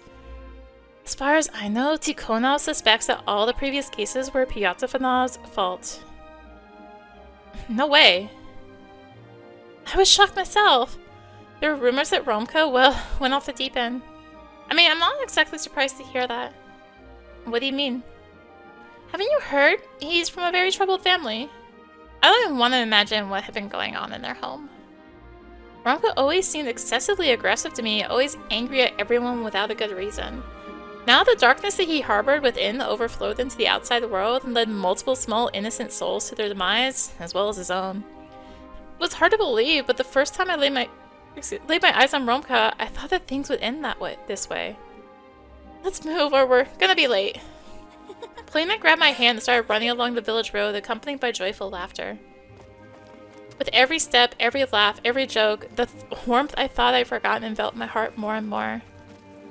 The all-consuming feeling of falling in love came back to me, this time for good, it seemed. I tried letting go of Polina's hand near the classroom entrance, embarrassed that her classmates might taunt us. But it was as if Polina didn't care at all. She only gripped my palm even harder while opening the door. And she was right. Now that the cunning Katya, the heartless Romka, and the sneering Byasha were gone, our class looked as if it was sanitized from parasites. It became friendlier and kinder. I didn't get looks overflowing with hatred anymore. There was nobody to spit a ball of chewed paper at me through an empty shell of a ball pen. I sat at my lonely desk when Polina joined me. I wasn't surprised at all. She was so charming that I could call her my muse. A wave of inspiration hit me and I couldn't help but pull my sketchbook out of my bag. I licked the pencil lead and my eyes glued to my model. She smiled at me again. What's in your mind? No worries, a professional at work here. I drafted the shapes of her mesmerizing figure. You know, I've watched you from here often. She glanced at her former desk, then fixed a strand of hair behind her ear in embarrassment. Really? I outlined her cute cheeks with multiple wide lines. It was the first time I was able to grasp somebody's proportions so precisely. Polina. Yes, Anton? She froze in place, afraid of disrupting my work with one wrong move and dispelling the magic of the moment.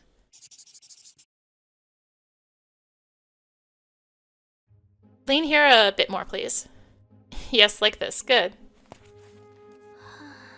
Choking from anxiousness, Polina loosened a knot of her neckerchief. I always wanted to draw you. Our eyes met. Oh, Anton!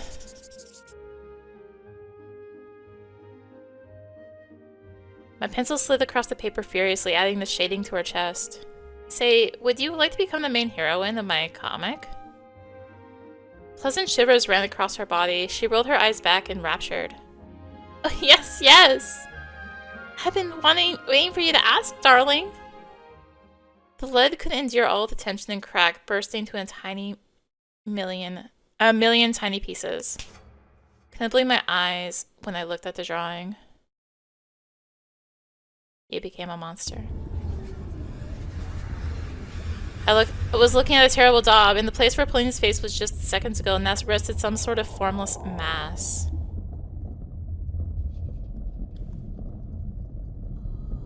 took me some time to realize I was sitting alone in an empty classroom. Only the specks of dust flying in the moonlight as my company. It was dark outside. My classmates Polina, the feeling of euphoria, all of them were gone. Somebody wrote down a nursery rhyme on the blackboard with a piece of chalk, but some of the words were wiped out and I could only read bits and pieces. 1, 2, bunny, meat. I was no longer smirking like an idiot. I stood up, pinched myself on the wrist. A ringing silence engulfed me. There was a taste of vomit in my mouth. My ears buzzed like from an endless scream, full of despair and horror. Hey, is anybody out there? Shadows swarmed in the corridor. I walked past boarded-up classrooms, past the rotten spots in the walls and silvery cobwebs. Spiders crawled under the ceiling. Lamps flickered anxiously.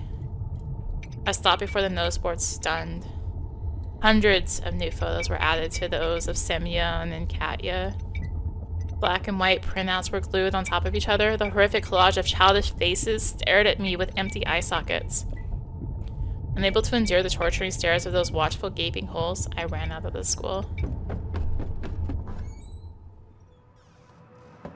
I crossed the front yard and reached the road where the wind was whipping up powdery snow.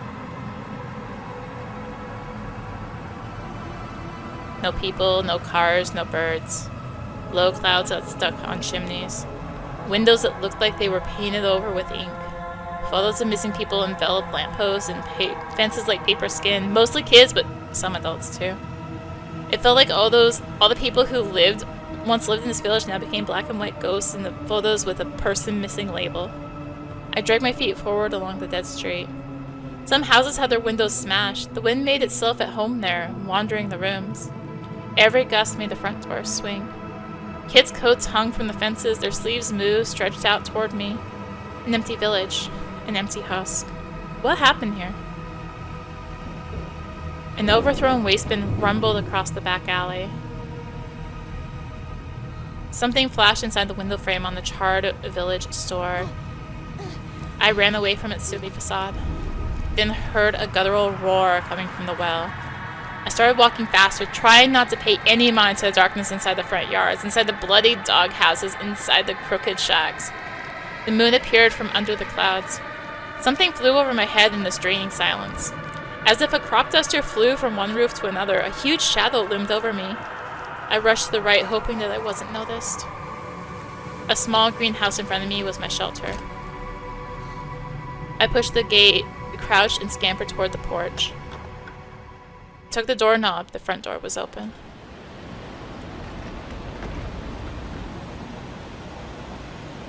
A wheelchair rolled out of the darkness, almost hitting me, tumbled down the stairs, clanging with its wheels, and stopped near an apple tree. I followed it with round eyes, then turned my gaze inside the house again. The corridor was obscured by the dark. Empty frames on the walls, glass shards on the floor. Is anybody there? I heard growling in reply. Oh god. From around the corner at the end of the corridor, a furry paw appeared, and after it, a scary beast face with a pair of burning eyes. A huge, overweight beast crawled out on its belly, writhing like a snake. It could barely fit inside the corridor's mouth. It squeezed forward, clawing at the floorboards. Its maws clanged like a bear trap inches away from my face. The beast got stuck. It banged its paws on the walls, spitting saliva in every direction. I turned around. I needed to get the hell out of this nightmare. A hunchback owl, bigger than an average human, landed near the front gate and stood in my way. Its beak kept on clicking. A snow pile bulged nearby, and something reminiscent of a giant shrew crawled to the outside. I fell to my knees as if praying to these eldritch creatures. A figure draped in a dirty fox scalp crawled out of the dark hole, smiling with all its teeth. Its tail dragged after it, just a piece of vertebrae laced in torn sinews. The creature's bodies became extremely distorted, and I decided I was going insane. It seemed small to me one moment, as small as a child, only to stretch higher than any of the desolate houses the next. man-eating creatures towered over me. Something kept on writhing in their stomachs as if looking for a way out. The longer they stared at me, the wider their twisted smiles. Their death masks became. We had such a long feast. The mutilated fox taxidermy mount licked its lips. Its tongue looked like a black centipede, longer than my forearm. The nasty insect ran between the razor-sharp teeth and dropped into the bottomless pit that could swallow the whole world. Hoot hoot! Sweet meat, juicy meat!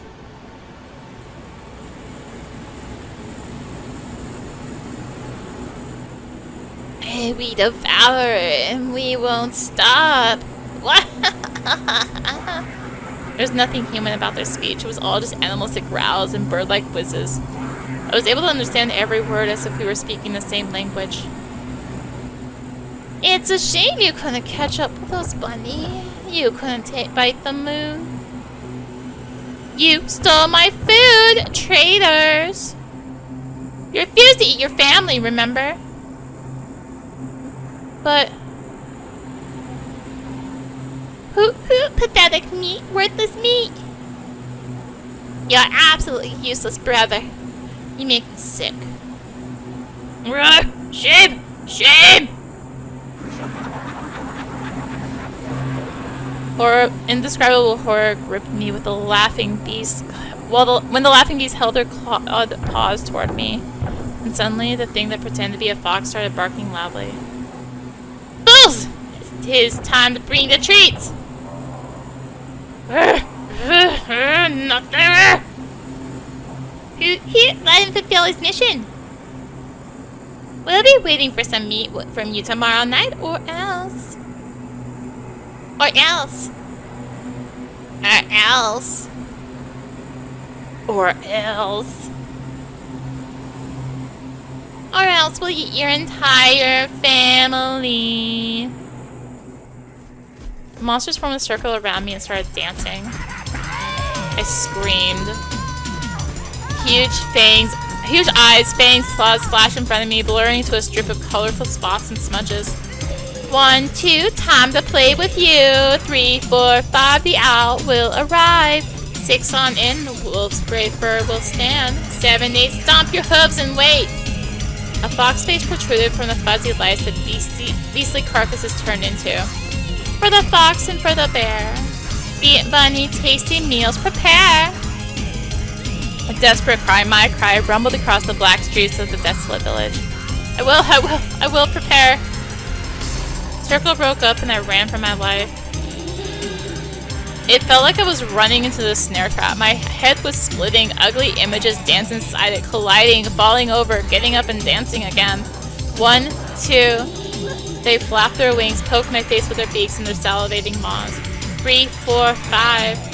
They howled and jumped around and my eardrums were ready to pop, either from their screams or from the internal pressure that fractured my skull from within. 6. A winter hat obscured my vision. It seemed like the whole sky tilted, like a roof that's about to collapse. 7, 8. Snow crumbled from the sky like plaster. I ran through the empty streets, through the icy world, chased by a pack of beasts. Yet I couldn't see anybody when I turned around. I shut my eyes and hopped away from the ritual dance that went on inside my flared-up mind. I squeezed my ears with my palms to suppress the noise. I just wanted to stop my head from cracking open. The sunrise found me deep inside the forest.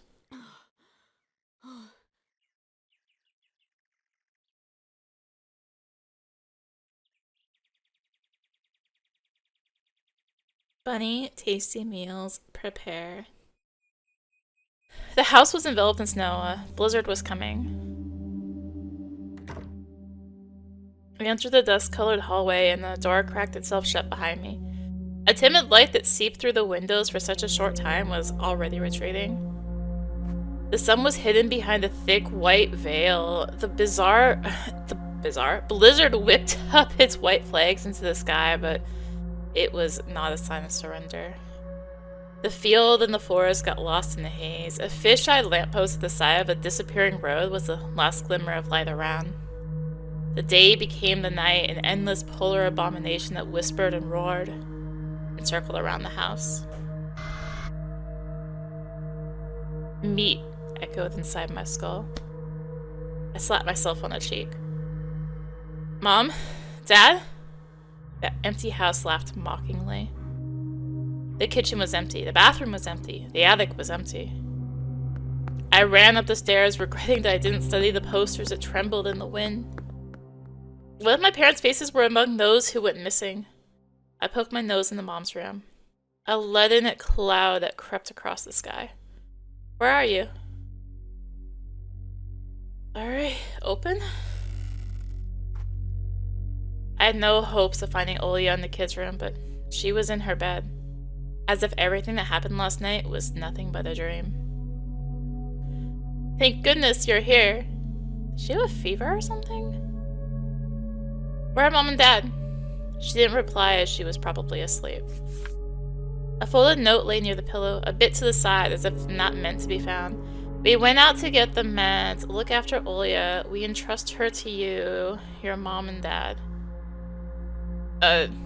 Why is that not translated?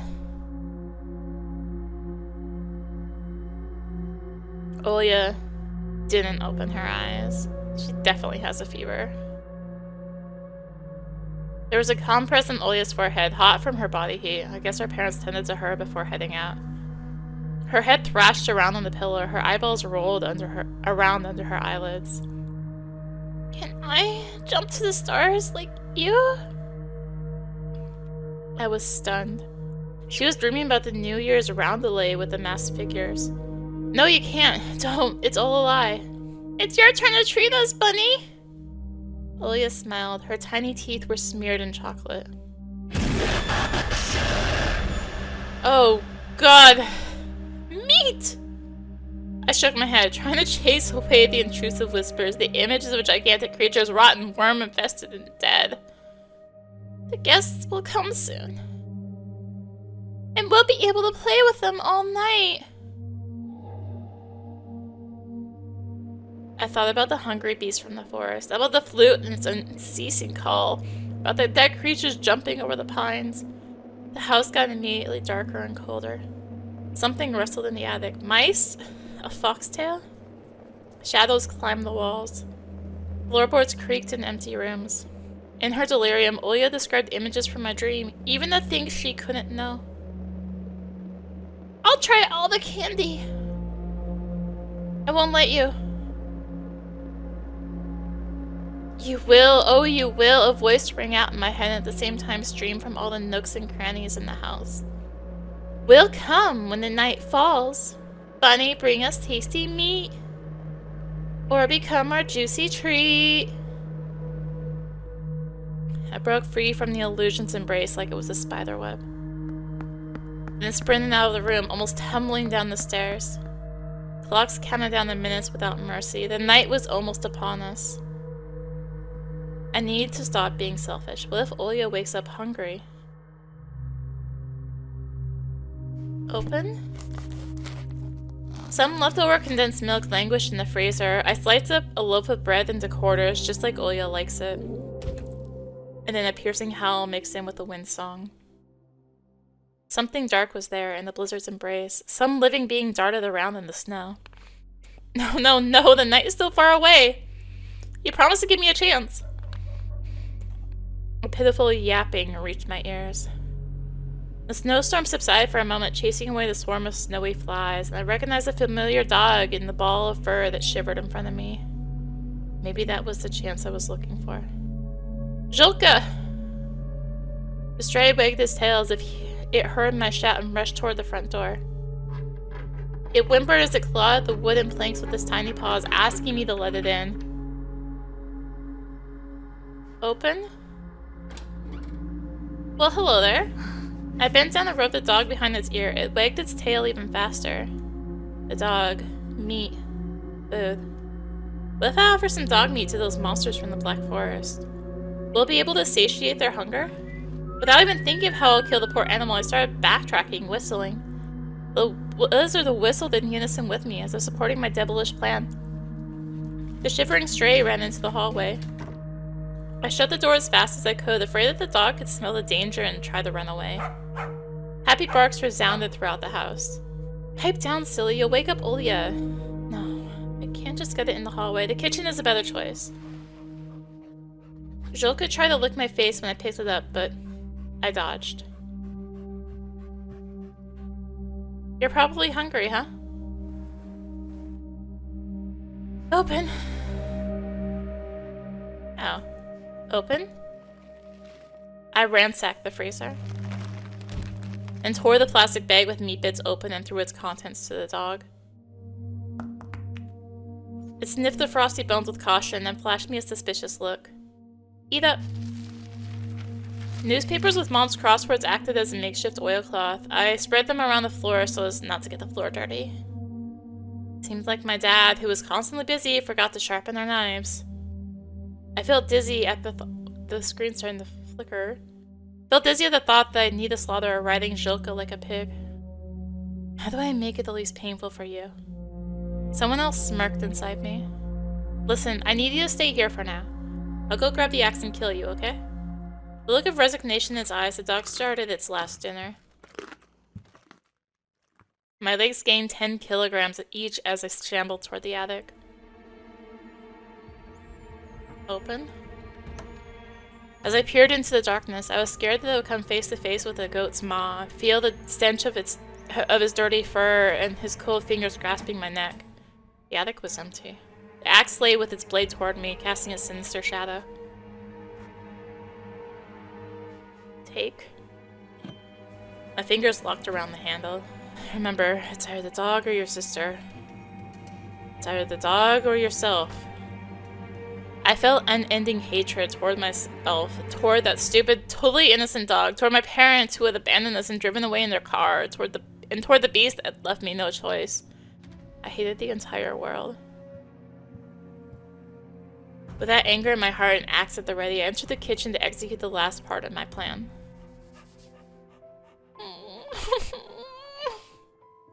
Zhulka stood on its hind legs while Olya rubbed it with a scruff. Rubbed at the scruff. My sister leaned against the table to stop herself from falling over. I dropped the tool and rushed toward the exhausted Olya. Why did you get up? I heard the doggy barking. I feel better already. Don't lie to me. Let's get you back to bed. But I do, honest. She let go of the tabletop's edge to prove that she wasn't going to fall unconscious on me. Her cheeks reddened. Sighed after touching my sister's cold forehead. I realized that I'd kill anybody to ensure her safety. Where did the doggy come from? Are we adopting it? I stood in front of the axe I dropped ashamed. I let it in because it was cold. It'll leave as soon as it warms up. It has puppies to take care of. We can't keep it. We can take the puppies too! It'll be so cool! I don't think Mom will like that idea. We'll ask her super hard! The stray rubbed against Olya's legs. It probably has lice. Zhulka, no! Is it a girl? Is her name Zhulka? Zhulka, you're ours now. Don't worry, girl. Nobody will harm you here. Olya took a sausage out of the fridge and threw it to the dog. It chomped on the treat with enthusiasm, even though I'd already fed an entire portion of beef bones to it. I'd go take a nap if I were you. Dad will bring the doctor soon and Mom will get your meds. I don't want to sleep anymore. I had a nightmare. She spoke slowly, her eyes downcast. I know. No, you don't. You were in that dream, but how would you know? I won't tell you. This is a very, very bad dream, but now... Olya's face brightened up, her lips formed a smile. I have Zhulka now. Everything will be okay. She'll bark if that scary owl comes, and we'll wake up and hide. And then they won't find us. Olya, I doubt this mangy thing can protect us. And my sister had already made up her mind. She can! She can! You'll protect us, right? Right, doggy? The stray barked in approval. I have something for you. Wait here! Olya ran towards the stairs. I heard them creak. Careful! I'll be back! Look after Zhulka! I stared at the dog, stunned by how lively Olya was now, despite being delirious from a fever just minutes ago. Zhulka finished her sausage and switched to licking the floor. Trying to cozy up to me, huh? I was Olya's only friend. I was her savior. I could at least try to save her. But to do that, picked up the axe from the floor. Jolka, as if sensing something, rushed after Olya, but I stood in the dog's way in front of the staircase. We don't have much time. Olya will be back soon. I tightened my grip on the axe. It weighed a ton now. The little dog followed all of my movements with its eyes. Don't be afraid. I know that all dogs go to heaven. His tail jumped back and forth. Stop being so cute, damn it! Alright, I am gonna drop here because this is a full-on choice. Ugh. Spare. I'm gonna regret this. I think this is a bad ending, but I'm gonna regret. What am I doing? How will it be different from the Ada set from my school if I heard an innocent dog? Especially when it looks at me with eyes this intelligent. I can't. I dropped the axe, exhausted. Beads of sweat rolled down my body under my clothes, my breathing ragged. It felt like I just ran a 100-meter sprint. I'm not a killer. Jolka yapped as if agreeing with me. I brought some toys for the doggy! Olya hopped down the stairs. She was clutching a bright ribbon in one of her hands and the rubber ball in the other. I pushed the axe under the phone table with my foot and, with a sad smirk on my face, watched my sister sigh in adoration. You're safe now. But what about us? The window seemed so fragile, the shadows outside so alive. Olya tied the ribbon around the dog's neck like an improvised collar. And she made Jolka chase the ball, baring its teeth in the bout of canine happiness, all to Olya's amusement. My sister's laughter was priceless even in a moment like this. It felt like nothing bad had ever happened, and our parents were about to return, and their fever was about to subside. The black garage never existed. Why can't we just turn into dogs? Or some other animal? We'd run around, have fun. Foreboding feeling tugged at my heart. Because we're humans. That's boring. Olya tapped the floor. Sit. Jolka yapped in confusion. Not cut out to work in the circus, huh? I'll teach her lots of commands. You'll see. Olya yawned and lay on her side, there and then on the floor. The ball rolled away from her, attracting the stupid dog. So sleepy. Her eyelids closed and she started snoring. I leaned in and touched her forehead. It was hot again. Guard your owner. You owe her your life. My command was directed at Jolka. The dog kept on sniffing my pants, oblivious to how close to death it was. I ran to the second floor, brought a blanket and a pillow. Olya should sleep here under my watch. Who knows what could knock on her bedroom door. Tucked my sister in, she smacked her lips in her sleep. I rubbed her delicate forearm. Jolka rolled into a ball beside her and started snoring loudly. Untranslated line?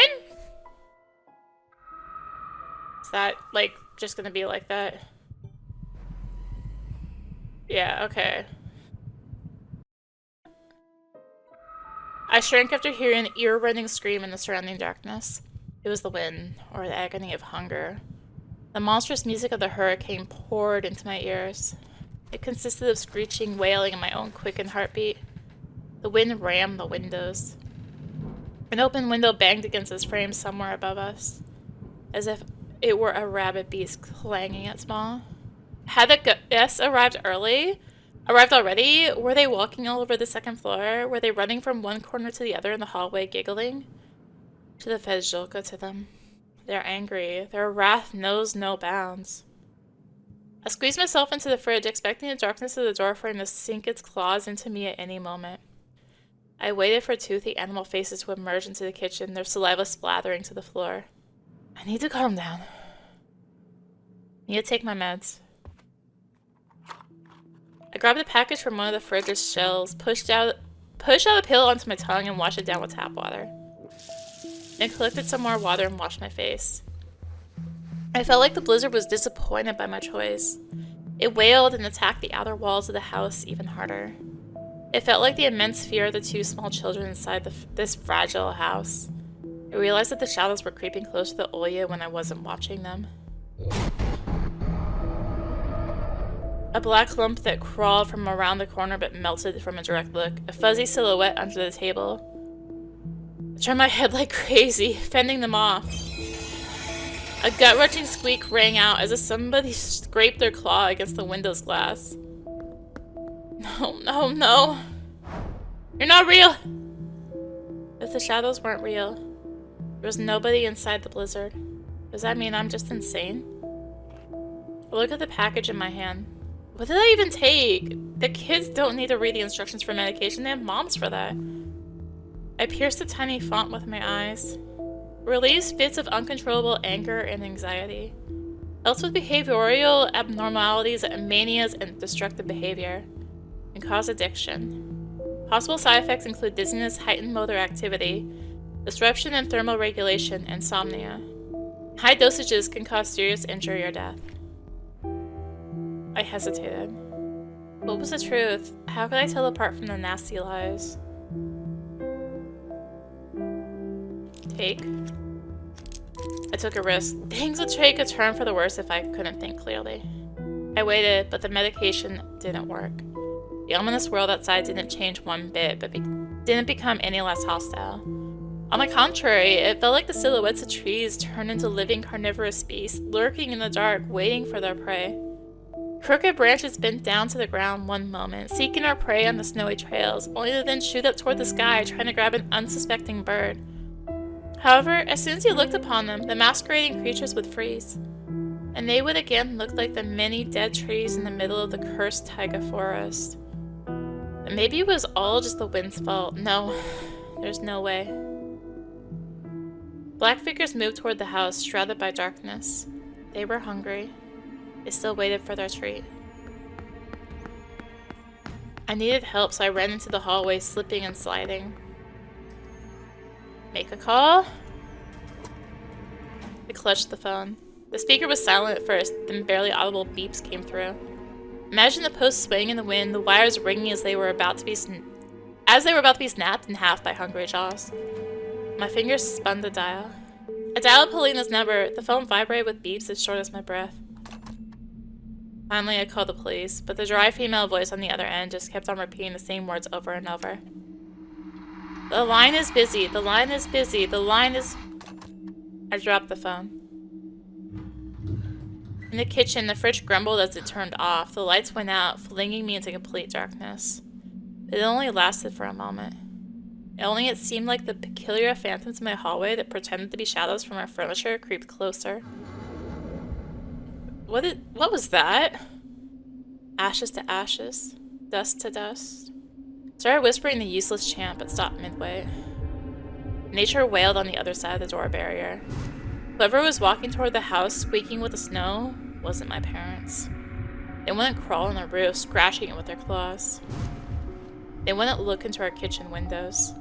We need to barricade ourselves before it's too late. I chopped up the cabinet with an axe to acquire some building material. Shilka circled around my legs, following all my actions with curiosity. Board up. Metal nails dug into the wood. I slammed their heads with the axe's butt. Board up. I nailed the planks to the window frame, shielding the house from the horror creeping in the blizzard. And board up. Another window was barricaded with pieces of furniture. I pulled at them to check for integrity. I wandered around the house that seemed frighteningly big now, and suffocated on the thought that I'll stumble into a scowling monster as I turn another corner. I would go to the kitchen but end up in the black garage, pretending to be it. Frosty wind scratched at the door. Let us in. Something evil flashed in the gaps between the planks. Feed us! I sat on the stairs and fixed my gaze on the front door.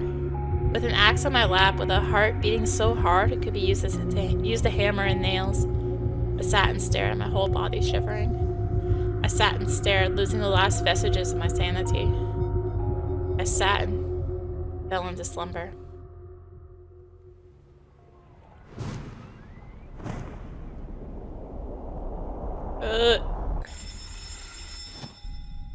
jumped as if something bit me.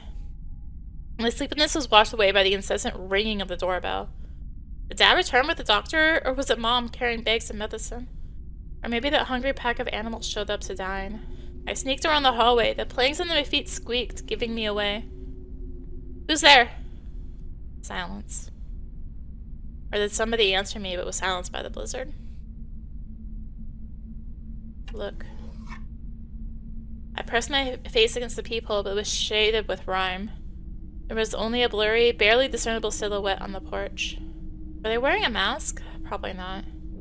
And an equal chance of getting help from the night guest or being torn to pieces right in the hallway. Jolka trotted to my side from the kitchen and barked happily, scratching at the floor. It looked at me from below as if asking why I was hesitating. I glanced at the sleeping Olya, then back into the peephole.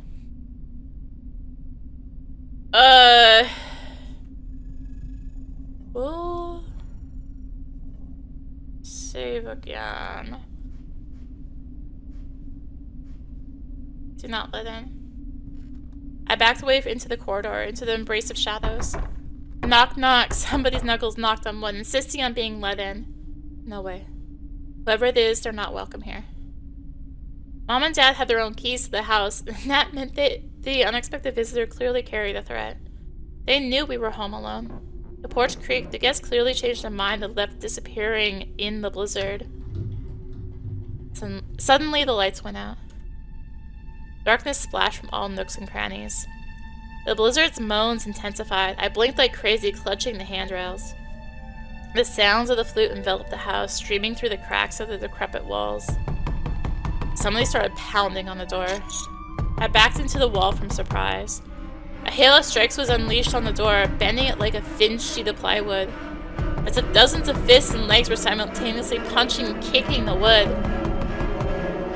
It's them. The door danced in the doorway. Dust flew from the platbands. The rumbling noise stopped as suddenly as it started. I rushed to the kitchen. I heard a heart-rending squeaking sound as somebody was driving their claws in the walls, in the flapping wings. The night churned like a giant stomach. And then they hatched from the shadows, nasty mugs in the gaps between the boards. They pressed against the windows, leaving pus and squashed maggots on the glass. Crooked fingers scraped against the glass. Bared fangs scratched away the rime. Lines of teeth bared themselves in the gaps, taunting me. Eyes shone from left to right. Dead beasts stared at us from the outside and smirked. Open up, buddy. We're hungry. We want to devour. We want to smell your fear. Dance with us. Bunny boy. Dance in blood, long-haired fool. Let us rest in your hot guts. In your hot blood. Save our hunger. Our hunger. Their eyes shone like stars in the pitch-black skies. Glass popped in the kitchen. The invading wind played with our hair. It brought a flute melody, quick and slippery, like a poisonous viper.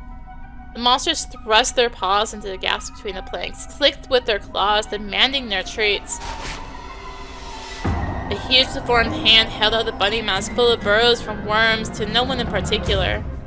Save our hunger! Let us drink the sacrificial blood who curls us lice! Bunny, show yourself, be brave. Give the beasts fresh meat they crave. I plugged my ears with my fingers. The nasty voices subsided, only to be replaced by another sneering voice. Anton, you must feed them, or become the meat yourself. It's your turn, look at me! Shifted my gaze to the axe.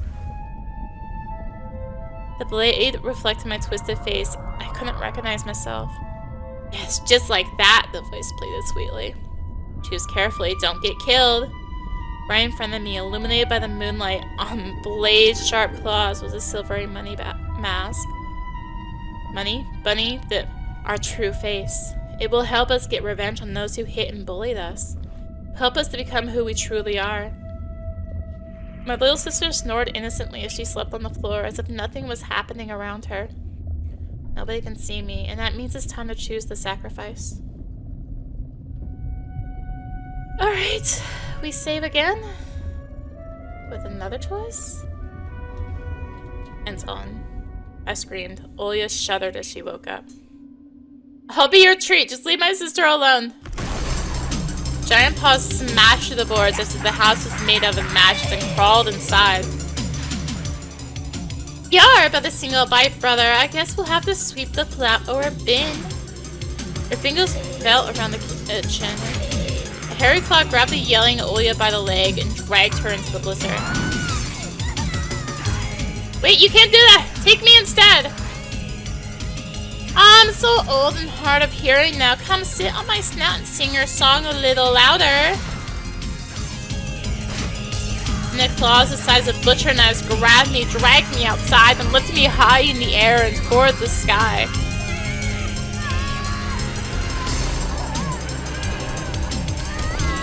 Teeth and claws, sharp like a blade, ate into my flesh, tore it apart piece by piece.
Lost in the night, snow-laden roads, a lone tractor abandoned in a snow pile, the black silhouette of a school, twilight falls, but there's no light in the windows, there's no smoke billowing from the chimneys.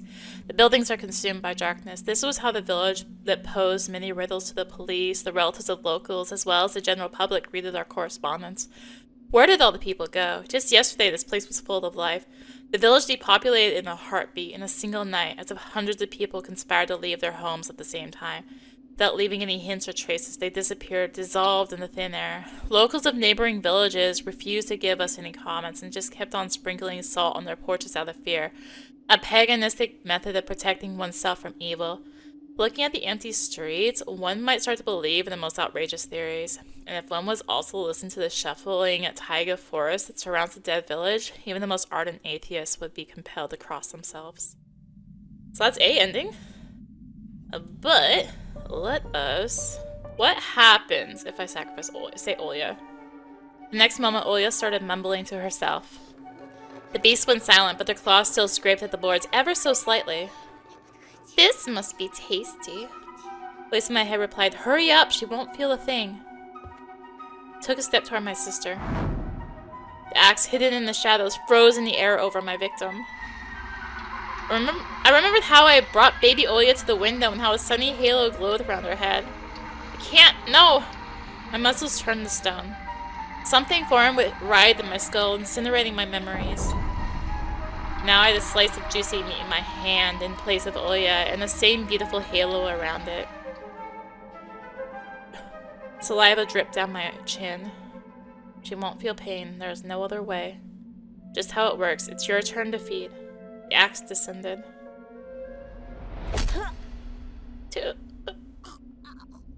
Olya opened her eyes at the last moment. I shuddered. What the hell am I doing? It was too late.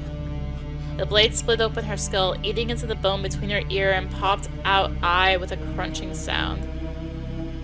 Olya's face warped as if she were a fidget toy. A fountain of blood squirted into my face, drowning the white hair of my beloved little sister in a pool of scarlet. I went into a coughing fit, choking. The halo of sunlight glowed one last time, reflected in the blade of the axe, lodged in the human brain. With just one swing, I took out the feeble light I once swore to protect. I deprived myself of family, happiness, and any sort of illusion that things could go back to how they once were. What have I done?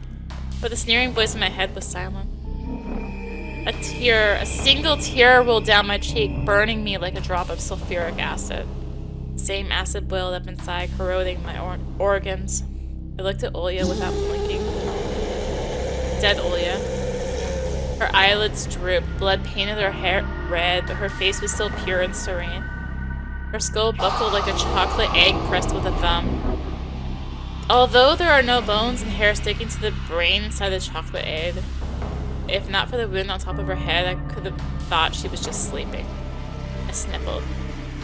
It was I who killed my sister. It was I who didn't save our parents. It was I who destroyed our family. I wanted a bunch of adults to storm the house, led by Tikhonov, for example. I wanted him to see the axe in my hands and sentence me to an execution by a firing squad then and there. As soon as I thought that, the being that lay dormant inside my head all this time took control of my lips and spread them in a wide, disgusting smile. You don't deserve death. You deserve the highest award. You did the right thing, Anton. The sacrifice was necessary. The sacrifice is always justified. You'll get your revenge. You just gotta be patient. When? A bit later, boy. Just a little bit later. You're so weak. You need to become stronger. If you die now, who will feed the kind beasts? It's time to feed. I dropped the axe and hit the floorboards with a dull sound. But that didn't wake up Olya. Dead people are such sound sleepers. I put my coat on, even though some sort of sixth sense told me that I wouldn't need clothes where I'm heading. I bent down and slid my hands under Olya's neck and knees. A thin streak of saliva dripped on her chest from my open mouth. We're salivating, eh? My dear Olya. It is my duty to protect her, as her older brother. Duty only makes us weak. Only freedom can give us strength, and Olya was free now. The thick shadows filled in her eyelids and her cheekbones. A painting of a dead person. Is it still a portrait or already a still life? I picked up my sister. She barely weighed anything. Her hair that always smelled so good emanated a coppery and pleasant aroma of blood. Olya's head hung over my hand. Remembered how Mom brought the newborn Olya to me and let me hold her. Back then I thought, so tiny and tasty, yet already a human? Not even a human anymore. I did this. I turned a living being into a corpse, cold, sweet, sticky. I leaned in and gave her an awkward kiss on her cold cheek. It was still as soft as ever. Take a bite. The door behind me flung open and the wind flooded the house. The hallway got covered in snow. I went toward the snowstorm, carrying a terrifying load in front of me with utmost care. 4 letters. Olya. 4 letters. Food.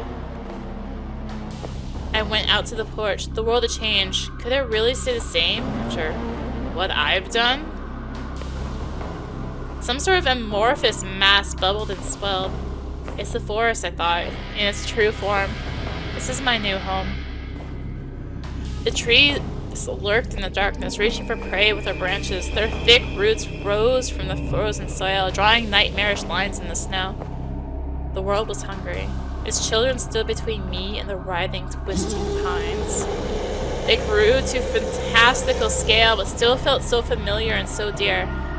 A black trail led to the monstrous figures, a thin stripe in a place where the snow thawed. The hard soil reminded me of the scales of a giant reptile. It rose and descended under my soles. The beast I walked on was breathing. Welcome, Bunny! So that's what you look like. I picked Olya up as if weighing her. This is my sister. I loved her. We like her too. Bring her closer. The wind hit me in the face. It smelled of cinder and corroded my mucus. A harsh sound that tormented my eardrums came from somewhere above. Something between an air raid alert siren and a woman wailing in agony.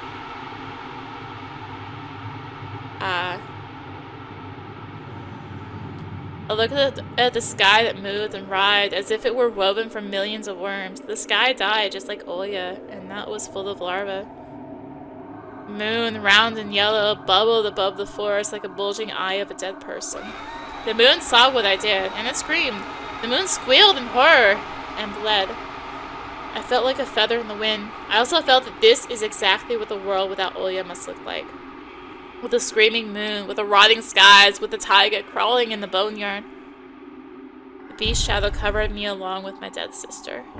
Thank you, Bunny. I never doubted you, can I?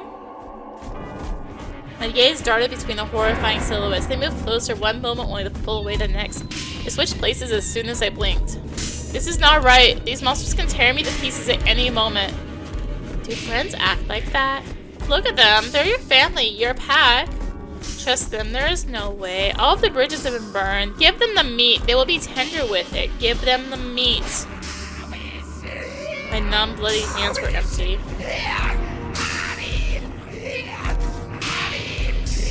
A hungry beast that looked like a fox pressed herself against the corpse, with the crunching of bones. The body of a disgusting centipede stretched, its mandibles open and closed, sharp as sickles. They cut open my sister's stomach. At the same time, the horrendous jaws locked on Olya's pale face. I staggered, but I couldn't look away. Alisa threw the innards to the side. Bon appetit! Al rushed toward them and plunged into those gray, slimy sausages. She devoured them greedily like a stray dog would devour carrion. Fox tore the corpse limb from limb. Sinews popped under the strength of the claws. Juicy bits of human flesh popped in front of me. Dead, but for some reason still not coagulated blood ran toward my feet. Oh god. Olya's head hung toward the ground, connected to her body with a small patch of skin.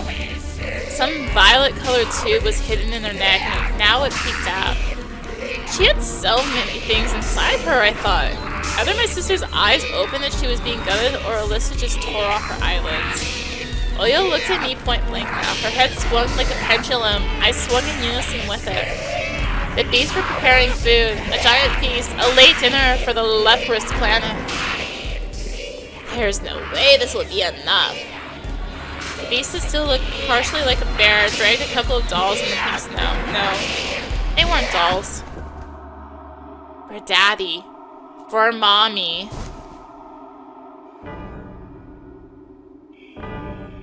Teddy threw the bodies of my lifeless parents to the clearing. I moaned faintly, my hands reaching towards Mom and Dad. We'll have our bellies full tonight. Alisa grabbed my dad and threw him to the pack as she licked her lips. The beast lunged at the corpse. The person who let me sit on his shoulder so I could better see the New Year's fireworks no longer had shoulders. The person let me sit on his lap no longer had legs. Stop it! My daddy is the best in the world! That world no longer exists. We devoured it. This is not just meat, Bunny. This is the key that opens the door to our bright future.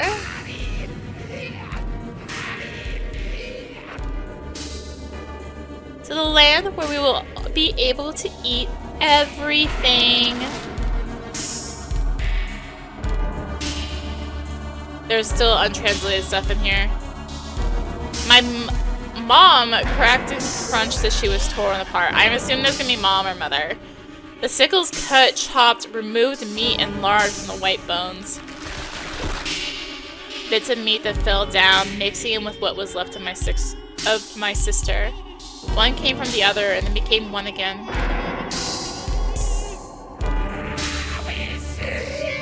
I remembered. You remembered nothing. I remember Mom playing with Olya and me, digging a small hole in the ground. We would put beads in there and cover them with stained glass. It was our treasury. It was a grave. Eat up, Bunny! Do it! Don't you dare resist! The face inside me was the first to follow the order. Before I could even blink, I was already on my knees, my hands rummaging through cold, sticky flesh. Tears and saliva poured out of me. I brought a thick slice to my face. Was it Mom? Olya? Who cares? I'm so hungry. My teeth tore into the tasty treat. There was a chip of bone inside. I swallowed it too. Mom. Pretty sure it was her. Tasty. Tastes a bit like Bunny, right? Do you know that old tale about a bunny that couldn't bite the moon? There was once a boy who had many, many toys. And when their owner fell asleep, they ran away from him in the dead of the night and went to the snowy clearing. There in the black skies, a full moon shone.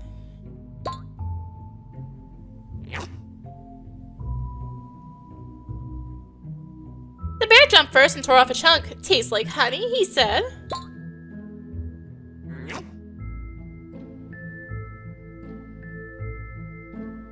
The hungry wolf cub flew into the sky and clanged to see the plump fish he is rolled across the fields.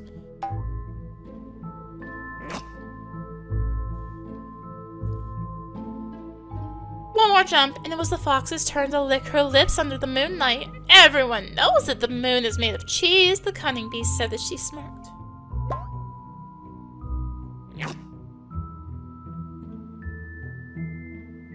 And the owl said nothing, but the others knew that everything in the world tastes like mice to her.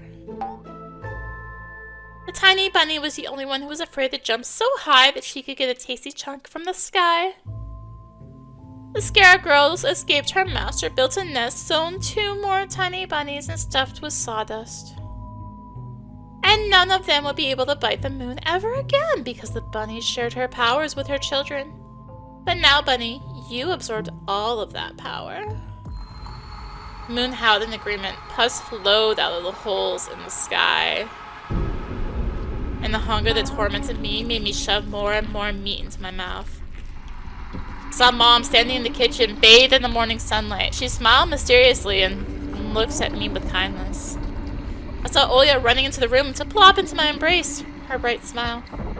I saw meat, my stomach swell. My mom and my sister got stuck between my teeth.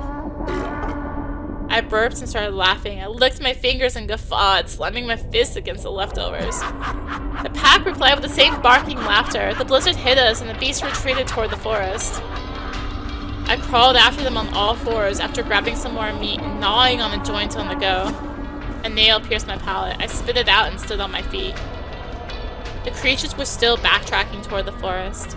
The trees swirled in the pestilent darkness, sometimes even attacking each other. Scarlet plasma seethed in the pits. Clusters of eyes grew in the trunks. They followed my every move.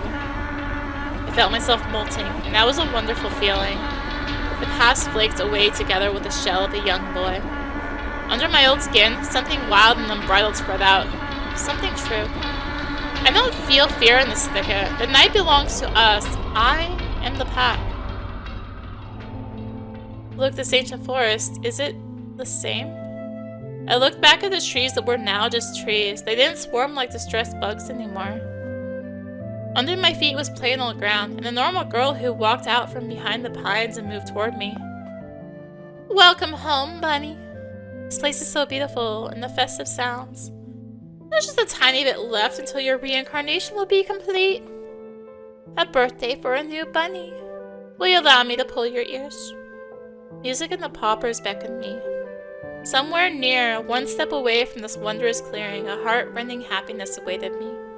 Hurry up, silly, and I promise I called you silly for the last time. I took her by the hand. Let's run. But where? You already know. She pointed at the sky, crowned by the screaming moon. I spoke hesitantly after looking at my weak legs. It's too high up. Simply forget everything they taught you in school. The laws of gravity are for fools. Wanna do it together? I nodded. Of course we'll do it together. This new sky was made for the two of us. The moon was also screaming just for us. 1. We jumped. 2. Another jump. 3. Come on. And then it happened. Our strong legs pushed off from the frozen ground, and our bodies rushed toward the sky, leaving the rotten filth of our black shadows behind. Bitter cold enveloped me, drilled in my vertebrae like a torture device, chilling me to the bone. My skin cracked, blood drops turned into ice and scattered from my wounds. I blew up with laughter, but not from within my mouth, from where my tongue turned blue and stiffened, but from somewhere else. It was probably the darkness itself guffawing inside me. Alisa flashed me a blinding smile.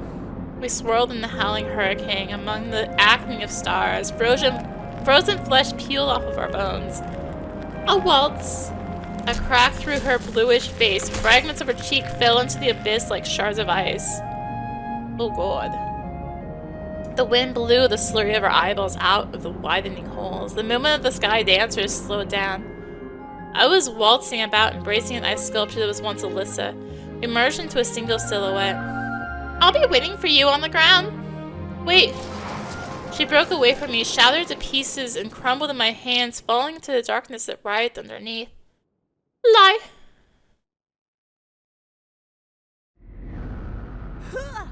I knew what had to be done. I rushed upwards towards the balls of larvae and ulcers that made holes in space itself. Towards the yellow moon. It drooled just like me. My past was left somewhere below. Katya. She hated me, that nasty. Semyon. The ugly fatso that hit and bullied me. Called me a wimp. Ronka. He can rot for all I care. Vyasha.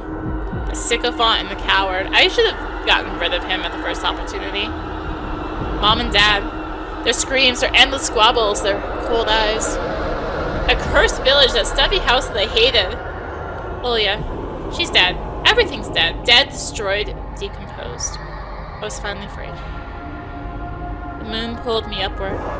Something very important cracked and disintegrated inside me. Something unnecessary. I forgot the name of my father.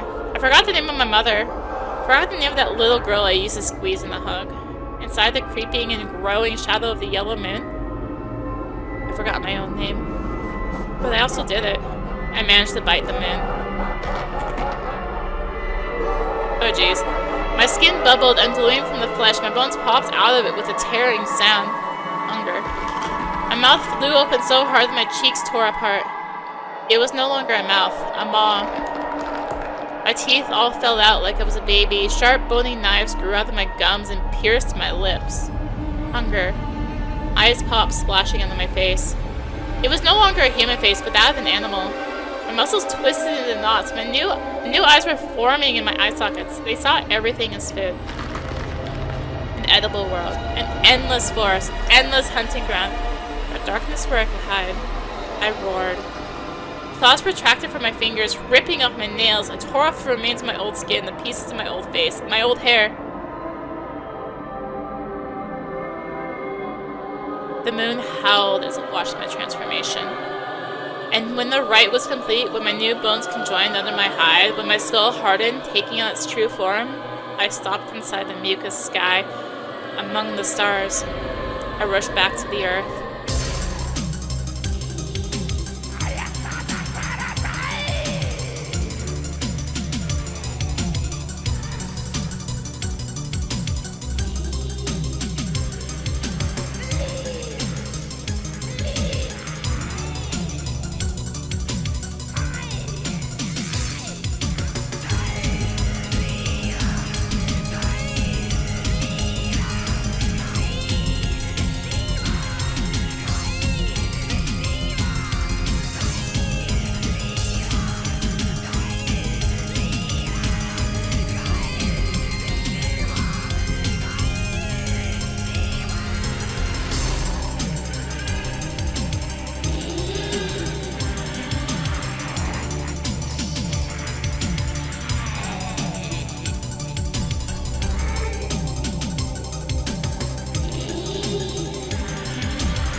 Um, there's no summary. It's just a continue button this time.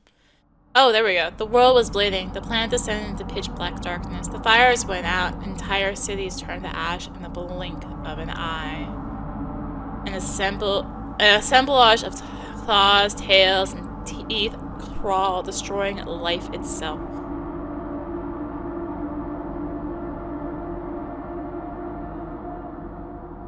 Seas turn crimson.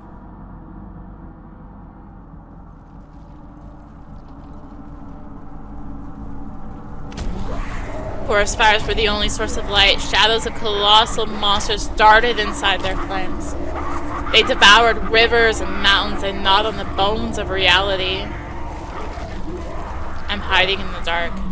I dig into the ground. It's been nights in the dug-up graves after slurping up their contents. But I still can't hide from hunger. I can't be sated, not even for a moment.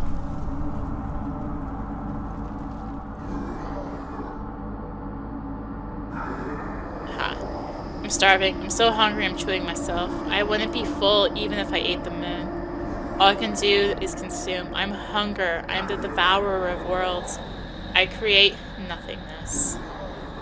I leave the half-eaten core of the planet. I devour graveyards. My howl is a deep death chant. My body is bigger than anything anyone could ever imagine if I hadn't already eaten everybody. I walk in the darkness, scooping up cliffs and seas with my open mouth. My eyes roll around in the craters of my eye sockets, seeking nutrition around me.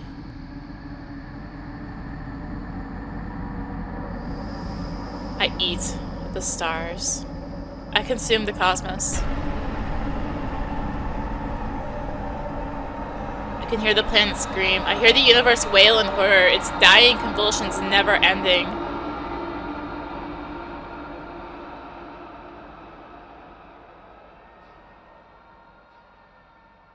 The apocalypse has been cancelled. Russia will not fall apart, even though the current day smells of ashes and despair, and the default is raging.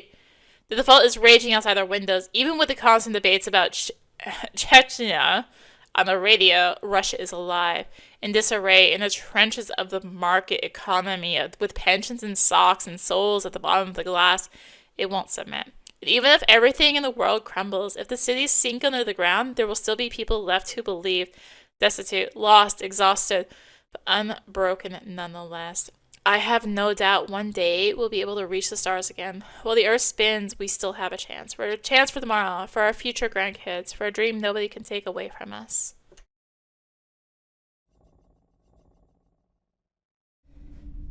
Let's let in whoever this is at our door. My heightened senses told me that whoever was outside wasn't an enemy. I clenched my jaw until it hurt, ready to hack at the rotting vase. Then spun the lock. A hairy figure towered on the porch, showering me with the smells of pine needles and sulfur. Before I could do anything, my mom walked out of the white veil. Air whistled as it battled its way firmly through firmly gritted teeth. "You're alive!" Mom gave me a look of astonishment. "Of course I am. Why'd you pick up the axe? Playing Raskolnikov? That would be super happy you finally read some Dostoevsky." Zhilka started rubbing its mom's legs, standing on its hind legs, its tongue out. "Do we have guests?" "It was freezing outside, so I..." Mom glanced at the destroyed furniture, then at the barred windows. The wind threw balls of snow into the windows, dark like burial soil. "So what exactly were you doing here?" I tried to justify my actions after hiding my building tool behind my back. "Somebody was walking circles around the house, and Dad told me to protect Olya." "So you decided that the old cupboard was a threat?" "The wind could have just blown out the glass. So I thought..." The decision to erect barricades now seemed desperately stupid to me. Mom clicked her tongue. "What a disaster. Well, at least you didn't chop off your own fingers. Now, don't just stand there staring at the floor. You built this, so you will have to demolish it." I nodded without looking up and dragged my feet toward the closet to pick up the claw hammer. Mom looked around as if searching for something in the semi-dark creeping from the empty rooms. I didn't like the oppressive silence, so I spoke out. "The road is probably all snowed in, right? Won't Dad get stuck along the way?" "Don't worry about your father. He can take care of himself." "What about the meds?" "I bought everything we need." Why is Olya sleeping on the floor? Olya! My little sister stretched and unglued her eyelids, then shrieked from happiness. Aww.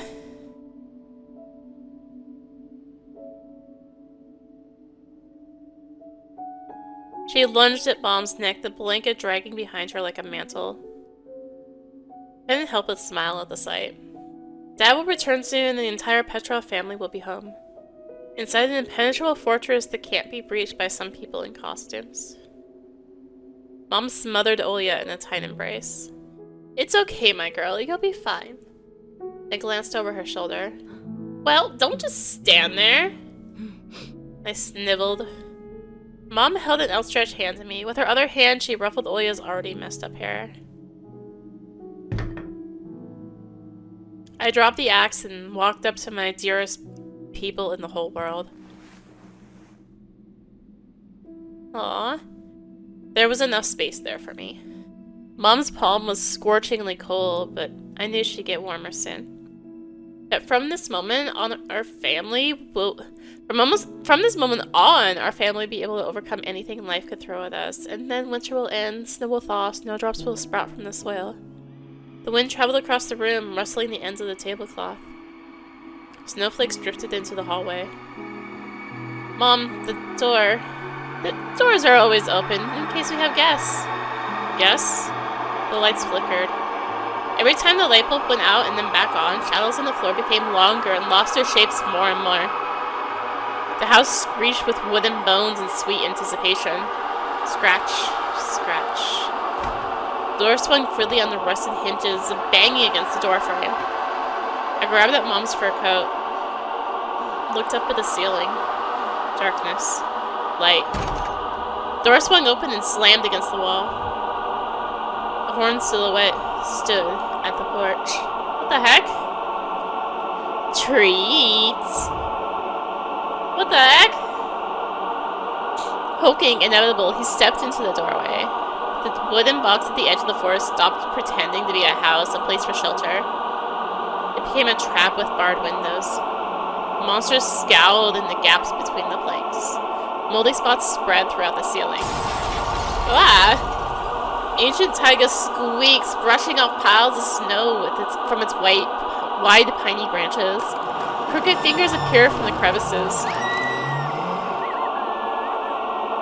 Olya squealed, but I couldn't help her. Our embrace felt unbearable now. I looked up, blinked away the tears of desperation.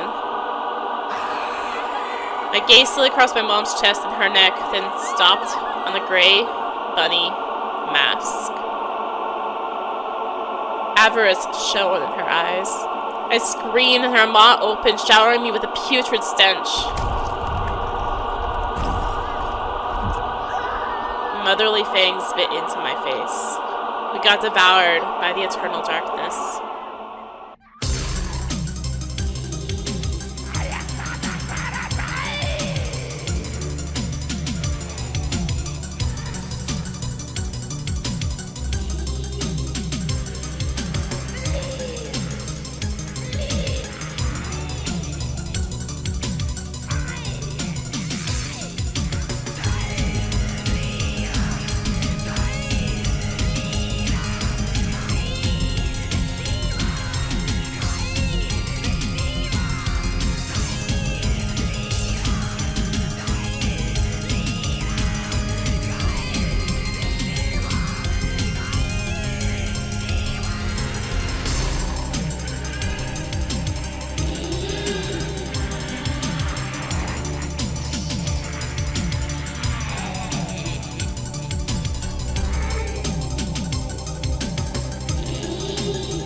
Domestic violence. Unprecedented cruelty is how the detectives characterize a recent murder of children whose mangled bodies were found in the peaceful Taiga village this Thursday. The entire police force has been deployed to search for the perpetrators. The main suspects right now are the parents of 2 murdered kids. The massacre occurred in their house. Spouses P have gone missing, probably running from the scene of the crime. A regional manhunt is currently underway. You? Oh yeah, you can view this background.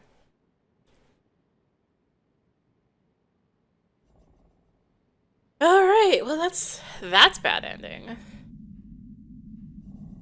Which brings us to the previous choice about the dog.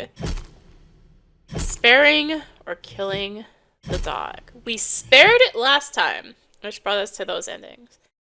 In terms of endings in general, I'm just gonna go based off of this chapter, episode 5 I got. I know that they're gonna rework this episode at some point, I believe, so I will, like, redo things eventually then, maybe? We'll see about it then. Anyways, kill. I raise the axe. I imagine the scale with the stray on one side and the lives of my family on the other. My imagination drew a vivid picture. The blizzard cut us off from civilization, and now we need to survive on our own, like Robinson Crusoe on an uninhabited island. He'd kill an animal to feed himself without a second thought. Zholka is just food. Meat. The axe drew an arc through the air.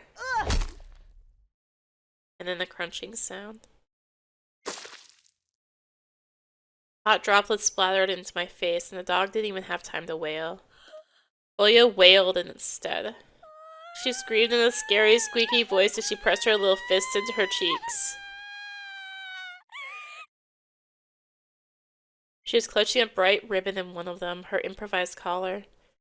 A gift meant for the dog that she had no use for anymore. I felt a pang of shame in my heart. Oya! I stepped toward my sister, who saw everything from behind my back. She saw my senseless killing of a man's best friend. The ribbon fell out of her hand. You hurt with an axe! She winced, tears clouded her eyes. Oya stared at me in surprise and horror. She was scared. She was afraid of me, as if I were a murderer, a psycho that killed animals for fun. Why? I slid my hand across my sticky face. You won't get it. Stay away! She was almost choking on her tears. Oya, please. You're a monster, just like those that would come at night. I reached for my sister, but she just shrieked even harder after noticing the blood on my hands.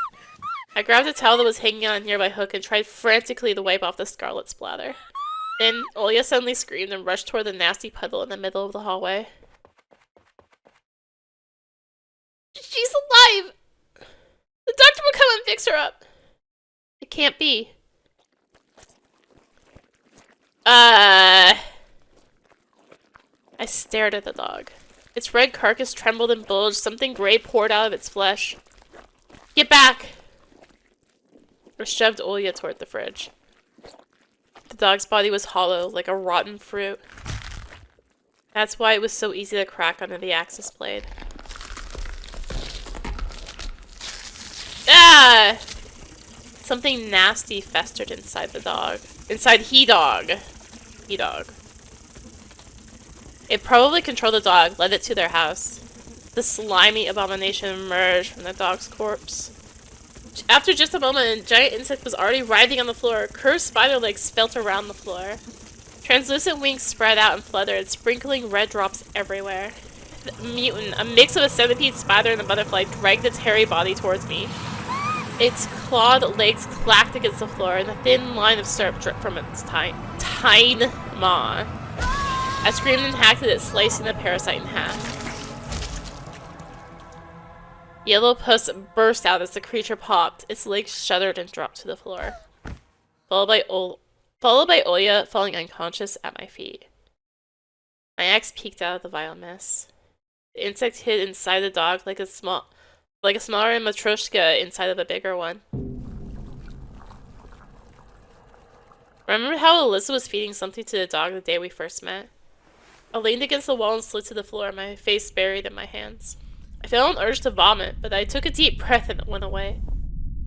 Snow squeaked outside the window as if somebody got closer to take a look at us. I strained my hearing so hard it became one giant ear. I guess I had just imagined it. All nerves, as Dad used to say. And Mom would add that nerve cells don't recover. I need to stay strong until they come back. Soon. Any moment now. I scanned the hallway that looked more like a slaughterhouse, pale Oya lying in the center of it with my eyes. I can't greet my parents with a gift like that. I brought a blanket and pillow from the bedroom. I tucked Oya in and moved her toward the staircase, further away from the butchered creature that used to nest inside a stray dog. Oya should stay here under my watch. Who knows what can knock in the window in her room? Oya's cheeks were no longer pink. Her skin was ashen gray. I touched her forehead with my lips. I didn't need a thermometer to tell that she had a high fever again. Open. The carcass of the disgusting bug, along with Zhilka's pelt, I wrapped in sheets and put into the freezer. I had very low hopes it wouldn't disappear by the time the adults returned, but it was still worth a try. I wish they believed me this time at least. I managed to wipe the dog's blood with a towel, but I had a harder time with the remaining sticky ooze. In the end, I scraped him off with a knife that I first wanted to use for the dog.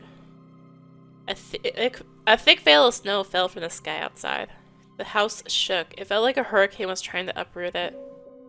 Just like Dorothy's house before it flew off to the land of Oz, but instead of a kind magician, the place they were going to was ruled by madness and death.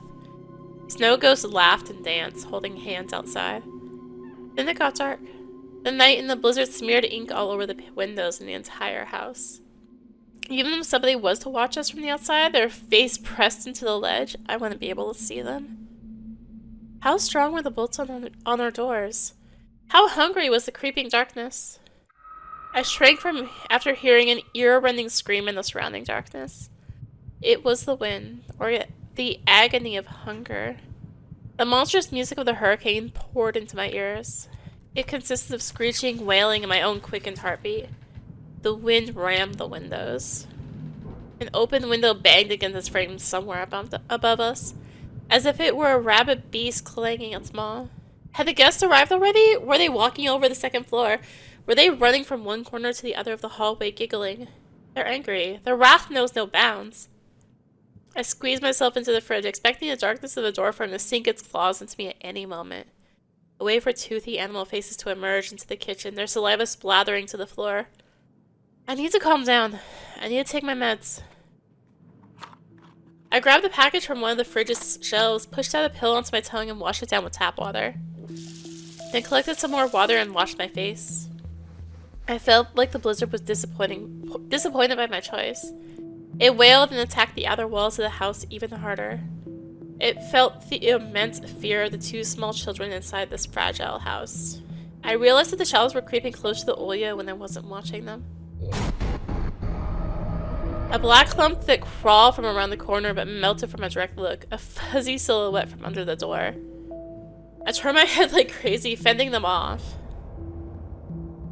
Then I noticed a pool of blood on the floorboards, exactly like the one I just wiped off. No, no, no, no. You're not real. If the shadows weren't real, if there was nobody inside the blizzard, does that mean I'm just insane? A zoo sadist. Serial killers always start out with small animals, right? Look at the package in my hand. What did I even take? The kids don't need to read the instructions for medication. They have moms for that. Here's the tiny font with my eyes. Relieves fits of uncontrollable anger and anxiety. Helps with behavioral abnormalities, manias, destructive behavior.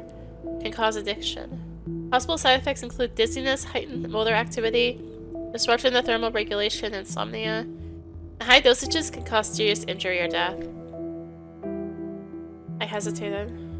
What was the truth? How could I tell apart from the nasty lies? Well, there's no other option but to take.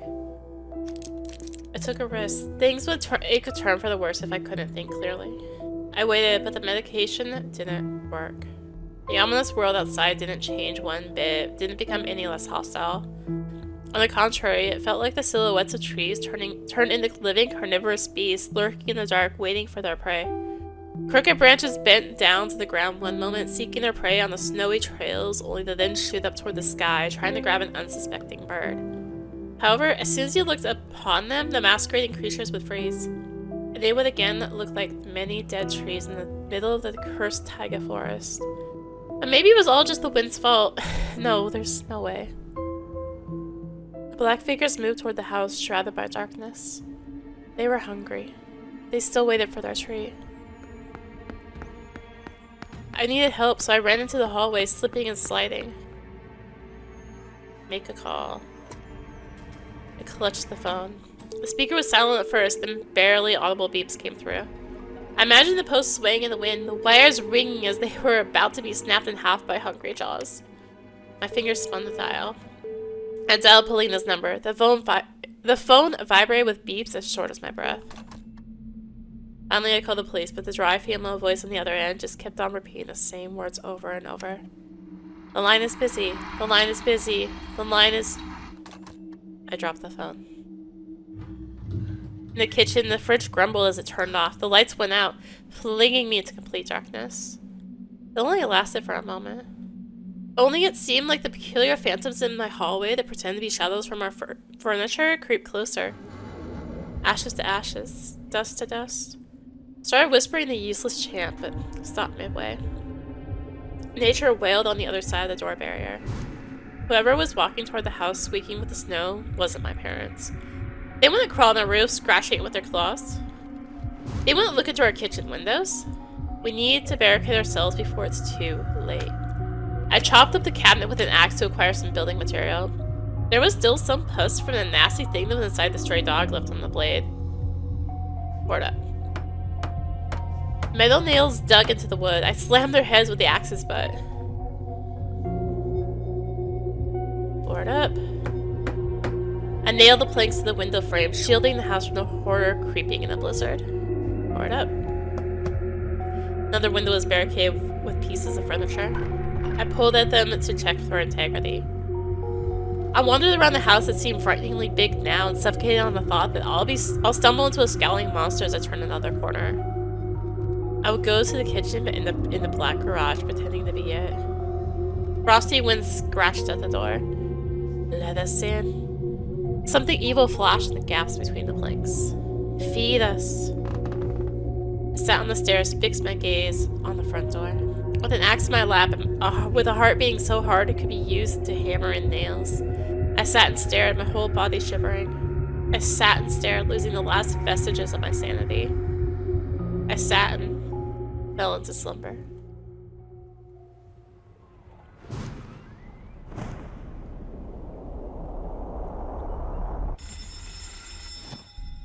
I jumped up as if something bit me.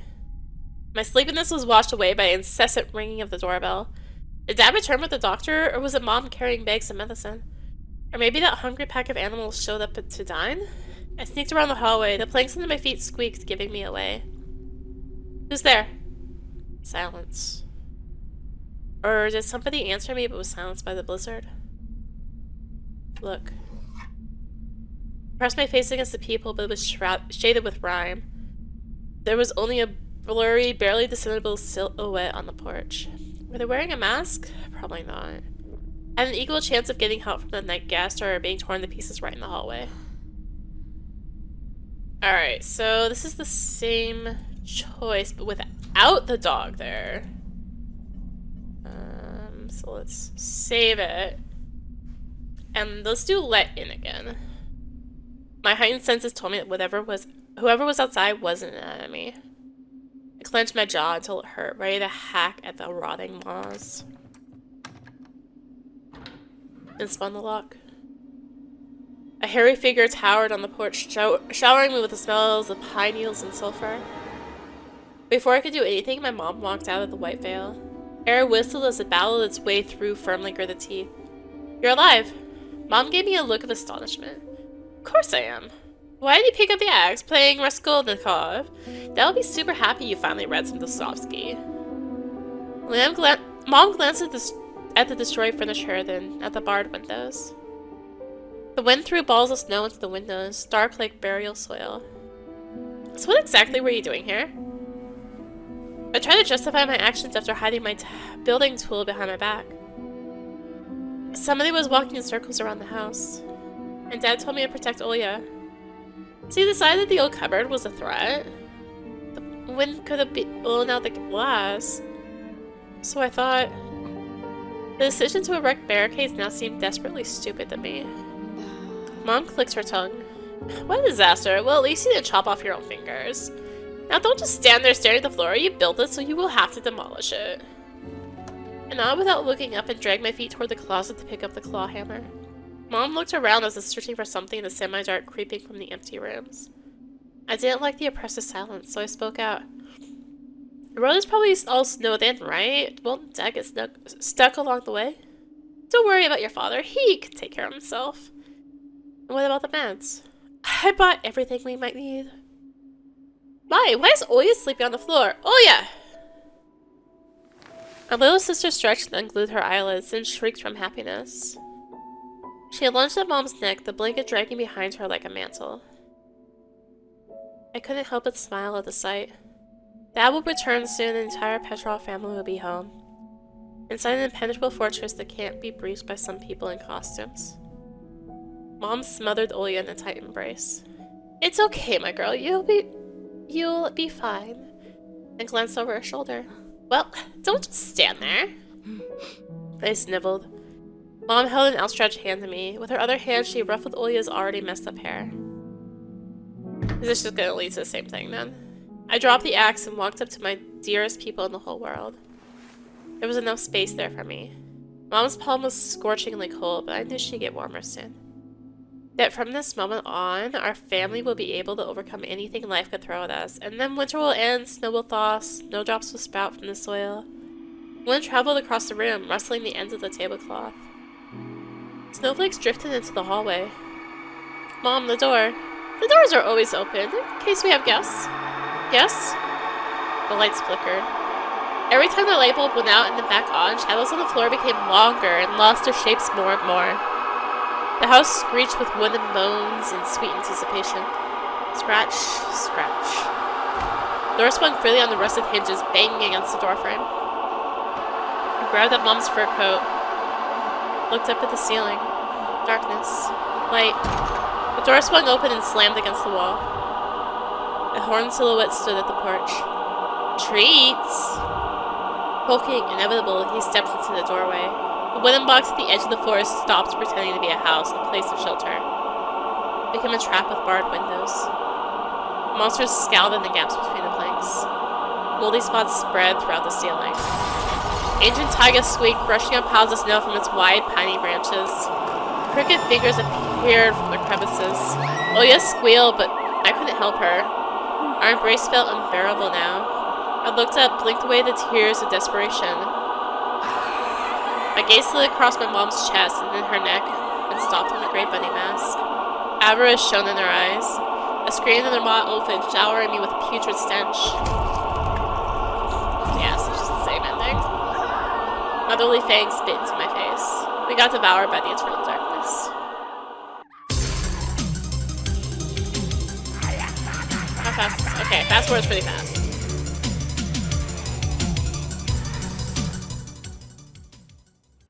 Yeah, so that's just the same ending. Good to know, good to know. So, I assume then if I don't let in... I backed away into the corridor, into the embrace of shadows. Knock, knock. Somebody's knuckles knocked on wood, insisting on being let in. No way. Whoever it is, they're not welcome here. Mom and Dad had their own keys to the house, and that meant that the unexpected visitor clearly carried a threat. They knew we were home alone. The porch creaked. The guests clearly changed their mind and left, disappearing in the blizzard. Suddenly, the lights went out. Darkness splashed from all nooks and crannies. The blizzard's moans intensified. I blinked like crazy, clutching the handrails. The sounds of the flute enveloped the house, streaming through the cracks of the decrepit walls. Somebody started pounding on the door. I backed into the wall from surprise. A hail of strikes was unleashed on the door, bending it like a thin sheet of plywood. As if dozens of fists and legs were simultaneously punching and kicking the wood. It's them. The door danced in the doorway. Dust flew from the platforms. The rumbling noise stopped as suddenly as it started. I rushed to the kitchen. I heard a heart-rending squeaking sound as somebody was driving their claws into the walls and the flapping wings. The night churned like a giant's stomach. And then they hatched from the shadows, nasty mugs in the gaps between the boards. They pressed against the windows, leaving pus and squashed maggots on the glass. Crooked fingers scraped against the glass. Bared fangs scratched away the rime. Lines of teeth bared themselves in the gaps, taunting me. Eyes shone from left and right. Dead beasts stared at us from the outside and smirked. Open up, buddy. We're hungry. We want to devour. We want to smell your fear. Dance with us, bunny boy. Dance in blood, long-haired fool. Let us rest in your hot guts. In your hot blood. Sate our hunger. Our hunger. That's not helping my congestion, by the way. Their eyes shone like stars in the pitch-black skies. Glass popped in the kitchen. The invading wind played with our hair. It brought a flute melody, quick and slippery like a poisonous viper. The monsters thrust their paws into the gaps between the planks, clicked with their claws, demanding their treats. A huge deformed hand held out the bunny mask, full of burrows from worms, and no one in particular. Sate our hunger. Let us drink the sacrificial blood. Across the slice. Bunny, show yourself, be brave. Give the beast fresh meat they crave. I plugged my ears with my fingers. The nasty voices subsided, only to be replaced by another sneering voice. Anton, you must feed them, or become the meat yourself. It's your turn. Look at me. I shifted my gaze to the axe. The blade reflected my twisting face. I couldn't recognize myself. Yep, just like that, the voice pleaded sweetly. Choose carefully, don't be killed. Right in front of me, illuminated by the moonlight on blade-sharp claws, was a silvery bunny mask. Our true face. It will help us get revenge on those who hit and bullied us. Help us become who we truly are. My little sister snored innocently as she slept on the floor as if nothing was happening around her. Nobody can see me, and that means it's time to choose a sacrifice. Alright, so the big difference this time, so that was basically the same thing we'll do here, is we have the dog meat this time. So, this was bad, this was Apocalypse. Anton was bad, Olio was Apocalypse, so dog meat. Wait up, I'll be right back. I need to buy time. I need to save my little sister. Open. I flung open the freezer and realized that the dead dog would become a mere drop in the sea of stomach acid of these giant monsters. Tosha, where are you? Don't leave me. I'm here, Olya. Eat just a moment, okay?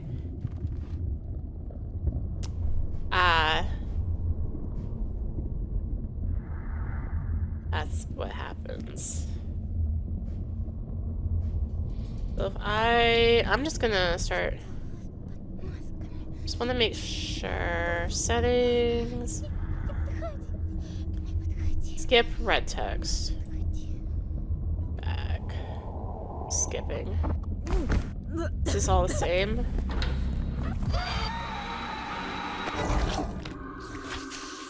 It is all the same.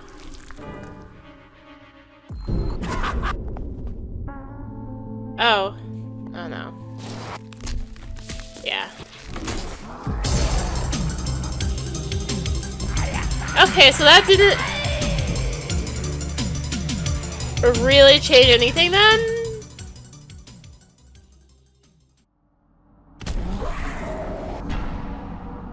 Yeah, so let's just still Apocalypse now.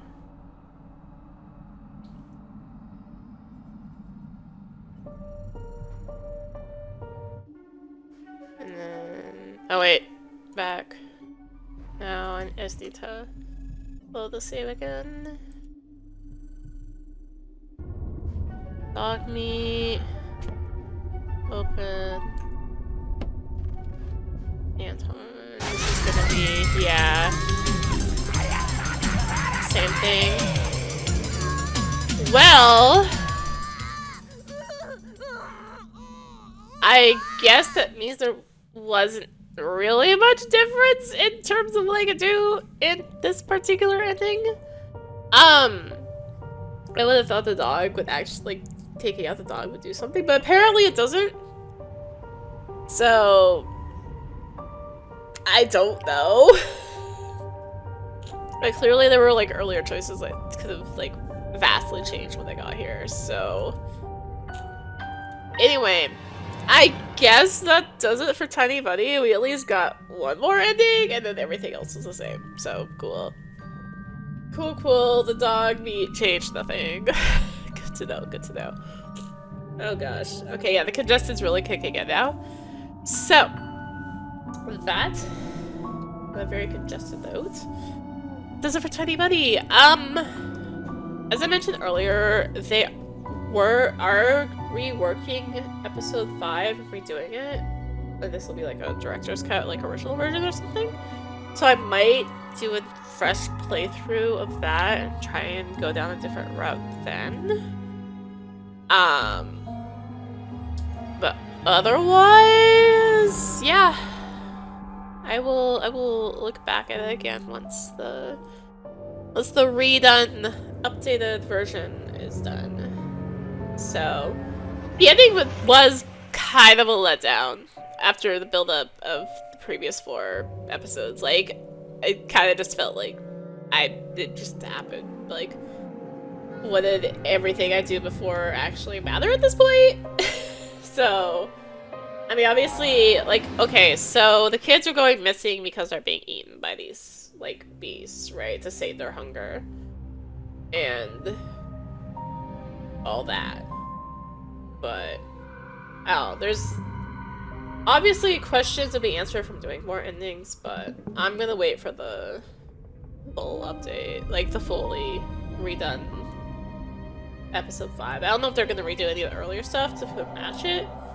I know they're redoing episode 5, and it's gonna be director's cut, whatever. So, yeah, that does it for Tiny Bunny. Thank you for watching.